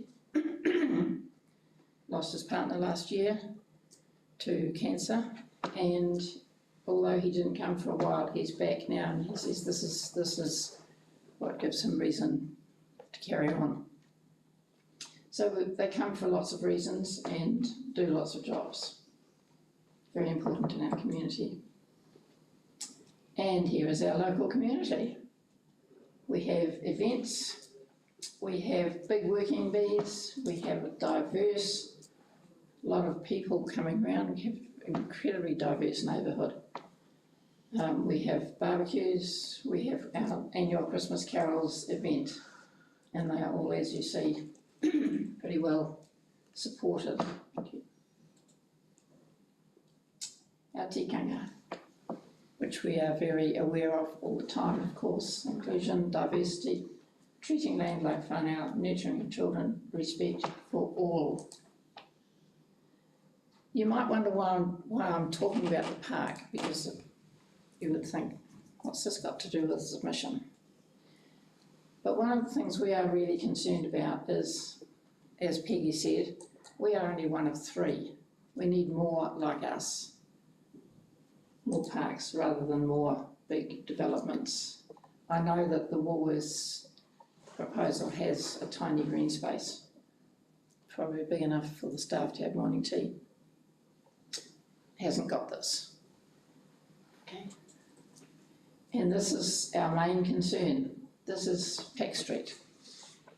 The reason why Peck Street Park and Community Garden is so successful as a community asset and so well supported by the community is because it's so accessible. We have this lovely quiet street. You can see we've got traffic calming there just outside the park. It's a quiet street. We don't want another 100 cars an hour belting up there. We don't want our children not to be able to bike there or walk there because of the traffic. We don't want our elderly neighbours to be terrified to come up with their walkers and their walking sticks. We don't want our young mums, who are increasing in number around us. Everywhere we go we seem to find buggies and prams. And we don't want them not to be able to come or not to want to come because of traffic. We are very concerned, this is our main concern about the Woolworths development, is that the traffic on Peck Street will increase and will actually ruin our little peaceful oasis that's so well used and serves the community so well. Thank you. Oh, thank you.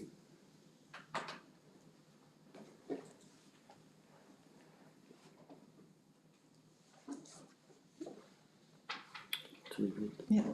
So I'm interested to know what days and times of days are the busy times at the gardens. We run our working bees on Monday and Thursday afternoons. They change the times depending on the season.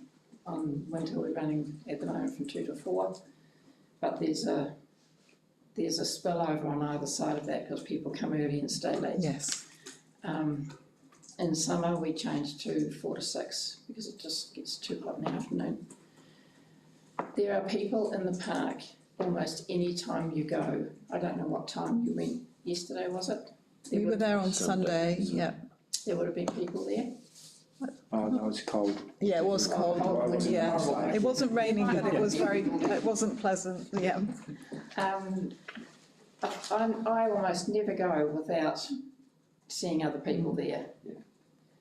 And this is one of the wonderful things about it. You go there and somebody's browsing in the book fridge or something, so you have a chat and talk about all sorts of other things, and you find out all sorts of things that are going on in the community and other needs in the community that we might be able to do something about.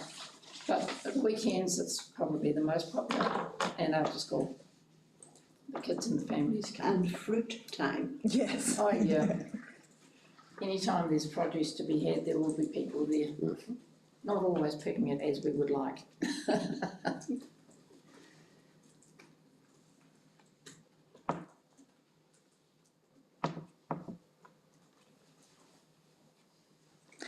Have you noticed changes? So the gardens were established in 1996. Mm-hmm. Yeah, and you've been involved for a lot of that time. Mm-hmm. Yeah. Have over that time has there been changes on Pack Street in terms of traffic? Yes, we had something we had to resolve when MED moved out of the Orion site, and South Power and the people who dealt with the power poles, because they took them apparently all round the South Island. That sort of generated more dust and noise, and also bigger trucks coming up Pack Street. But we were able to negotiate that they put a no left turn when they were exiting their site, so they didn't do that anymore. They drove across to Barbados Street from the site, and that worked very well.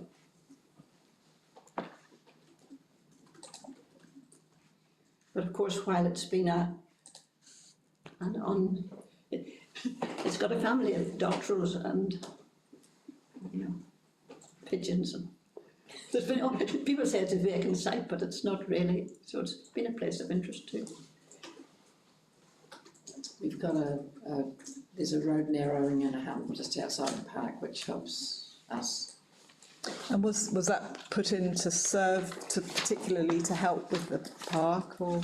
It was put in very, very early. I think it might have been the second year after the park's establishment.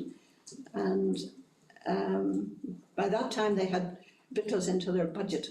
And because we were doing so much work, they said that we deserved and earned the bit of apron out onto the road.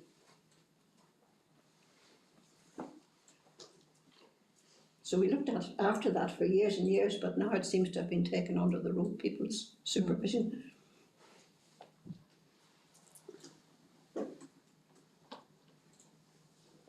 Right. Thank you. Now, in your submission, you've identified the issues quite clearly in terms of the site. You're talking about the what's proposed, the inadequacy of what's proposed on the site in terms of park, of the pocket park. Yeah. And you've identified the shortage of recreational space in that location.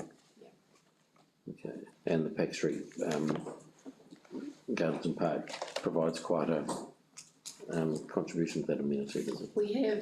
We've got the Reed playground with 3 swings and we've got a basketball hoop, which is pretty limited in terms of recreational facilities, but the kids come and do a lot of other stuff as well. We sometimes receive the big mounds of wood chips that the arborists have to get rid of, and it sits there for a long time on the concrete pad, and it changes temperature, and the children just love it. It provides entertainment for weeks.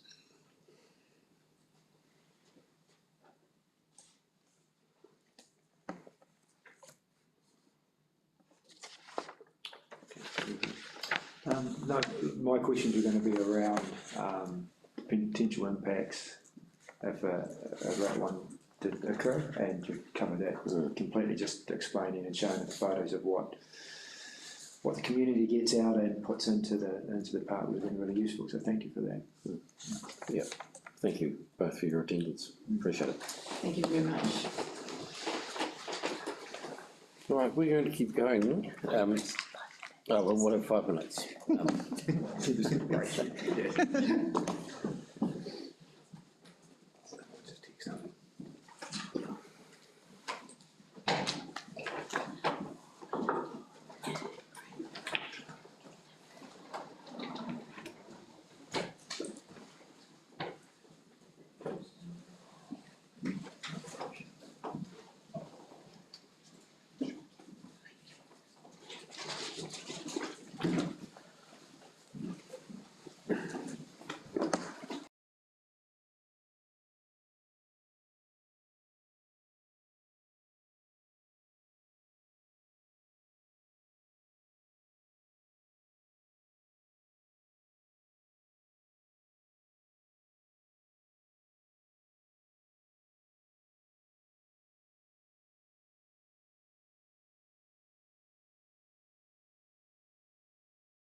All right.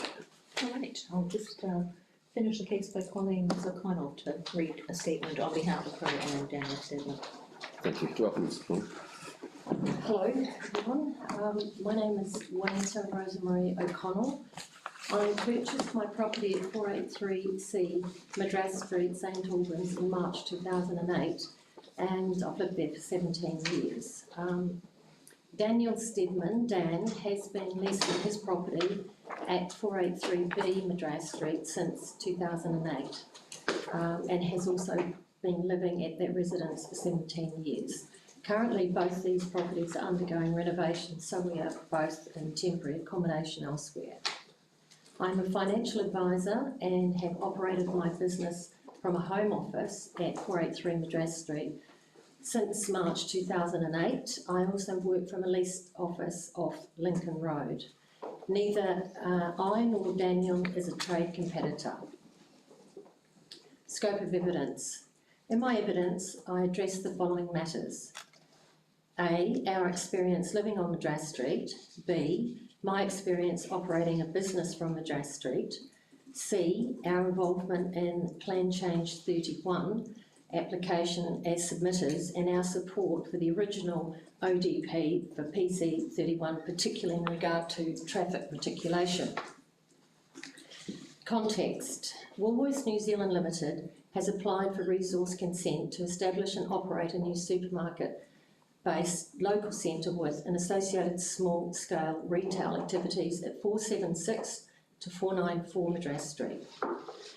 The application differs from the PC31 ODP for the area in that instead of providing for access points to and from the development on Purchase, Pack, Cannon and Madras Streets, it only provides access from Madras Street. The northern access on Madras Street is directly across the road from the driveway to 483 Madras Street, where both Daniel and I reside. Experience on living on Madras Street. We are both very familiar with how heavy and difficult the traffic on Madras Street can be, especially during peak hours, which occur any time on weekdays from about 4:30 until 6 p.m. Traffic on Madras Street has substantially increased over the years that we've both lived there, especially during those peak hour times. It is often challenging to safely exit the driveway at 483 Madras Street, which affects both my daily routine and work commitments. Turning right onto Madras Street from my property can take up to 3 minutes due to traffic coming from Mealy Avenue. Turning right into my property from the Edgware Road direction takes slightly less time. At busy times, I would be concerned for my safety in attempting to cross the Madras Street on foot to the proposed supermarket. Experience operating a business on Madras Street. I split my time between working from home and from a dedicated office in the Lincoln Road area. So being able to access my property easily is important, as I do an average of 2 to 3 trips between the 2 offices per day. I see approximately 3 to 4 clients per week at my Madras Street office, always after 4 p.m. when the other office is closed. Parking across the road from my property has already become increasingly limited with the construction of several new apartment blocks around the site. This will become further constrained when on-street parking along the Madras Street frontage is lost as part of the proposal. I also leave from Madras Street office to visit clients at their offices. Traffic on Madras Street is at its busiest, as I said earlier, between 4 p.m. and 6:30 p.m. Madras Street is already a busy road and getting in and out of my driveway can be difficult. Therefore, I often have to arrange my meetings outside of the peak traffic times to avoid delays. With the proposed development having access only on Madras Street, including an access point that is directly opposite my property, I am concerned this will further impact the ability to access my home safely and reliably, both for myself and for those visiting my office, especially those on scooters or bikes. The proposal and PC31.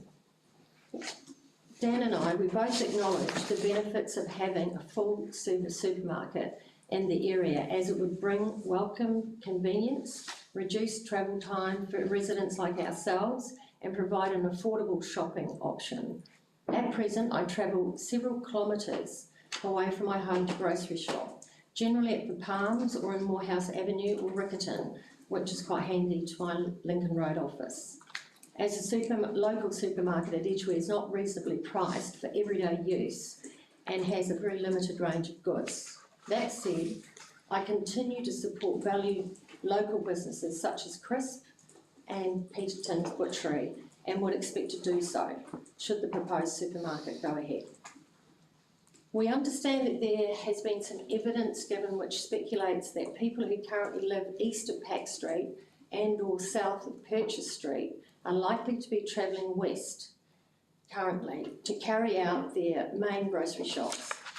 Speaking as people who have lived in the area for a long time, we think that it is unlikely. As to the west, there is only the fresh choices at Edgware and Merivale, neither of which is reasonably priced. To the east is Woolworths at the Palms and the New World Stanmore, both of which are better options for selection and price. We both agree that the Greater St Albans area needs a full-service supermarket. We understand that it is one of the fastest growing residential areas in the country as a result of intensive urban redevelopment, and that many people living in this area are going outside of the local area to do their grocery shopping. Being able to walk, cycle or have a short drive to a full-service supermarket will be of benefit to residents. We were both involved with PC 31 back in 2009. Our concern at the time, and that of other neighbours, was in relation to the proposed entrance exit for the development being directly opposite our residences. We were concerned about how the increased volume of traffic would be reticulated within the development and how it would impact on our residences situated on Madras Street.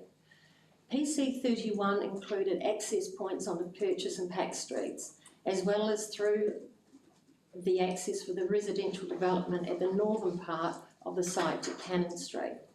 This would provide for excellent reticulation and connectivity, would alleviate the pressure of traffic accessing the development from Madras Street, and would make it safer for pedestrians and cyclists accessing the development. We understood the intention was that the truck deliveries would use Pack Street, not Madras Street, to relieve that element of congestion from the Madras Street entrance. The Pack Street entrance provided a good option, not only for cars but also for pedestrians and cyclists to access the supermarket, and for those customers living to the east of the site, which was regarded as an essential element of the footprint. This, together with access from Purchase Street, provided great relief for the Madras Street residents as it distributed the reticulation of traffic over 3 entry-exit points and delivery trucks at one. We and others in the neighbourhood therefore gave support to the proposed PC 31 because the benefits were appropriately balanced with mitigation of adverse traffic effects. We supported the finalised outline development plan because it included 3 entranceways, which are essential for managing traffic safely and efficiently.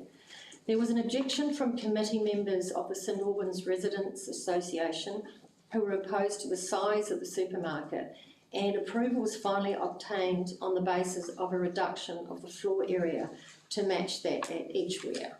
The current plan, showing only entrances from Madras Street, is not sufficient for a development of this size. There must be separate access points onto Purchase and Pack Street to ensure safe entry and exit for all traffic, including pedestrians, cyclists, cars and heavy vehicles, to reduce congestion and protect residents' access, especially given that busy nature of Madras Street. With the proposed increase in floor area of the current proposed supermarket and adjoining retail community service areas, we believe it is even more important to ensure that the development provides for car, truck, cycle and pedestrian access via more than just from the proposed Madras Street crossings. We understood that the purpose of the original PC 31 ODP was to create a balance so that benefits and not outweighed by adverse effects. This balance has not been maintained by the current proposal. We are very concerned that the removal of the Pack and Purchase Street accesses on top of the loss of the Cannon Street access means that there will be significant traffic and access effects on us and other Madras Street residents, which were not anticipated when PC 31 was approved. If the applicant, in the applicant's opening statement, their legal representative asserted that Woolworths weren't able to secure the other pieces of land that would have allowed further access to Purchase and Pack Streets. And you've already heard from David Wallace. However, we have engaged David Wallace, real estate agent, who has personal knowledge of the sale and the purchase transaction between Woolworths and the previous owners. Mr Wallace has shown in his evidence that Woolworths did have the opportunity to secure the access land and still has that opportunity. According to his evidence, the previous owners of the land did not require that they retain or be able to purchase back the access land.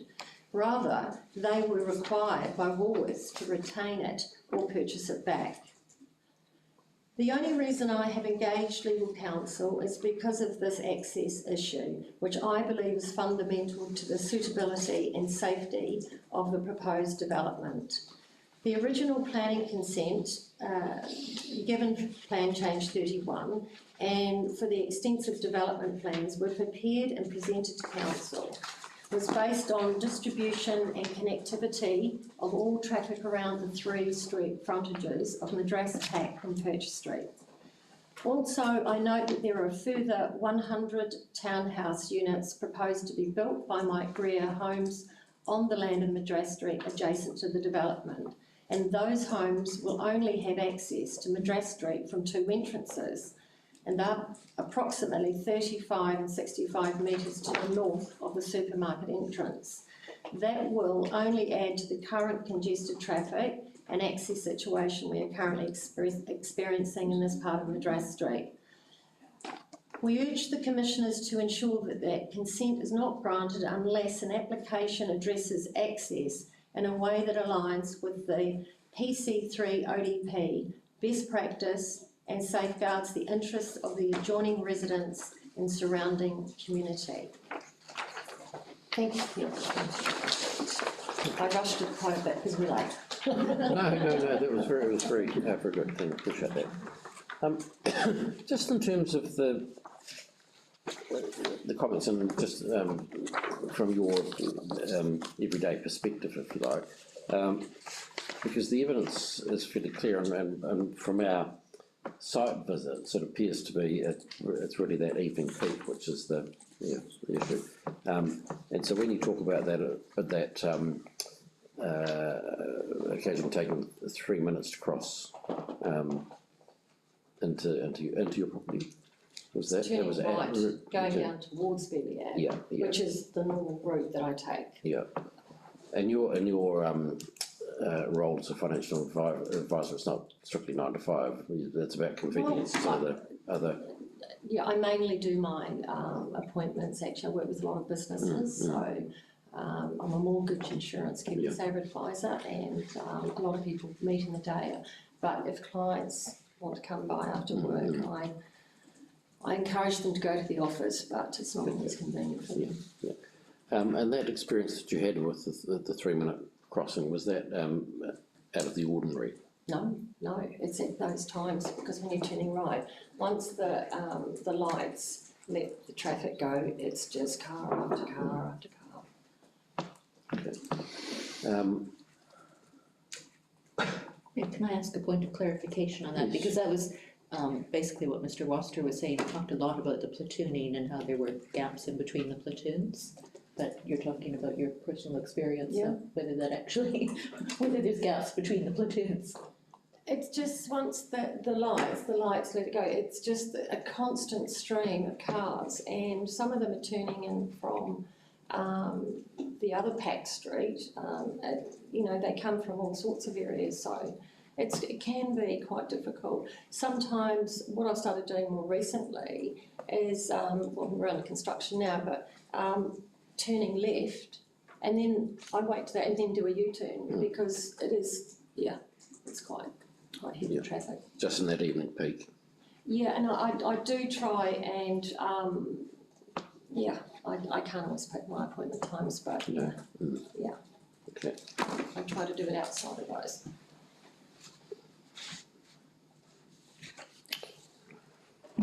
I've got one or two questions for you, because I'm keen to understand how your driveway works and all these. So do you or your visitors ever have to reverse to or from Madras Street? Normally they would park on the road, but I do invite them, to drive up. I'm the back unit, so it's just, a little bit easier, but yeah. And a visiting car can turn, or? No, not often. If there's a car that's been parked in that extra park at the front, that's often taken up. Can I just clarify with what you mean by the extra park in the front? There's 4 units, and just beside the fence of Unit 1, there is a car space there, and that's not anyone's in particular, but if it's taken up, somebody may use it. So you all have a right to use it? Yes. Yeah. Okay. And can you, if you and anyone, if there's vehicles associated with the other properties, can you pass within the site? No. So if someone's, you would have to give way at the road. If you were coming in, you'd be waiting for someone to clear. Yeah.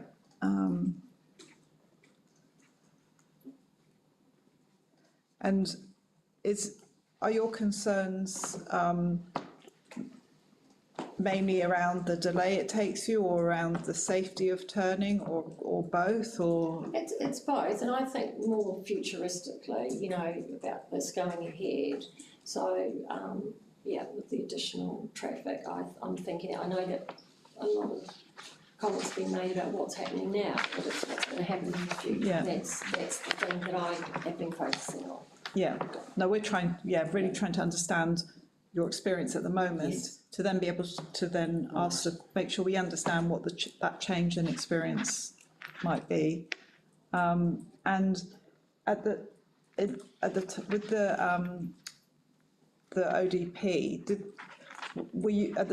was there a driveway plan? Was it in a similar location, like literally opposite your driveway, or was it just on the opposite side of the road? Or? Look, I can't answer that. I think it was, but I've always been focused on those 3 entranceways. It just made a lot of sense to me. And every other supermarket, I go to Stanmore Road, they've all got 3 entranceways. Durham Street. There's options there. And like, for example, if you were coming down off Bailey Ave, you could turn into Pack Street and you go in, to that entrance there, or you come down Bailey Ave at the top of Pack Street and go directly through there. And so there'd be options, and you would decide, I think, which way you were going to go, like we do, when I'm driving to the gym, I've got a route that I go that way, so it's not the obvious way, but I think everybody would then just be able to make a choice. Yeah. Yeah. I've just got one question from, because it's really useful to get the experience of someone who lives very close by, and I'm interested in the cycle lanes and your experience. And you may not see this because I appreciate you're in a rear unit, but are they quite well used in the morning? Is there a peak, or? I do a lot of walking as well, morning and night, and you see I very rarely, you'd see a few cyclists. Not many at all. Yeah. Whether they're on the other routes, I don't know, but very rarely.